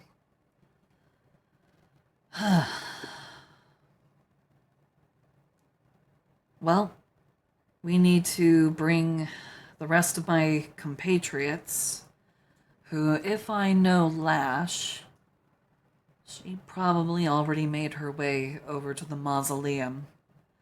So, I don't know if we'll be able to catch them before they leave. If you could send someone down the tunnel toward the cemetery, see if maybe you can catch them before they go walking back out onto the streets. Oh, I've had guards sitting at all the exits. If your people went there, they already got spotted. Ah, good. Because we're going to You have to watch do a as she strategy meeting. walks over towards the hole leading towards what you would assume is the mausoleum. She cups her hands over her mouth. Y'all dead yet?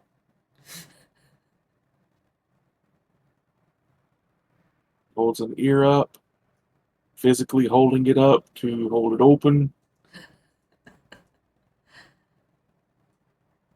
They're coming. Oh, thank the gods. All right. Oh. Has everyone been okay? Has anyone been injured or harassed? Beyond what I've seen, you all look like you haven't slept in days. Oh yeah, we've had a few of ours kicked around the first day that y'all left, but we're goblins. We get kicked around. Her eyes narrow. I'm going to want detailed descriptions of who was doing the kicking. Just some of the tin cans. Good, then I know who to focus on. I'll just focus on all of them. Don't worry. Yeah. They liked to act like it was a oops accident. I didn't see you down there when my foot connected with your spine, but we're used to it. And you shouldn't be. Don't worry. You'll get your pound of flesh and a proper apology. I'd That's rather my. just have the pound of flesh. It's an expression, but meaning I you'll get the just revenge that you so very rightly deserve for your mistreatment. Because remember, Yeah, that'd be a pound of flesh.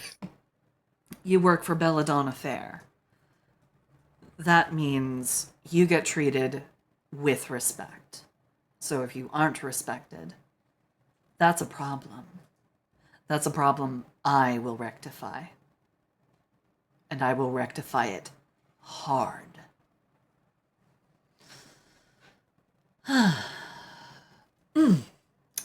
All right. The goblin booyag. Ooh, yeah.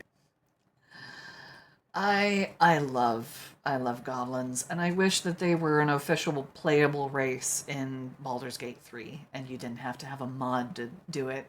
Because they have Wish so many facial options. Yeah, they should I have wish. been they should have been available, but they're not. It makes me sad.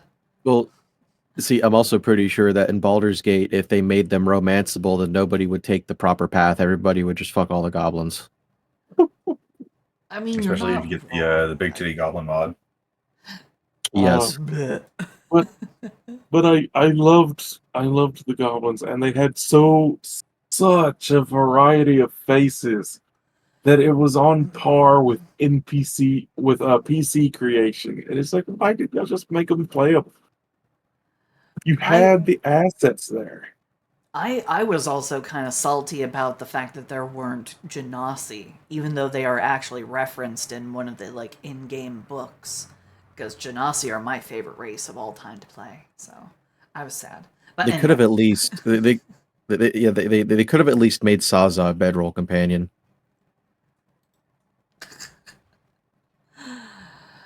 or they could have like made a fun goblin PC that maybe wasn't bad or wasn't like evil and shit. I'm sure they could have done it. Oh no, I wanted Saza specifically. Ah, I see. I Or see. or or uh who was the one that owned I keep forgetting the bard's name. Polo. Volo. Yeah, who's the one that kept calling Volo her pigeon? I know who you're talking about. I don't remember her name because Yeah, you don't really I deal would with her for sew very long. I would sew her too. Anyway, Anywho, after a Anywho. after a small bit of time, you see a bluish light coming down the tunnel.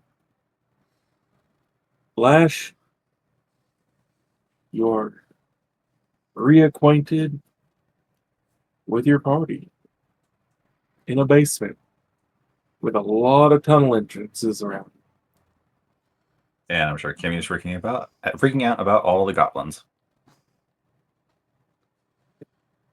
Lash, darling, lovely to see you. Glad we caught you before you went back out onto the streets. Hey Octavia. Yeah, we kind of got greeted by some goblins up by the mortuary. Um, is there potentially one of these tunnels that leads to really close to the buckle? Because I really want to get Kimmy home. I don't want her dragged into all of this. Uh, it turns to some of the goblins around and goes, "Do we have one that goes toward the buckle?"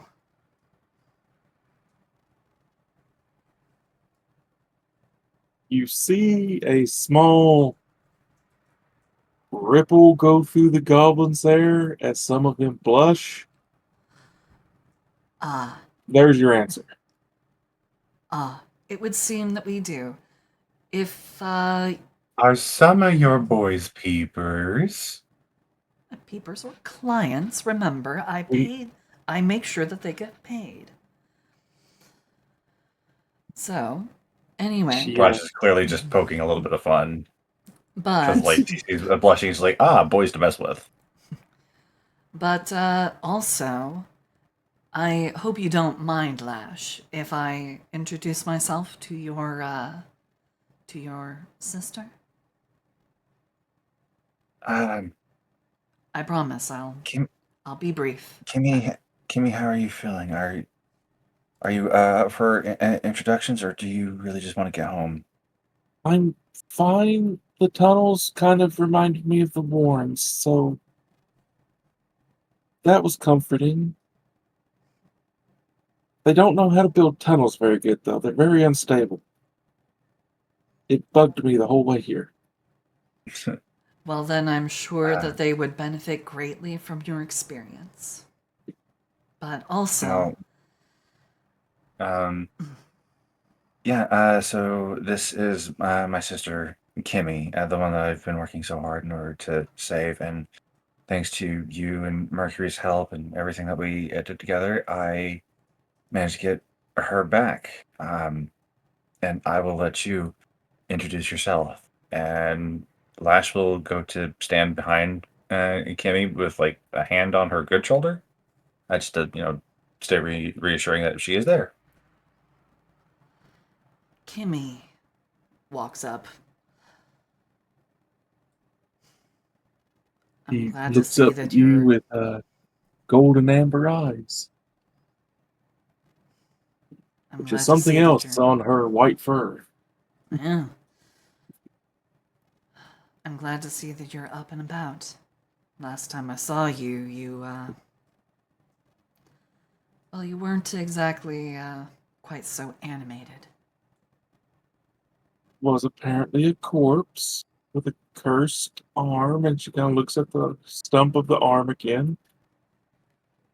Well, I'm sure we can fix that. Don't worry. I Yeah, just I've want to already given her say, the ring. of course, you probably wasted no time in that.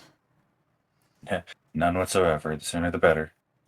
She steps forward and gives a hop to hug you around the neck, Octavia, Oh, and nearly pulls you to the ground. oh, oh, goodness, She's heavy for her and gone. you are quite a, you are quite Yeah, the unit for a little Harangon. yeah. Apparently, I'm a lot denser. Why? But Uh, well, a we'll side figure effect it out. of the Heartstone. Anyway, Probably some magical shenanigans. I'm just glad that you are back with us here in the world of the living. And while I may not know you very well personally, Lash has, well, really only ever spoken very highly of you when she has had the heart to speak about you. So, you can consider the Roth Cannery and Belladonna Fair ever at your disposal. greatly appreciate. And thank you for taking care of my sister. But of course, it has been my honor. Well then, let's see about getting you back to the buckle, and we need to discuss our plan for deposing the speaker. We've learned. And I've also learned yeah, something that may be of interest to you, Mr. Mercury. I'm all ears. and Kimmy, the buckle had to change due to everything that's been happening. Everybody's ready to go to war. Even Delsa stopped making her hair pink. Oh, that's not good. No, Oh, that's very not good. very. But I'm sure everybody will feel much better whenever you are back safe and sound. Again, I am holding back tears and I'm trying not to cry Oh, and right now. No in worries, fact, we will. that's very, very bad. Well, let's see if we can at least make things a little less bad over there. Yeah. If we could get a quick escort for our lovely lady here, get her back to the buckle as soon as possible, please. Uh, Uh, Elsa, before she came to work at the buckle, she has she has a body count. Oh, we well, need to get back. Well, then off you well, go. Sooner Um, the better. Go, go, go. uh, Mercury he will kind of like reach out his hand a little bit though. He'll be like, "I gave you the cloak because I thought we were going outside, but I'm gonna Oh, kind of need that yes, back." yes. Here, take it back. She takes it off, comes over, hops up to put it around her shoulders. There, nice and toasty. Thank you. Thank you very, very much. I very yes, much thank you, Mercury. appreciate it. Well Thank then, you for returning it. well then, let's get you He's off on your way, and we need to very much discuss some things. I'm just going to give this to you to think about for a moment, Mercury. Silvery robed figure, really, really suspicious, magic circle carved into the ground at the speaker's house. I'll let you ruminate on that. It sounds like an advisor. She's gonna go ahead and kind of guide that kind of walk with Kimmy as she kind of leads her to the tunnel entrance going back to the buckle. All right. Just remember, all the goblins here, they are friendly. And they won't hurt you. They are going to protect you. Make sure that she gets there quickly and safely, please. You say that like Lash is not also right there, ready to go. You- I mean, As you mentioned the need of goblin soldier escort, there is a small commotion as a number of the goblins start pushing at each other, trying to get to the portal to the tunnel first. Okay, all right. Let's do this in an orderly fashion. You, and you. She points to 3 of them. Please be diligent escorts. Make sure she gets there quick and safe. It's a quick question for Octavia. Does Octavia tell Mercury what she heard about the non-humans going missing if they Oh, are out at night? that's gonna be the thing that she talks about at length. She just wanted to give the talk on the administrator. by the way, first. if you all are wanting Lash to stay around for a conversation, good luck. All right. So we need to have a discussion about the next steps because we're going to have to depose the current leader. While I'm not usually one to shy away from government overturns. This one could be rather dicey because it also comes with a bunch of potentially dangerous, threatening magic entailed. So, Well, didn't Speaker Naris say that he was in charge until Astrid was good? yeah. But you know how those kinds of people rarely ever actually decide to follow through with what they promise. I imagine that he's going to manufacture some kind of excuse like, oh, well, I'm already here, might as well. Give me a second, I'm having to take my meds. Okay. And just as a note for the DM, unless somebody is stopping Lash to keep her in the conversation, the moment Kimmy is in the tunnel, Lash is right after her. Kimmy is going to hold up a hand herself.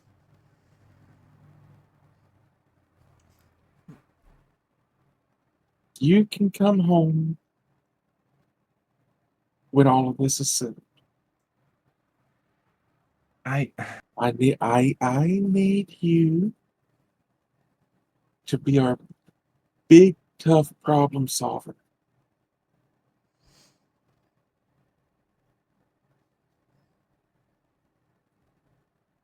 Because until all Yeah, that actually until all of this is settled, the buckle's not really home. okay. I guess that is something that I thought of. Since you got your sister back and you basically fulfilled your mission, are you gonna head back home or are you gonna stick with us? Well, like she said, it's not really home until this is fixed. Yeah, Lash is wiping a tear away because she really wanted to have that emotional moment with her family. She's like, okay, Kimmy, you go. Talk to We your got work to do. friends, make your plans, and come see us before you set out again. Don't worry, I won't keep her long. She very will much. lay a gentle kiss on Kimmy's forehead, and then watch as she leaves, her heart feeling heavier than the one that's in the bunny's chest. And then she will turn back to the group. All right. You have my undivided attention and none of my complaints. All right. So, we have to get rid of Nareth. And, as I've already arranged with our erstwhile friend inside the book, that's an arrangement that I think works to our favor. I can intimate that perhaps I have some notes that I wasn't able to translate, that I don't know what their actual content or meaning are, possibly having something to do with the actual creation of the star. I can probably convince him of that, get him close to the book. The problem is the tiefling. He's the main threat between the two. And then whoever this cloaked individual, silver cloak, and bizarre magical circle carved in the ground, giving off bad juju vibes that even my workers don't want to get anywhere near. So just to go ahead and ease some tensions that may or may not be at the back of either of your minds. Everyone that we are about to face, in my eyes, is beyond redemption, and I will have no qualms if you feel the need to completely remove them from the board. Mercury puts his hand on Lash's shoulder, and even though he's still wearing the mask, she can tell he's smiling. Yeah, So he's proud of you. smiling. Like, I am so proud of you. This is a moment of growth. Because He's just like, you're becoming a soldier. Nice. me and my family have had a problem with that tiefling before you even knew he existed. He's on our blacklist. Well then, would you like to take this opportunity to perhaps more resolutely deal with the situation? Oh, you all missed it, but I had to ask the madam to give me an order not to kill him in order to keep me from stirring up a bunch of trouble whenever I found out he was in town. That order no longer applies. Good. Because he is going to be half of the biggest problem. The other one is the silver cloaked figure.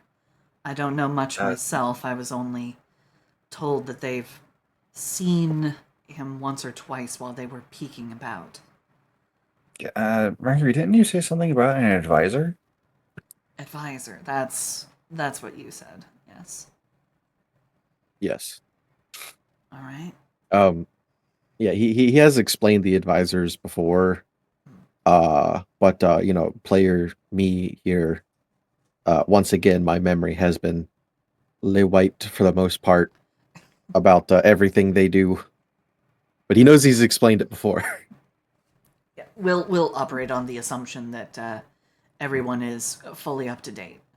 Yeah, they work for the Gloom, and their main goal is to turn everybody in the area against each other and stir up the drama. So, with a large magic circle, we can assume that that circle has something to do with this sowing of discord and distrust, this dividing of people. So we need to take care of the cloaked figure and the circle, and we need to take care of the tiefling.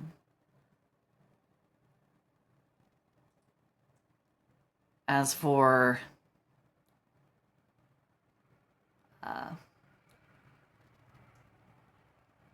brain, completely, oh boy. If you have no problems with the tiefling dying, then None Oh no. whatsoever. okay, cool.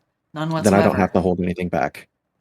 No. In fact, actually, I would prefer termination where possible. Because I don't want problems to come back around. So I've also learned that Awesome. our little sunspot friend may have been sighted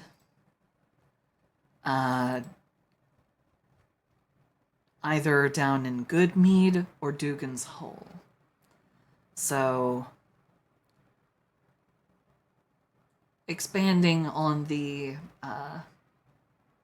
star and its possible byproduct entity, We'll probably want to make our way down there at some point. I don't know if we're going to have time before the first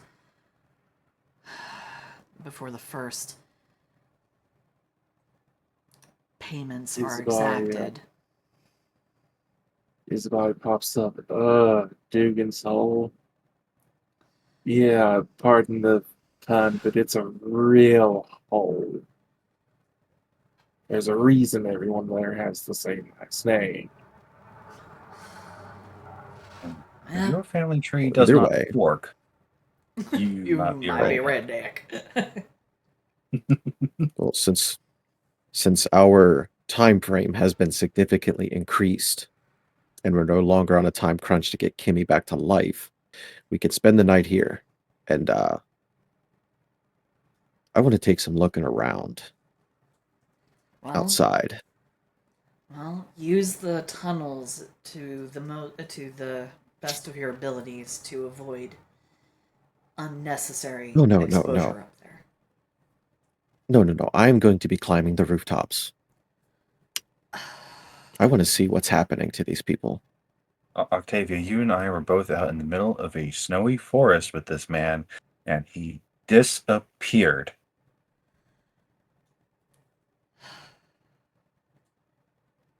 Yeah, an all-black figure disappearing into a white background. Yeah, To forest. be fair, He at night. disappeared. To be fair, at night. At Okay. night. And you've seen how bright the nights are when there is snow everywhere, and we had the aurora over us to be light. Just be careful, all right? I've already watched You don't have to worry. I'll be fine. I've watched you puff into dust once. I really don't want to have to receive a report about you getting caught and killed. I don't think I could handle that, okay? Just We don't want you visiting your gods again too soon. So at the mention of him getting caught, he basically just he I guess teleports from one side of the room to the next in his cloud of mist and goes, I'm not gonna get caught. Even if I'm seen, I'm not gonna get caught. That's a neat trick. Well, just don't Yep. get caught because they know what you look like, and that could cause problems for us further down the line. So be your wonderful, incredibly stealthy self. Don't get caught. I promise. Good. Okay. Yeah. That's one of his cloak of cloaks. The one that he got from Glass Lake. Mm. It's supposed to technically be Ravens, but it's custom to be the mist. Okay. Gotcha.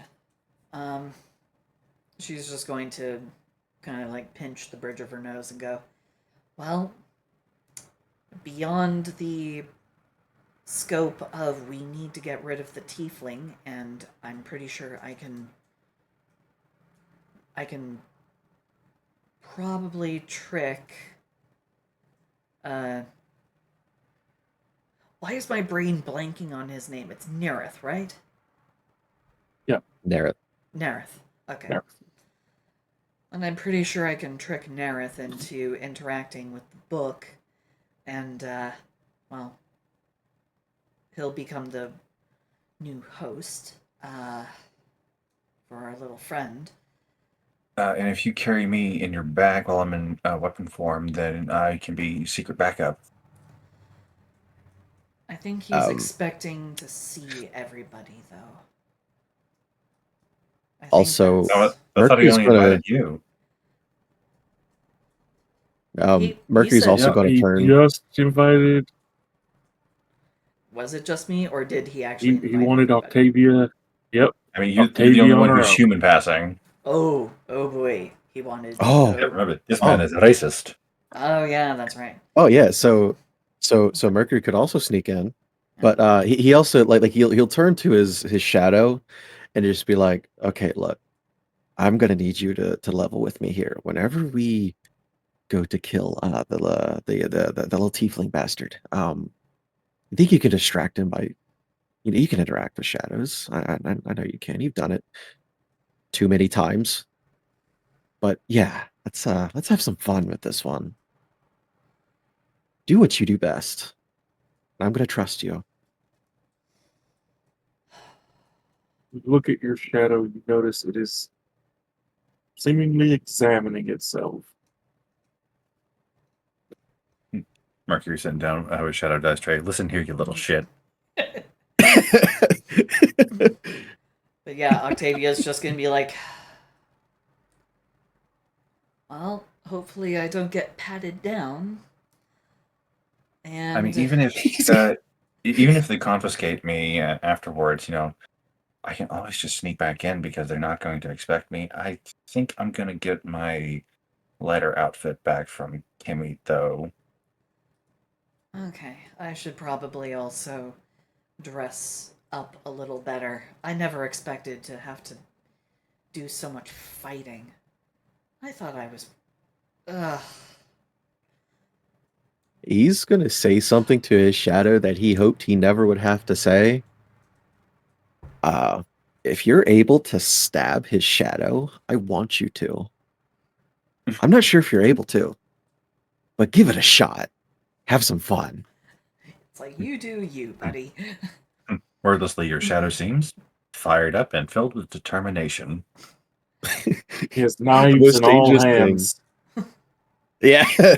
Yes. Yes. He's finally letting his shadow just be his shadow.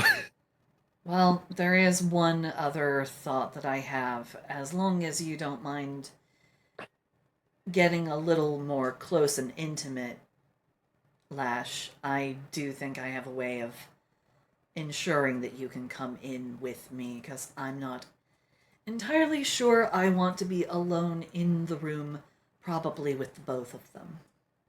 How intimate are we talking, darling? Like, you need to pay me ahead of time, or More like we're going to have to consider it a mutual service, as she gives a little bit of a bob to her prodigious assets. okay? So, should I be in my light out on the street gear or my fancy outfit? Be ready Because I'm for all fine for trouble. this double date. Dress to the nines for trouble. Just in nice for trouble. Sadly, my nice dress is not made out of pride silk.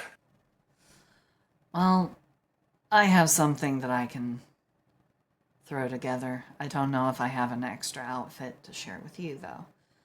But, I mean, Remember, if it's silk you need, you have a spider right here. uh, it's not that kind of silk, darling. It, it is very hard to make. So then let's make some kind of. Remember, I'm a spider. My silk is reinforced. But it's not fancy. Like, don't get me wrong, it works well on you, but the type of material that it is isn't great for weaving. Octavia, you Did feel Did because did you really just say that? It's Octavia, spider you silk. feel It's weave. It's great for webs, but and she will dig through her outfit and will pull out her fancy dress that she has had on her this entire time. Let me grab the image. Yeah, he Octavia, It's you saved on my begin kind of to holds up. feel yes, He kind of holds boss. up the web in his hands. He goes, "I am the weaver." Yes, boss. you begin Yes. to feel something poking at your shoulder, but you don't see anyone actually poking at your shoulder. Is it the shadow? It is. It's poking your shadow shoulder. He is Where do you poking my go? shoulder, and I'm feeling it. Is that normal? Yes, actually. Yes, Shadow, is there something I can help you with? He is pointing at the finger that you're wearing the ring on.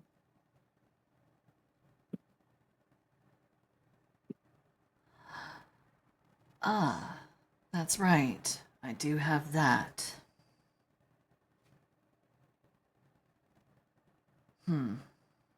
He's pantomiming opening something. It sucks trying to play charades with a shadow. Gives a little flick of her wrist to kind of bring the mask out. Mercury,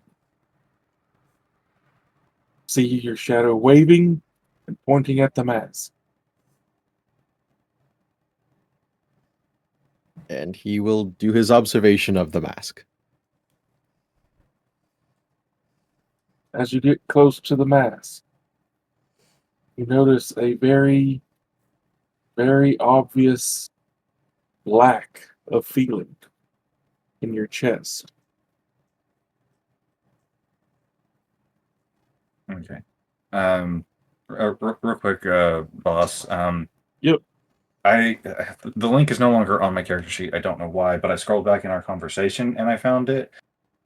But my computer is being a dork and will not let me even copy the picture.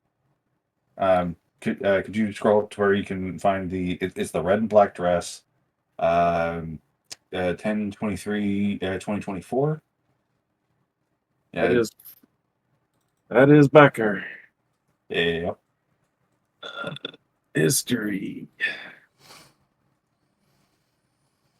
If the search function will help you find it faster, it's right underneath her fine clothing. Period. I'll be right back. I have to use the restroom, but I Yep, can still hear y'all. yep, yep. 10/23, 2024. Yeah, her fine clothing. She'll need to purchase cold weather gear or have it somehow be provided for her since she spends most of her time inside out of the cold. Got it. Yeah, if you wouldn't mind just sharing that out, because this is what she pulls out to be an example to Mercury of what she means by weaving silk. There you go. And items. Thank you very much. Whew. That is quite the Yeah, refined outfit. Yep, she just pulls that from her bag. That is actually quite spectacular. Mine's a little more. I know, right? Mine's a little more understated, but I don't imagine back. he's. I don't imagine he's going to be. Well, I don't think he's going to be looking for me to be dressed refined. He probably. I really hope that he doesn't think that I'm actually on board with the band. But if that's what he believes, that's what I'm going to have to continue to make him believe until we can get to some point where I can get him to open up to our leather-bound friend. Pats the book bag. All right. And just as a refresher, this was the outfit that Kimmy was in. This is the Pride Silk one, so she can get that one back if you feel like that would be a bit more practical and more in line with what you're going to wear. I would have just copied the image, but for some reason, it's not letting me do that on my computer. I don't know what's up with it today. No, it's all good. I guess we'll I can probably draw something up that will suit Octavia perfectly, but it will probably be something that she wears underneath. Like she'll Okay, probably put her winter gear over top of the Pride silk because she doesn't want to necessarily broadcast that she's doing protective gear. All right. yeah. Would Octavia's dress be closer to the red outfit or the black outfit? It's gonna probably be pretty far from both, because it's gonna be Octavia style.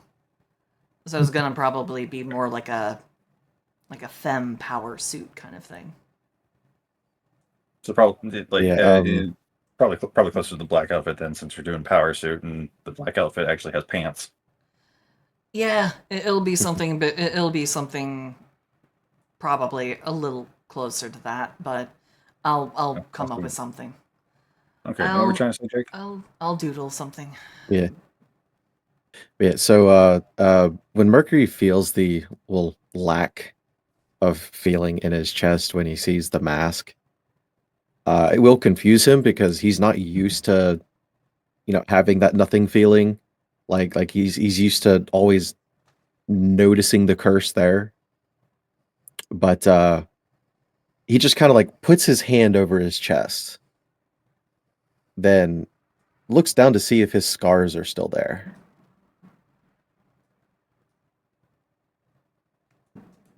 What scars? There were never any scars to begin with. Mercury, as you That's reach like- down and run your hand along the chitin, there's no interruption. It is smooth and complete. Oh shit! Crass lost his glow. Mercury lost his scars. This is what happens when you die and come back. This is what happens when you get wholly nuked and come back. Did you turn it off and back on again? Oh yeah, winning, son. He doesn't know exactly how to explain how he feels, but like, he actually looks baffled, and like since he doesn't know how to explain how he feels, he just takes his shirt off to show that he no longer has two silver scars that look like both of them tried cutting him in half.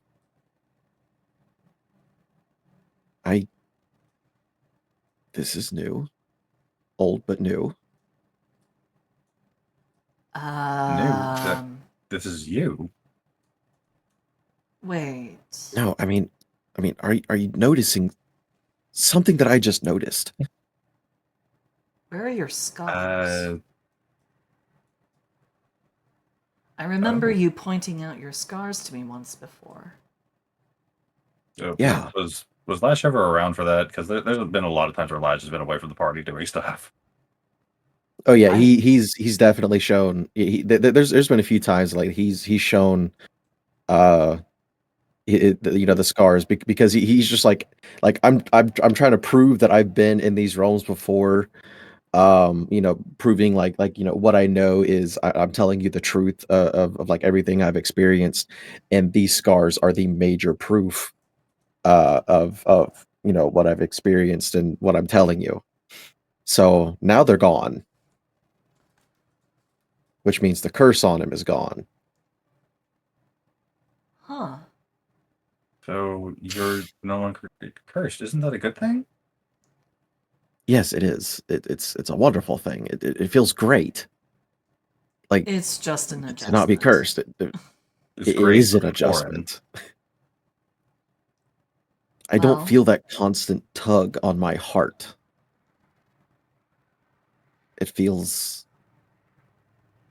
relaxed. Well, that's good.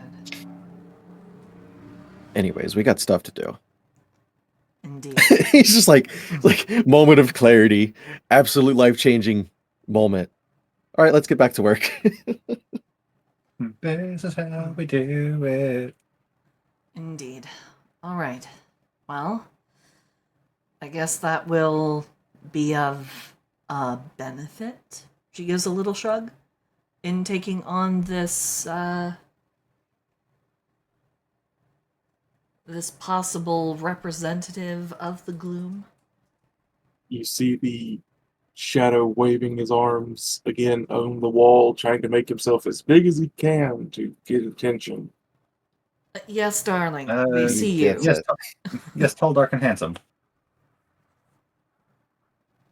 He Don't indulge points him. to the mask. Then he points towards where the scars would be on his own body. He makes gestures like he's looking.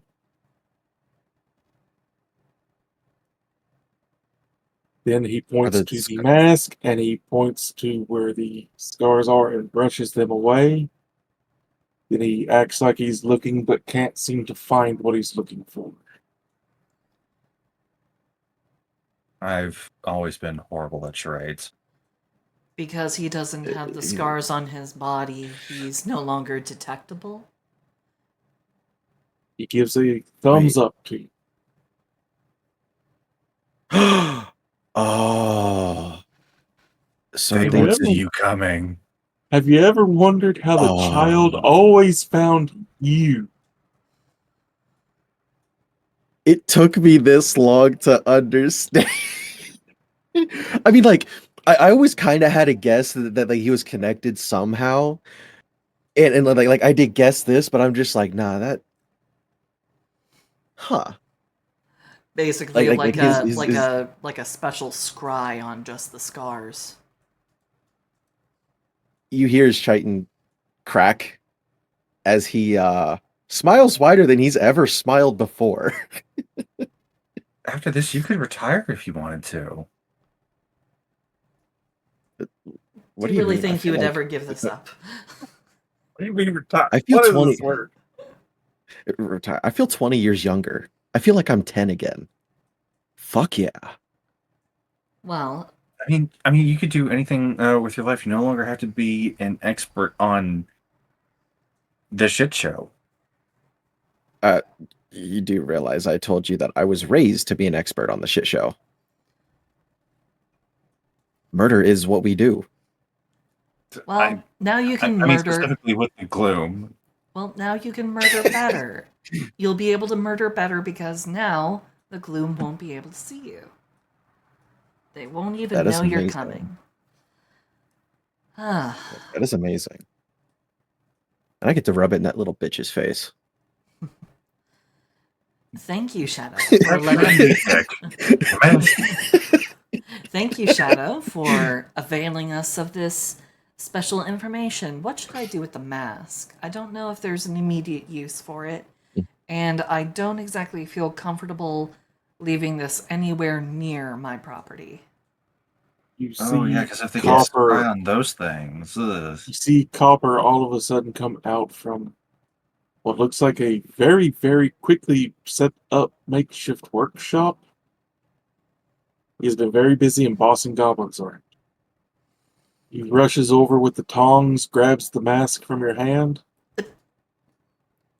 rushes back towards the workshop. Yeah, we see a flash. Yeah. Huh. Yeah, Well, Mercury just does thank he does thank his shadow though. He's just like thank you so much. I feel like you probably only told me because I told you you could stab his shadow, but still thank you.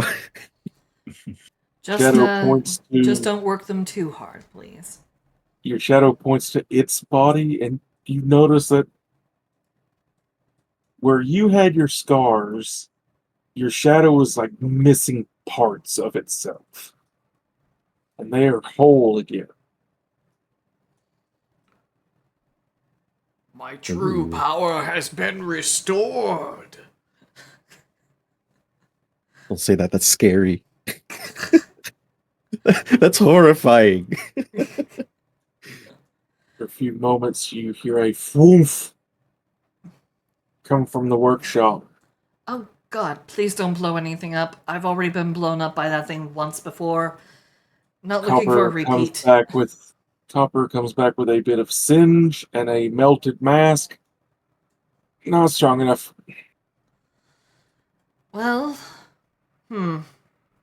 He rubs his temple. Oh, we're gonna have a problem. What kind of problem?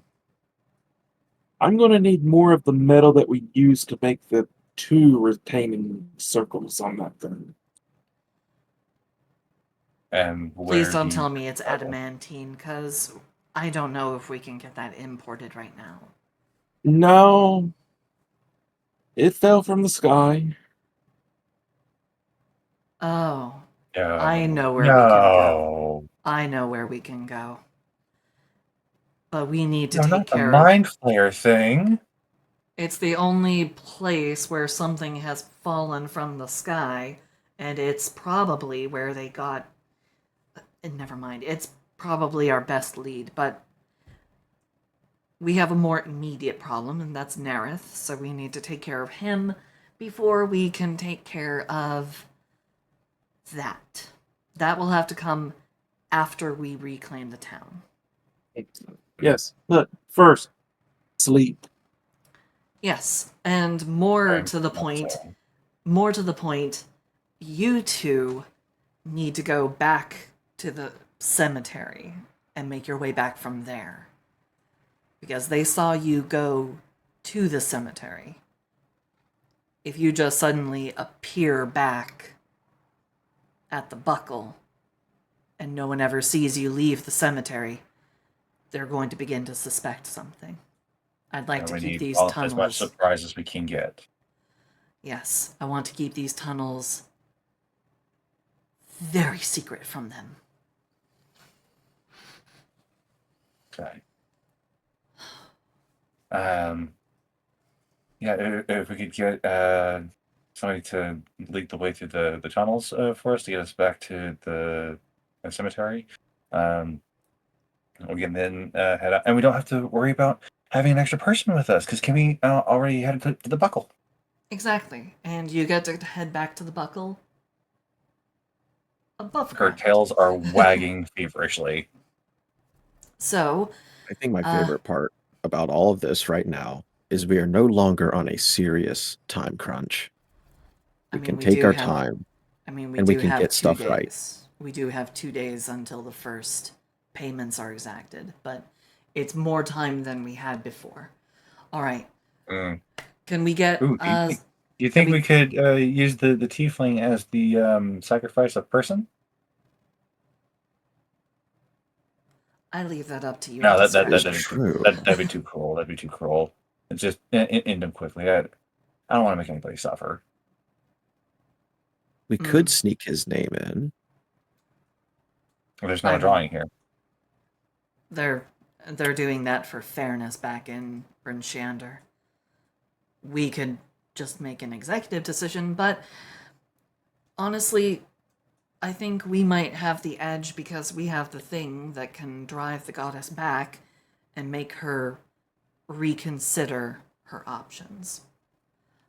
And maybe this time I don't have to blow myself up to prove a point. Okay, so let's get someone to guide these two back to the cemetery so they can not be so suspicious on their way back. Let's go.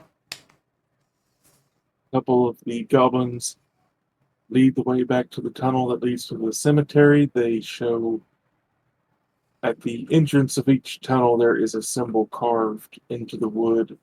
The cemetery has a headstone carved.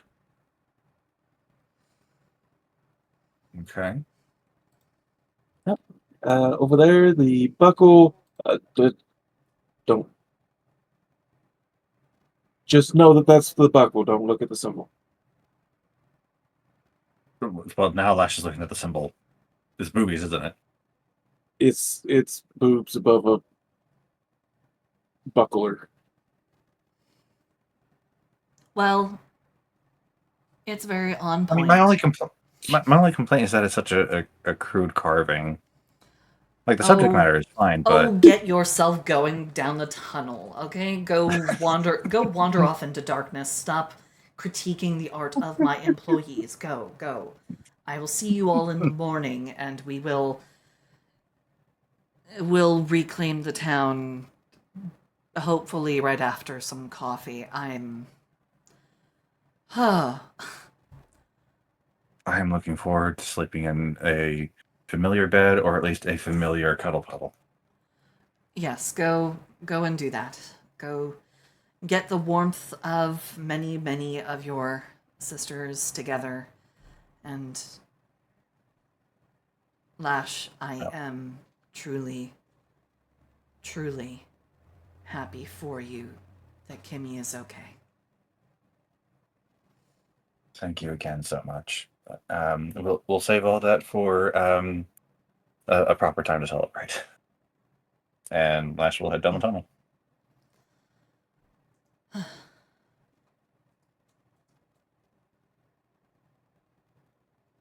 Righto. Or steps out of his little workshop. Has a good time as any. We're going to have a conversation about the Summer Star. Right.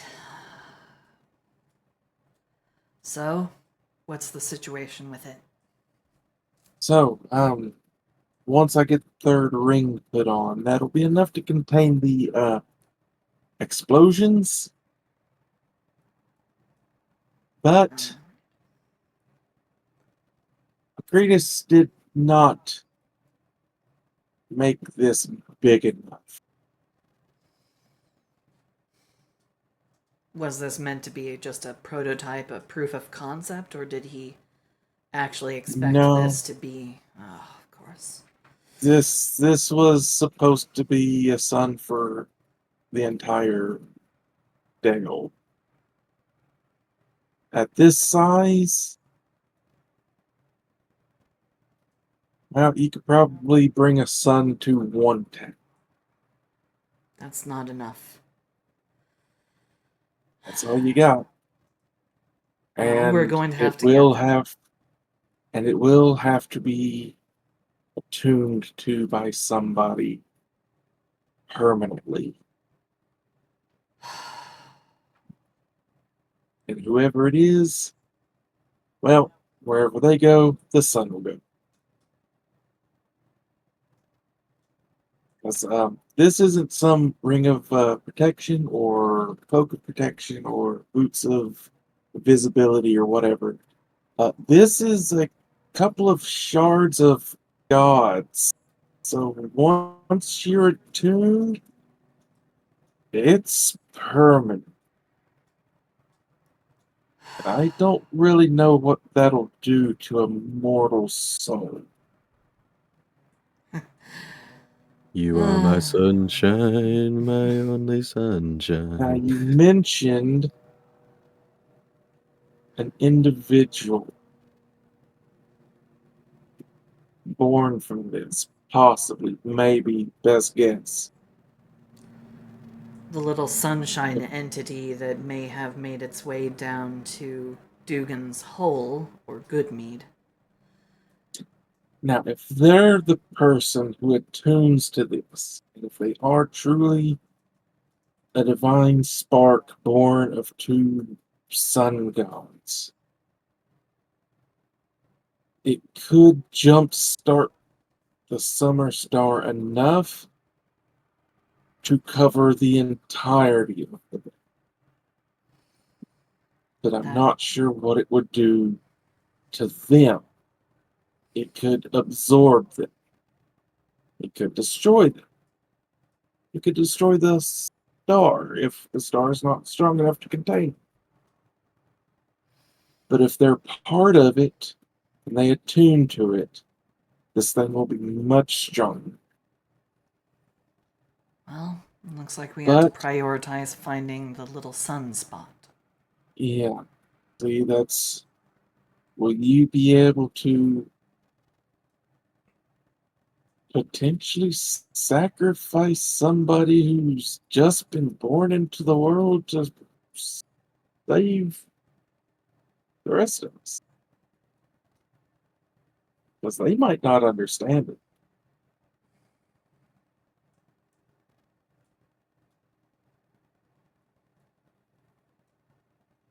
It's something to think on. Indeed. How about Thank you. this? Thank you for letting me know. How about this? Our little book gremlin here. Once we get him to take over Nereth's body, we can also have him attuned with the sun.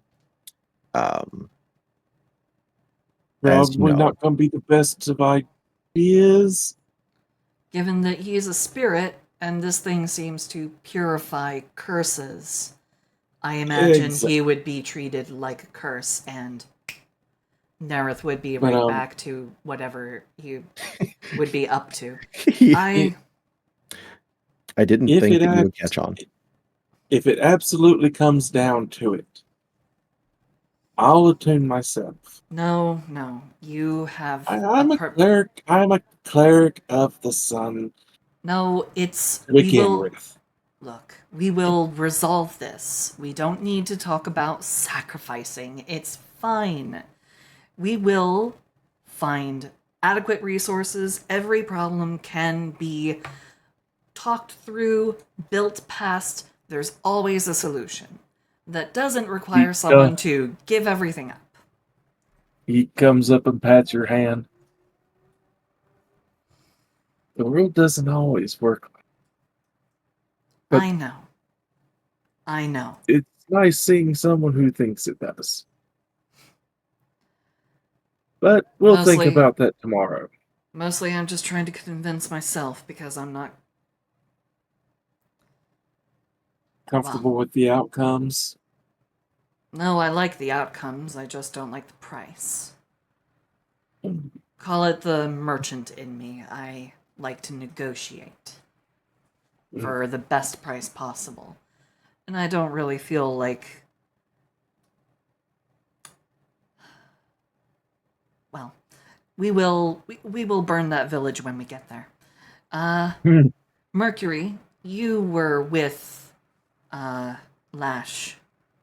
So I think you need to do your best to catch up to her because we, again, don't want everything to be suspicious. Yes, ma'am. And he will start scurrying down the booba tunnel. No, cemetery tunnel. Cemetery tunnel. Oh, no. Okay. Okay. I thought she went down the booba tunnel. Cemetery tunnel. Yeah, Okay. she immediately begins calling back out. No. Cemetery tunnel. Tombstone tunnel. Remember, that's where you guys were when you disappeared. Go. Other one. Right. He's got no scars and all of libido. No, he still thinks that his head's gonna get bitten off if he has sex. He's just like he comes out of the tunnel and goes, sorry, it's force of habit with her, and then goes down the cemetery tunnel. And now that he's gone, worst comes to worst, I'll attune to it. The fuck you will.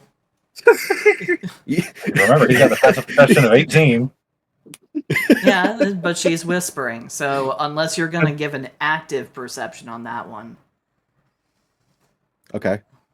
We'll let her. Just say challenge accepted. Yep. Oh, 16.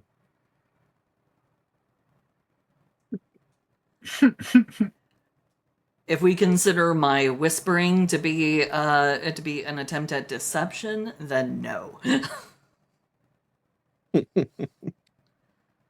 Anyway, like we're joshing around, but yeah. Lash is waiting for Mercury, like right before the sarcophagus. But Oh, yeah, it wasn't that long of a tunnel. Where is he at? yeah, she's just gonna put a hand on the cleric's shoulder and just be like, you won't be attuning to it. If it comes down to it, it'll be me.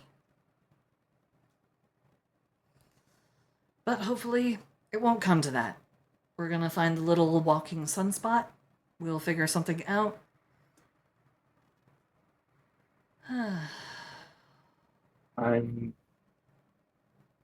We'll give you some small advice when you do eventually find them. If they are born of two gods, there's possibly going to be a mixing of those gods. Well, Gonna have to give you some pointers on what those looks like. Angry potatoes. Angry potatoes. I like angry potatoes. Well, so long as you give me a book to read. But we'll have to have more of a conversation of the nature of gods after I sleep. I have been up and at 'em for far too long, and I need to rest. Remember And to not overwork my employees, please. Treat them respectfully. And I will see you in the morning. And she begins slumping off. have a very helpful Faye grabbing onto hand and offering. Thank you. Just need to check in with Cecilia before I go to bed. As you do walk, you get a small swat to the rear from Faye's tail. Gotta say though, you might be something of a hot goddess if you do murder that something. Oh, I'd rather not. Wouldn't mind worshipping myself.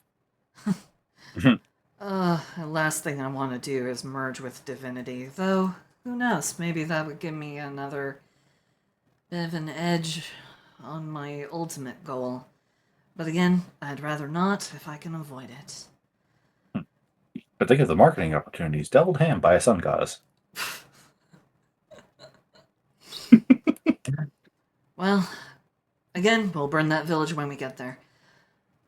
Cecilia, darling, where are you? Because she's starting to feel that 10 points of damage. It is getting very close to 1 o'clock for all of you.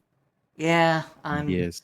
I'm mostly fine, but yeah, the meds are kicking in. They're kind of bit. I think Next this is session the we'll start longest off with a session long we've rest. had. Yeah. So I will go ahead and just do Well, a check in I'm not- with Cecilia and double triple check all of the various business promises I've made. Double triple check on the people that we know are still in town and who isn't anymore. And yep. Just give her a about very the warm embrace before going off to bed. about the long rest thing, since Mercury is back to full health and doesn't have any spell slots to have used up, he's going to make his promise about he's going to uphold his promise of keeping an eye out to see if he notices anybody like going outside, and if like he's going to see if he can catch how they go missing. Gotcha. Yeah, like he wants to observe, possibly stop it if he can.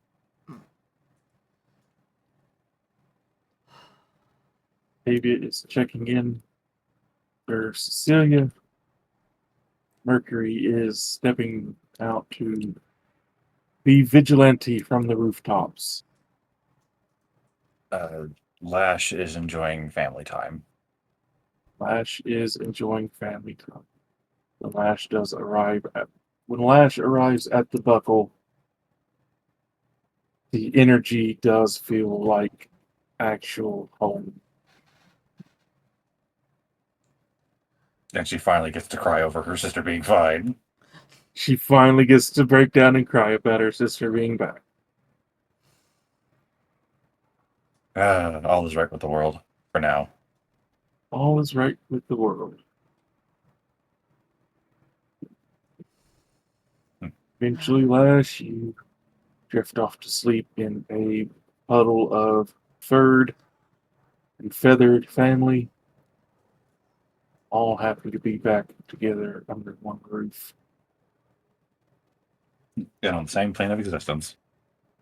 Tavia, you share a nightcap with your goblin and your fawn.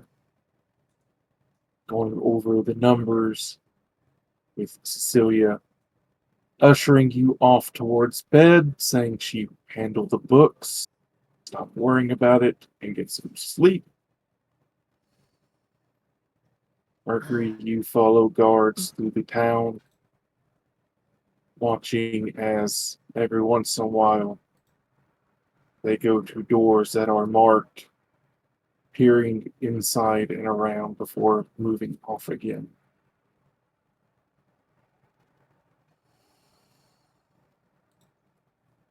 Gonna bring that shit to a fucking end. Gonna take the town back.